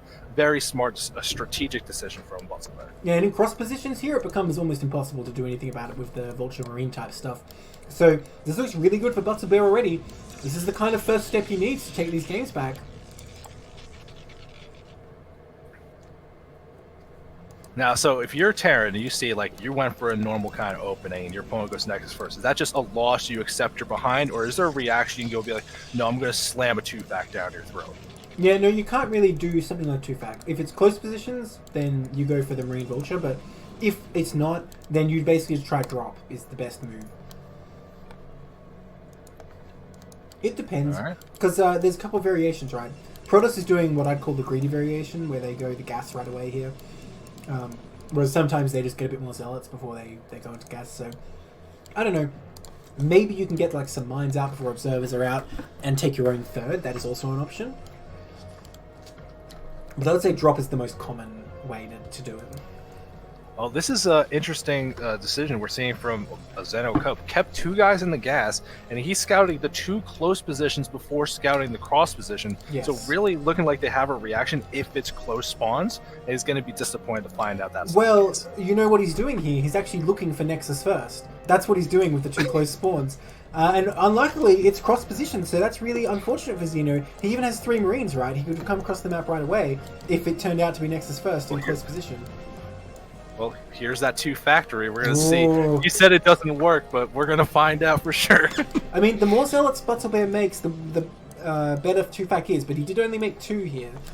We'll see. I think it's going to be the Vulture variation, it looks like, with only 2 in gas right now. Oh, wait, no, he put 3 in gas. Okay, so 3-tank, 2-fact. I feel like there's never a scenario where it's like, you're guaranteed to lose, except at, like, DT Rush or something. Like, even though Protoss will have the advantage, I feel like you can definitely still go Terran's way here. Oh, look at this fake bunker. I love it.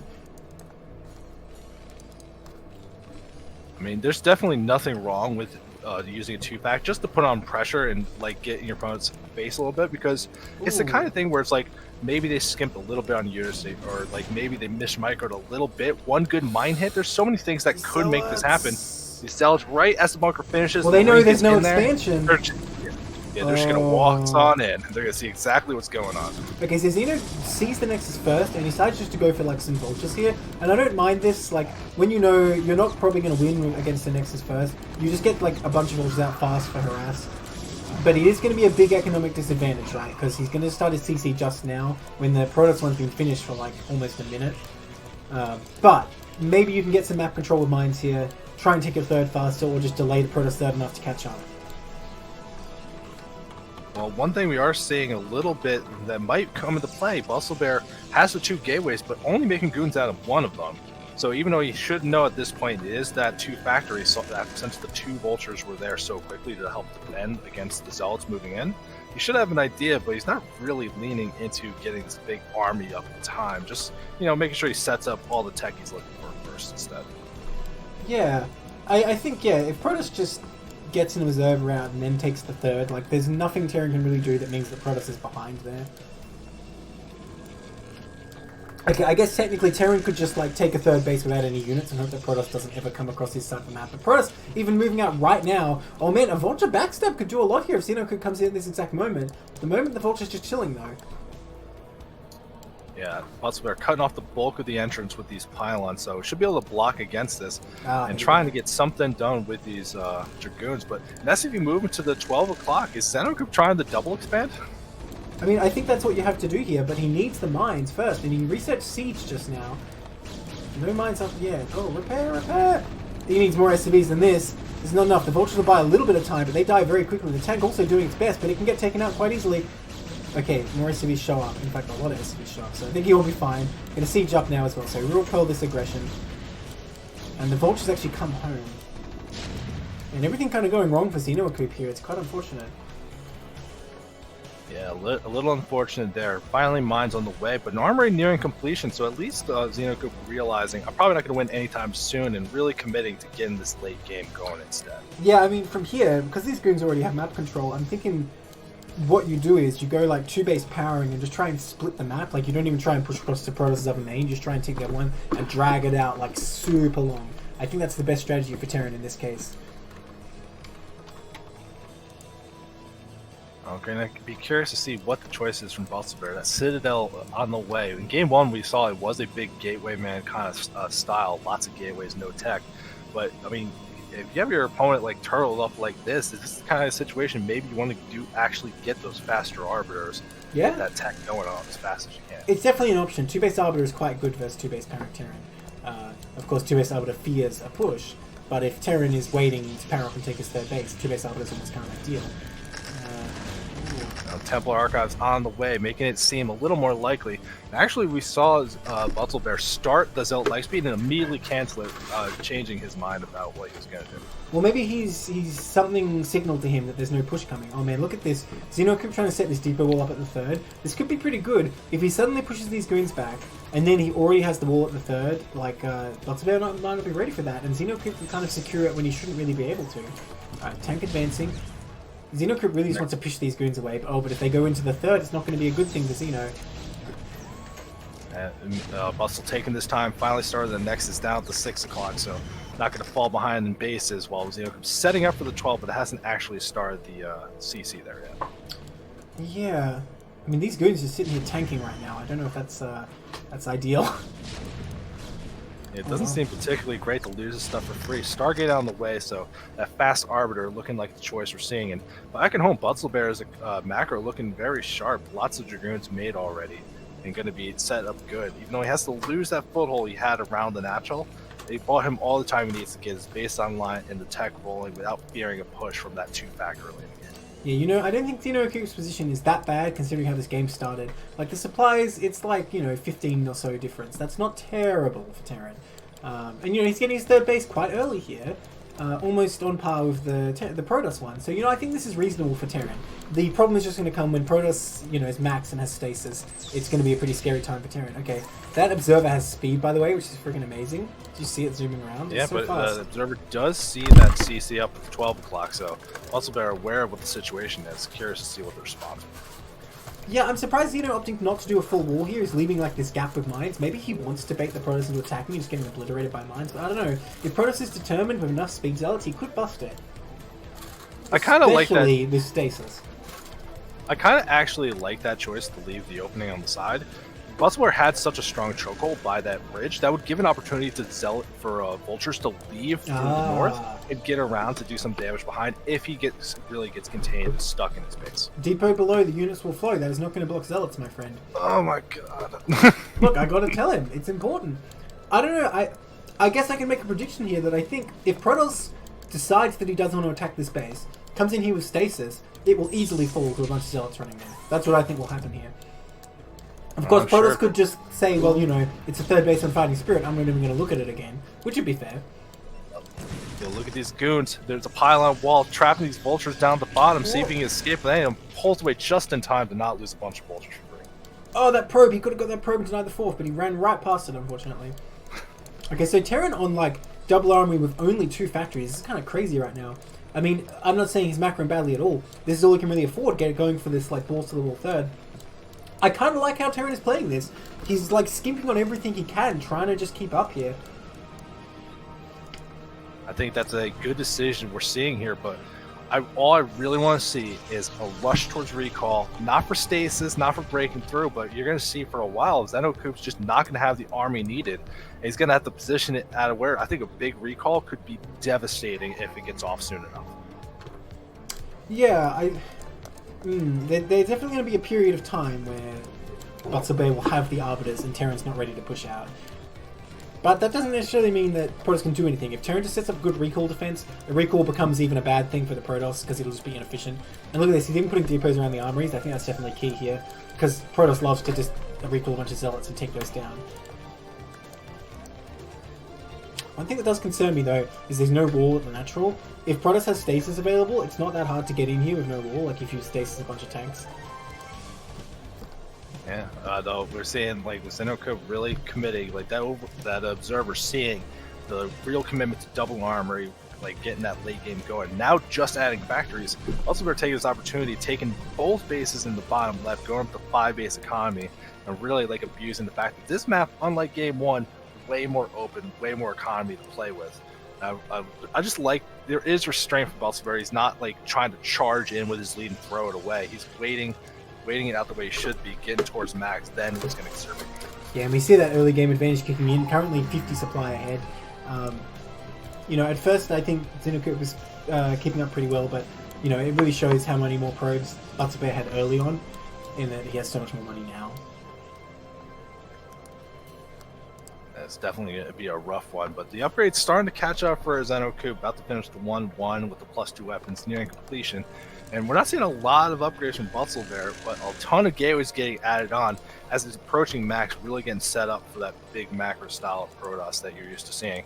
And we do see some Arbiters on the field already, plus some more being made, and Butzel Bear moving out to the middle of the map. So, people in chat saying Butzel Bear gains 100 MR every 2 weeks. So, like, in a couple months, he'll be like Korean pro level at that rate? He's going to be coaching next season. Hell yeah! That'd be amazing. Well, look at this base layout. This is intriguing to me. It's not the most compact, but it is very clean. In Butzel's, that is. I mean, it makes it, when you have your gateways really clean like this, it makes it easy for anything you're making to leave, but it also makes it easy if you have to defend against a drop or something like that. True. It's easy to navigate through everything. So having a good layout like this actually is super useful for any kind of Protoss player that has trouble macroing later in the game, for sure. Alright, the Arbiters are pumping. 2 being produced at once, and the one already out has plenty of energy right now. Recall is on the way. Now, I don't know if Protoss necessarily wants to go for recall here, if that's just for later. Not much recall defense. There's like a single turret and no mines at all. So it could definitely be devastating, but it's always a bit scary, I think, for Protoss to try that when you're not sure what's there. Because, you know, if it turns out Terrence has like a tank and a few mines there, and they just obliterate your recall, it's like just a dumb move at the end of the day. Oh, we do gotta be careful. We see just about to finish for Xeno. Oh, Protoss coming in from all directions though. Terran not sieged up. Oh no, this is going to be a slaughter. Big stasis, hit 7 tanks, unbelievable stasis. Terran just moving out too quickly there, I think, and not really respecting that Protoss coming from every direction. This was a beautiful attack from Butzel Bear, flanking from like 3 different attack paths, and god, could you ask for a better stasis than that? All these tanks just blowing up. That was the thickest stasis I've ever seen. EMP goes down, but it's too late. So many Dragoons here, and they're going to be able to clean up all those tanks whenever it goes, but there's no reason to not keep pushing forward right now. Right? There's nothing here. There's just a few vultures. Butzel Bear might be able to push into this main here, and I think from there he has the game. He even has another stasis available. I mean, do you just like re-stasis all those tanks at this point? SCV's trying to fight, but against that many goons, good luck. Yeah, some Zealots getting in there, cleaning up those tanks. Yeah, that's pretty huge. because those are the only tanks he really had left. GG. Butzelbear evens it up here. Oh man. So we're going to the match point of the match point.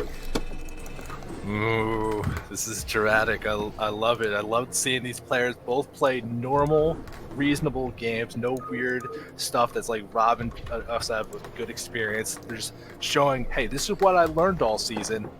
Let's see who did it learn more. And I can't wait for this game 3 to be so good.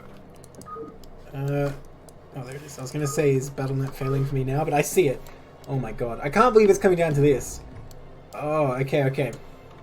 Start her up.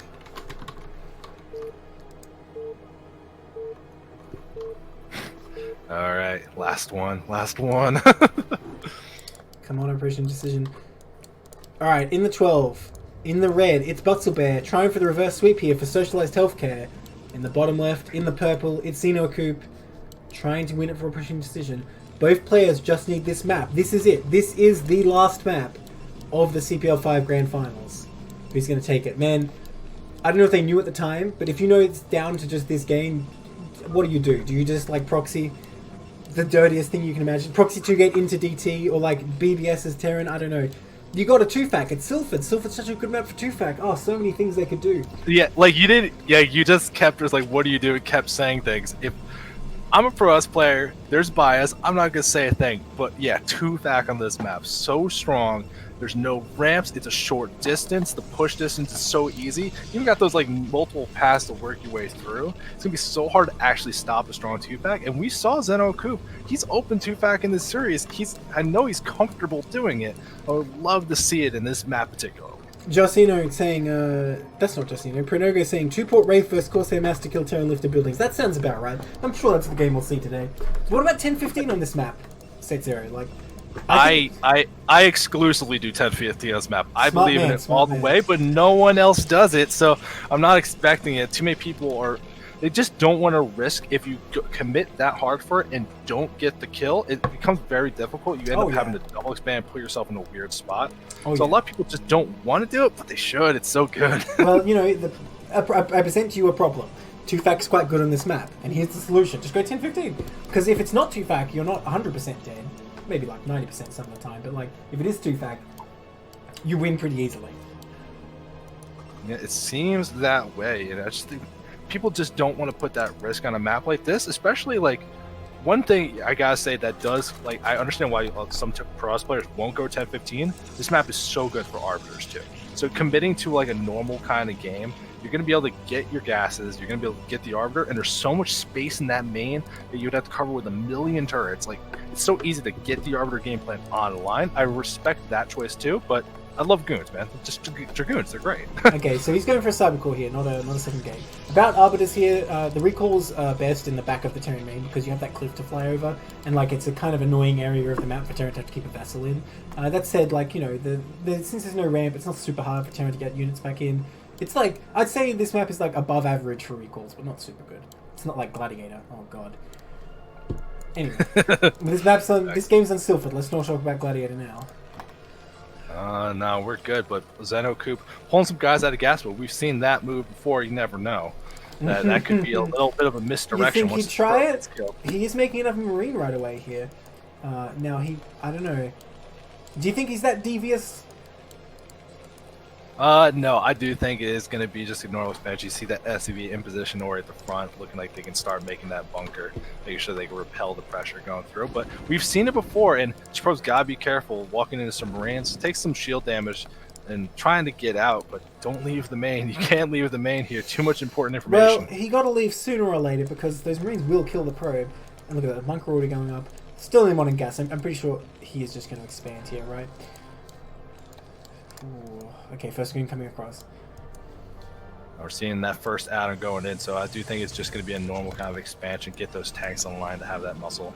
And we're seeing from Butzelbear, this is very reminiscent of the game 1 we saw between these two players, just both getting that early expansion up, no big problem. And I think the map's a little bit better on this than it was for Overwatch for that kind of play, so yeah. I'm fine with this game so far.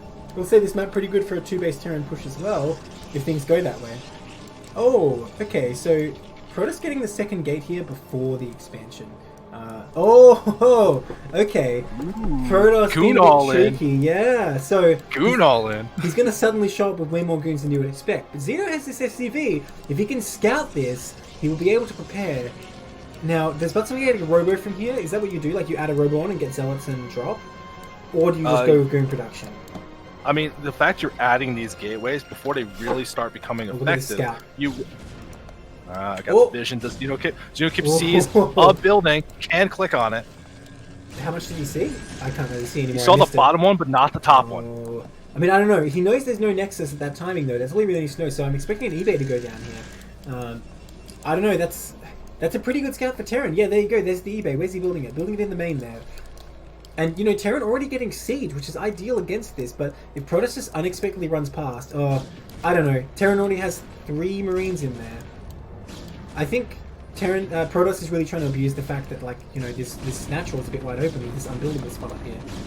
But I don't know, Terran looks pretty ready for it. Oh my gosh. Can't handle the tension. Gotta keep preparing, gotta be careful. Yeah. Don't want to over-repair either. Alright, that tank siege is up, so for now, Protoss has to back up. The question is, how many goons will he wait for before he attacks? He's starting this Nexus now. He actually cut Dragoons to do this. So I don't know if he's just trying to fake out the Terran with this late Nexus, or he changed his mind about making all the goons. Because yeah, I don't think Protoss is gonna be able to get in here.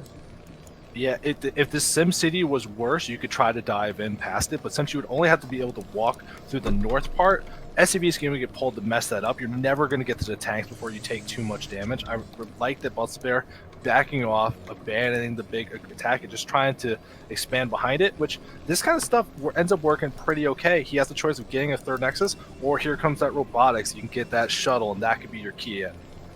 Yeah, I mean, does he still have to be aggressive here, or would he be okay if he just double expanded? I mean, it depends what Terrans goes for behind this, right? Academy coming up. I mean, I think once Terran figures out what's going on, 2 bits is pretty good. But here we go. Protoss actually is going to try and come in here, but changed his mind immediately upon being hit by 2 siege tanks. Whoa, okay, that was interesting. It's just this building placement and this tank placement is so good from Xenocoop. It's hard to dive in on this. Even though there's so many goons and you would be able to do it, you would think. It's just such a big risk. And if you see this Nexus about to finish, a 4th gateway getting added on, I think that we're going to see a big 2-base timing play, trying to get something done for Baltimore. It doesn't want to keep dragging. Did you see how quickly Xenocoop pulled those SCVs to block as well? He's totally on top of this defense. And the second shuttle coming up, second turret coming up, so that if a shuttle with Zealots shows up, it's going to die very quickly. Even made a 4th Marine in the bunker. Xenocoop seems to know exactly what he's up against here, and he knows he just needs to defend that front. Even getting another turret behind the CC there. Oh my gosh. Xenocoop just turtling up like crazy. Yeah, the only place I would want to see another turret that, like, if you're gonna try to dive in with a shuttle and drop some zealots from the south over that wall would probably be the best angle, and that's the one where the turrets really aren't going to stop anything before it's too late. But we do see Bustle just kind of looking around the probe, and I think he is just going to take another base, realizing this positioning from Xenocoop is just so stable, it's not worth the risk. Well, here's the thing, you know, Xenocoop's second factory is up, but there's no CC or armory on the way, so it's not like Xenocoop's taking a long-term advantage right now, because both players are on 2 bases, and Butts are going to take this third sooner. You think this is going to be another thing like we saw before, just going into that 5 factory, no upgrades, just trying to get some punch with your army? The observer moving across the map now is going to get that full scout and see what's going on, but I wonder if that's the way we're leaning right now for Xeno. Well, I feel like if Buttsbear actually attacks, he is so screwed. Like, he would get annihilated, and Xenocoop would have a great advantage. But if he does not, I think he's in an okay position. And it seems like so far he's very patient, not going in if he doesn't see an opportunity. Yeah, he gave himself the opportunity, if it presented itself, to get something big done. This observer coming in the moment factories 4 and 5 get added, so getting that full knowledge. Now I like this a lot more for Buttsbear, because he already has this production. He has a third, even a bit delayed, but he has a Citadel, he has a Robo, he's prepared for a push, I feel like. And you know, I feel like Xeno kind of playing into his hands a bit. I think a better idea would be an armory and a third. You just kind of creep your way out there. And already more gates going down for Butzel. I think he knows who he's up against. So I like Butzel's setup, but that said, last time I liked Butzel's setup a lot too, but Xenocoop just came out and crushed him, really. Yeah, we do see a scan from Xeno up at that mineral third, oh, in the top right corner. Ooh. That's not what Butzel took as a base, so hopefully Xeno doesn't read too much into that, thinking the Protoss is still on 2 base. Well, we do see an armory actually, and that says to me maybe he is thinking it's 2 base and he's just going to power. Because if you don't scout a 3rd base, it's usually not advisable to do this push. But I think 2 base powering would be better in this case anyway, so maybe ignorance will pay off. We'll see. No, I suspect he's just going to go for it anyway. By the look of things, I'm not sure. This is definitely going to be a rough situation for Xeno Coop. I like the setup he has right now. He's powering up for a big push, but I think Butzel Bear, whether how intentional it was or if it's just kind of the stars aligning perfectly, I think he's going to be perfectly set up for this. But with that barracks finally moving out of the way, I wonder if Xeno's trying to think about pushing right now. I'm still not sure whether he just wants to go for a 3rd hero push. Because like I said, getting that armory that time usually indicates that like it's not going to be an all-out push. It's just a powering play. And when you think Protoss is only on 2 bases, he scanned again, by the way, or he just scanned the army. Okay, looks like he is going to go for the push here. Oh, he gets some shots down. Oh, Butzelbear moving away just in time. Nice micro so far by Butzelbear. Not like the other game at all. He's really keeping his goons in the right place here. Okay, and Xeno keeps stepping forward very carefully. I'm surprised Xeno's not bringing his Marines here, because the shuttle can be devastating. Oh man, this army for Terra does look pretty terrifying, actually. Nice scan there. Butzel buying just enough time, that Zealot leg speed just finishing up, and this gateway production finally kicking in, 7-8 Zealots at a time. Going to really be able to reinforce this, and Xenocoop has to be careful not to over push here, because we've got 2 big groups on the 2 sides, and unlike we saw in the other game, it's not going to be a free kill of all these Dragoons before the Zealots can help. You know, I really don't like the fact that Xenocoop's going so far out into the middle of the map. I feel like on Silphid you have a very strong advantage if you just stick to the top side here and go to the natural. It's through very that hard for us to engage. Yeah. But he's like right out in the middle here where there's so much surface area, and we already see Protoss kind of set up at the top and in the middle to potentially come into a flank here. Now, nice mine placement. If you can cut off every angle with mines, obviously it's very good for Terran. Oh, here we go. Zealots coming in from the top while the Dragoons hit from the right. There's mines going to hold them down, but so many more Zealots as well coming. Those tanks in the back aren't sieged. Oh no. Okay, Zealots getting on top here. The Vulture's going to clean them out pretty well. In fact, those Zealots, well, I mean, there's still a few left. Oh, the Vultures are gone. Army just too strong. Oh too many God. tanks, not enough Vultures. Everything gets melted too quickly, and these Dragoons powering right through. If you look at the base for Xenocoop now, there's nothing stopping this army. Oh my God, Butzel crushing through right now. Even has that observer for the mines. He's going to be held up by these mines and tanks, though. I don't think. Well, maybe with these Zealots he can break through. Maybe. I mean, don't underestimate mines, man. They're pretty good. Oh, but drags onto the Vultures a little bit. But all the Zealots do get cleaned up here, and I don't think with that many goons he can go through. So, Xeno's push was crushed, but he did kill a lot of the Protoss army. If he can just hold on, he could still potentially take a 3rd. It's going to be a tough road to come back, but I don't think he's out of it yet. In fact, he's starting that 3rd right now. But the thing is, he has to defend this massive Zealot wave coming in, and there's mines on his tanks! Oh, no. Oh, no. Oh, okay, that bunker doing its goddamn best. SCV's being pulled. Man, that's a lot of Marines for one bunker. That's a bit getting in there. Vultures pop out, perfect unit right now, but that's just so many Zealots. Okay, tanks coming out too.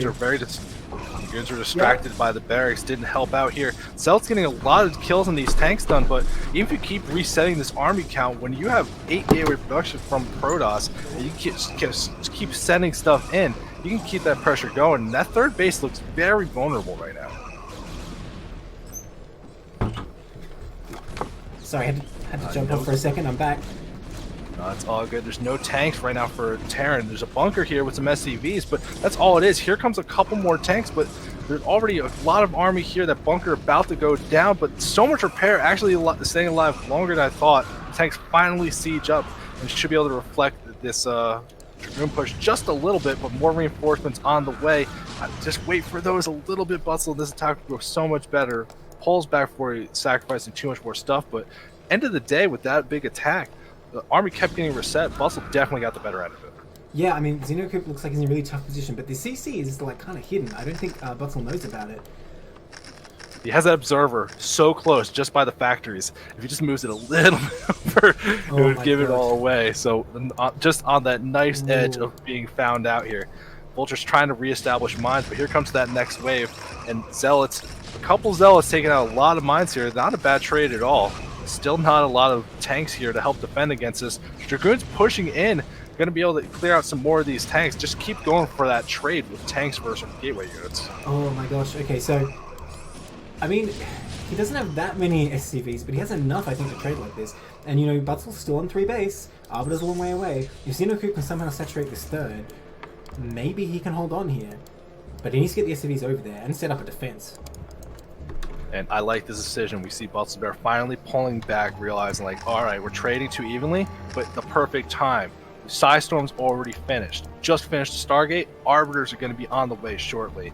And you see with all the defense had to put together, I don't know if he's going to be ready for that Arbiter attack when it comes. Okay, well, the third is mining. What's the upgrades for Terran? Oh, he doesn't have any upgrade. That's a bit unfortunate. He even got that armory. I don't know, without upgrades, this doesn't look so good for Terran. Yeah, a little unfortunate there. Probe managed to sneak his way down to 6 o'clock without getting spotted by Vultures. Vultures trying to get some stuff done on the map. Have to be careful here. But might be leading the Protoss army into finding about this base. Yeah, and those mines not going to do much for him over there. That's so many speed zealots. The tank's not in position. Only 2 tanks right now. That's not really enough. Oh, here we go.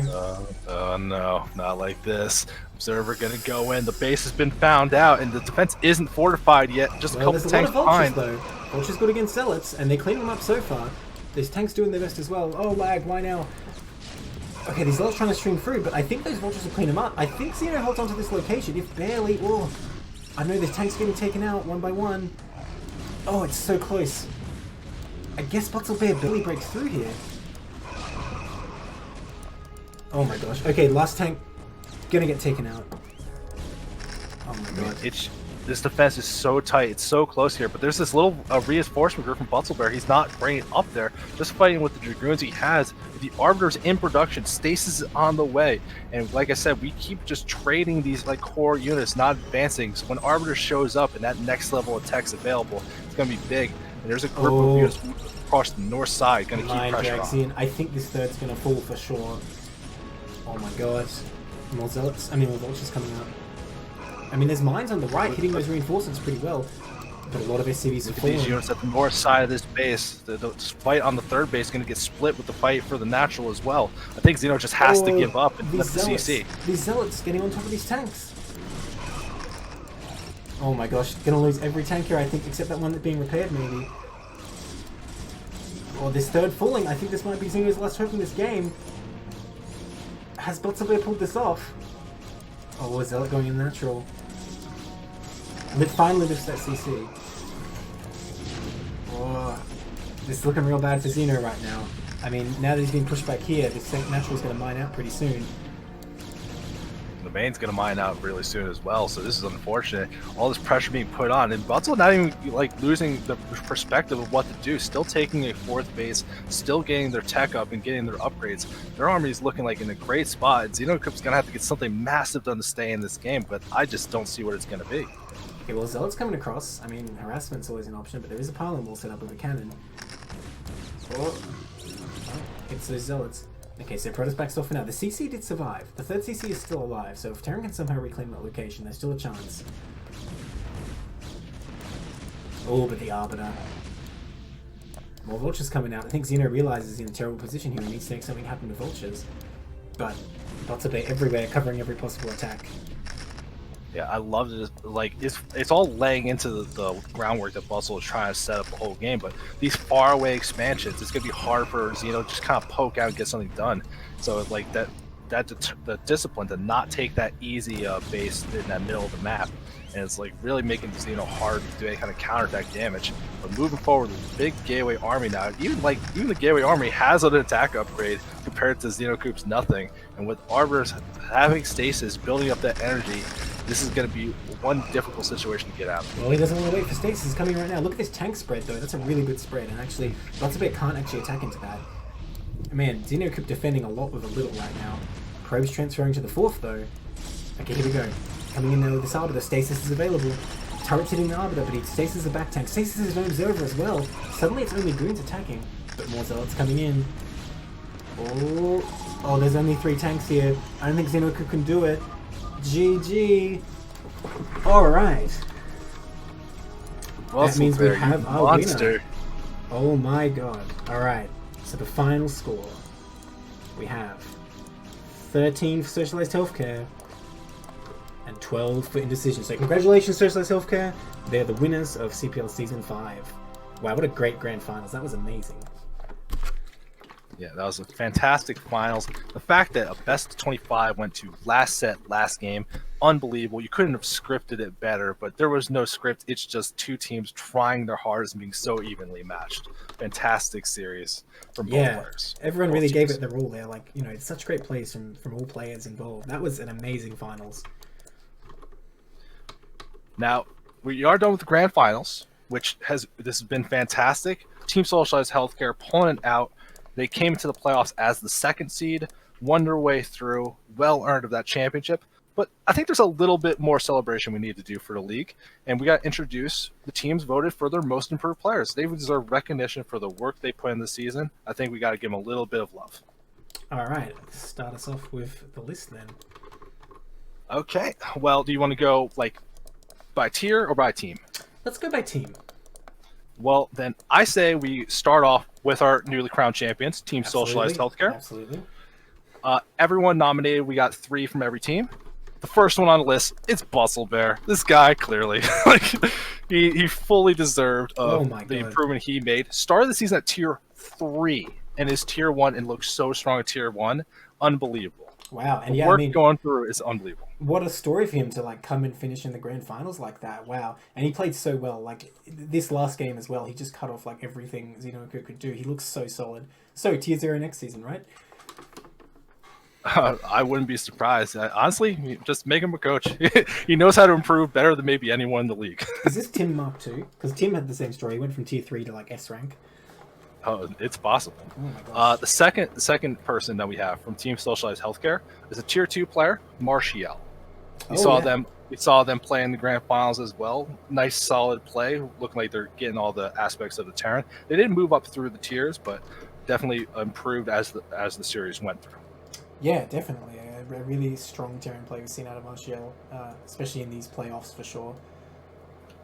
Okay, and our final player from Team Socialized Healthcare, My Life for Ire. A Terran player, should change the name, but we'll forgive them because they're putting in all the work, showing that even like if you're not going through the tiers, putting the work in, especially for tier 3, the newer kind of players, it's worth the effort and it's being recognized for sure. Yeah, I feel so betrayed by that name though. That's just wrong, man. Oh, it's so wrong. It's like My Life for Marsara or something. My Life for Minsk. Oh no! Oh, that's horrible. It's so bad. All right, but those are our champions. Those are the improved players. Well deserved for them to win the CPL 5 in the grand finals. It's such exciting fashion, and for all these players to represent in the finals, pull their weight, and just a great season for all. And it's a bit of a fairy tale story too, isn't it? Because Socialized Healthcare didn't do that well in the main season, did they? They went into the playoffs as the second seed. Okay, well that's not too bad. I guess out of 4 teams, you can't do super well or badly anyway. Fair enough. I mean, we stopped the Samyang Fire Menace. That's all we needed to do. The Menace, that's right. Yeah, absolutely. So moving into our second team, I think are also our other finals. We can show them the love. Our team operates Indecision. There's no bias here, but we're going to throw out the shoutouts. First one's going to be a tier 3 player that ended up moving into tier 2, and I wouldn't be surprised if they're tier 1 next season. That's Kazooie. Yes. Our Zerg player. Absolutely. Really good Yeah, player. fantastic player. Really adapted to. We had some good coaches really showing him what to do, and he picked up things very fast. Our second player, also a tier 3 that moved up into tier 2. That's Hella Bacon, the Protoss player. Oh yeah, Hella Bacon works pretty hard. Yeah, we see him very active in getting things done, looking like they're learning all the ropes pretty good. And we also have another tier 3 player. Again, just because they stay in tier 3 doesn't mean they're not putting the work in and showing improvement. This is a Pancake Princess. Oh yeah, for sure. Like she worked very hard too, I feel like. Okay. Our next team that we're going to give that recognition is that Samyang Fire. Like, they've been so good in CPL for so long. The fact that they just didn't work out this season doesn't belittle any of the accomplishments they did. They did have the #1 seed at the end of the regular season, winning the most series and games. So they definitely deserve the shout out. And the first player from them is a tier 1 player that actually got upgraded to tier 0. Fantastic. Ooh. This the Terran player Mars. Oh yeah, Mars had a really insane run in this season. Like, I believe only losing 1 regular season match. I just know every time I've seen them play, they were just solid as a rock, looking impressive every time. Yeah, I don't know how many maps Mars even dropped. Like, it was an insane run. What? How did he start tier 1? Wow, okay. So that's pretty good. Wow. All right, our next player is a tier 2 player, stay tier 2. Not someone I've actually seen a lot of personally, so maybe you're a little more suited. The name says TJ Suited, but in parentheses says Mini KO, so I don't know if maybe that was a name change through the season. That's a Zerg player. I feel like I saw them in RSL, but I really don't know. Yeah, I'm not particularly familiar, but their team recognized their efforts and voted them in. Sure, they deserved it. I'm sure they are too. And then another story, just like Butzelbear, from tier 3 to tier 1. Wow. We got another Pro S player, BDB Rufus. Oh, maybe just putting life to everyone says Pro S is easy. I don't know. No, I think Rufus must have worked hard for it. Man, it took me 3 seasons to go tier 3 to tier 1. These guys are too good. Completely. And then our last team, someone that we ended up casting a lot throughout. So all these players I'm very aware of and like recognize how they've improved through the season. This is for Passion Daddies. And the first one is a tier 1 player, the Pros player Shafir. Oh, yeah. I casted quite a few games of Shafir as well. Yeah, I remember that name coming up quite a lot. So glad to see the recognition was there. The second one being another tier 1 player. And this one's going to be no surprise, I'm sure, because you've cast him plenty. The Terran player Crazy.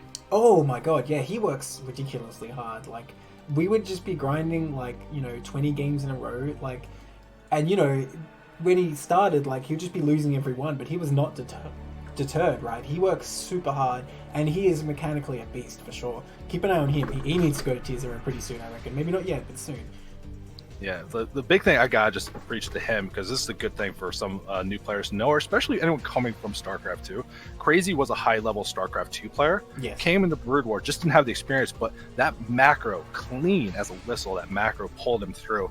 And I remember playing him in preseason, like, for, like, tier 2 raids. He destroyed me. And then just, like, oh, he's in tier 1, of course. And you watch him play these games, like, if you don't beat him in the first 8 minutes, you're gonna lose. It's unbelievable. Yeah, absolutely. But, I mean, at first I would off-race against him as Zerg, but it's like, oh, Zerg's good with Defiles, right? So I'll try and get to Defiles, but it's like, no, Zerg's not good when he has 200 Marines, and like, no matter how many I kill for free, like, more would just show up. Yeah, at a certain point, just having enough stuff doesn't matter if you're making little mistakes. And the last player for Passion Daddies is another tier 3 player, staying tier 3, but very active in the community, Danet. Oh, yeah, for sure. Extremely active. Like, I got a shout out to his casting as well. Like, he's contributed a lot. Yeah, actually, we could take a quick moment and shout out some of the casters we had. Oh, both yeah. between just doing regular casting or some of these CPL side events. So the first one I definitely have to throw a shout out for Cold Warp Gates. I feel like he's casted a crap ton, especially the lower tier stuff. So he's been like the low-key hero this season. The hero of CPL 6 really is Cold Warp Gates for casting so many. Because, there's so many games get casted when there's a best of 25 every week. Yep, and then Janet, like you say, tried to cast up a bunch. Couldn't host them themselves, but he's always offering the co-cast, always trying to step up. So that's been great. And a great example for anyone interested in casting. You don't have to be particularly great at the game. Just if you want to get involved with casting, we can help you out. You can just be a hype person, or you can just learn things as you go. It's not a big deal, but just get involved if you're interested. For sure, I got a shout out as well, Xeno, Coop, and Aquels for doing a pretty good amount of casting this season as well. Yeah, they helped out with the finals. Got a shout out the days of the tier 2. Death Star specifically for stepping in to cast my games several times. Yeah, we've had a really great casting team, I think, this season. Yeah, and then it wasn't quite as involved with CPL directly, but definitely a giant shout out to Least_BW and RK Storm Colin. They both stepped up a lot with CPL directly, just FYI. Well, they don't really do a lot of casting of like the regular season matches or the playoffs, but putting together the Apocalypse Show Match series, putting together the master classes where we had coaches come in and help teach people publicly. That was more their baby rather than casting games. A big involvement and a great help to the season. Absolutely, that was pretty hype, all those show matches. And, the eradication games with Little Shiver as well, pretty awesome. Yeah, there's just so much stuff that wasn't directly related with the season, but really helped move things along. Now, like, that would be another quick shout out early on in the season. We had a couple little side tournaments for like King of the Tier. That was mainly run by Queen, so that's awesome as well. Nice. So we had so many people helping out with the season, and I can't wait for season 6 to start. But we're not done. we're not done. There is a 3rd and 4th place match that will be cast soon. Same thing we were doing for grand finals, will be broken up by tier, so keep an eye out for that. It's going to be super exciting. Yes. Although I won't be doing it. I'm too busy for the next while, but it's definitely be more CPL content your way. Well, and just because shout out also, by the way, Queen and Pete. Especially Queen helping out a lot with just like the admin work, I know, which is the real pain in the ass from what I hear. Glad I don't have to do that.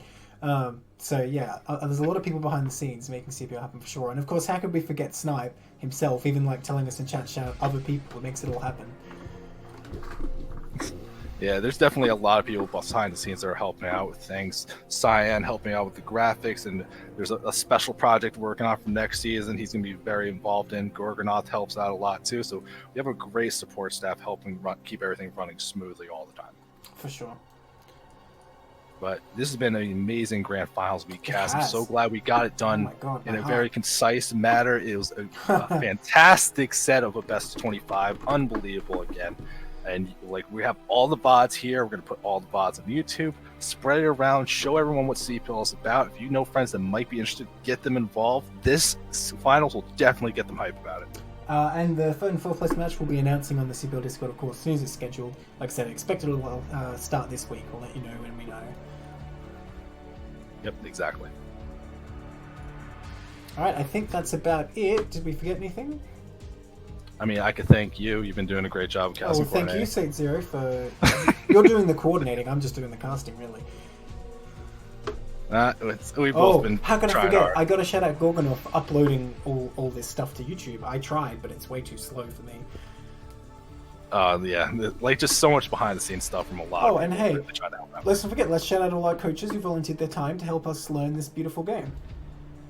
Yep, coaches definitely helping out a lot. Coaches that especially volunteered the extra time for any of that masterclass stuff we did throughout the season. For sure. Well worth it. And each team had some team admins helping collect replays, make sure things were uploaded. They tried their best. We gave them a little bit of flack when things were going wrong, but they tried really hard, and they're always a big help to anyone. All right, one note to leave it on. I'll just say this has been CPL 5. Thank you everyone for watching. What an amazing grand finals. Hope to see you all in CPL 6. Final thing to say, thank you to every player in CPL 5 who uploaded their replay. Good night, everybody.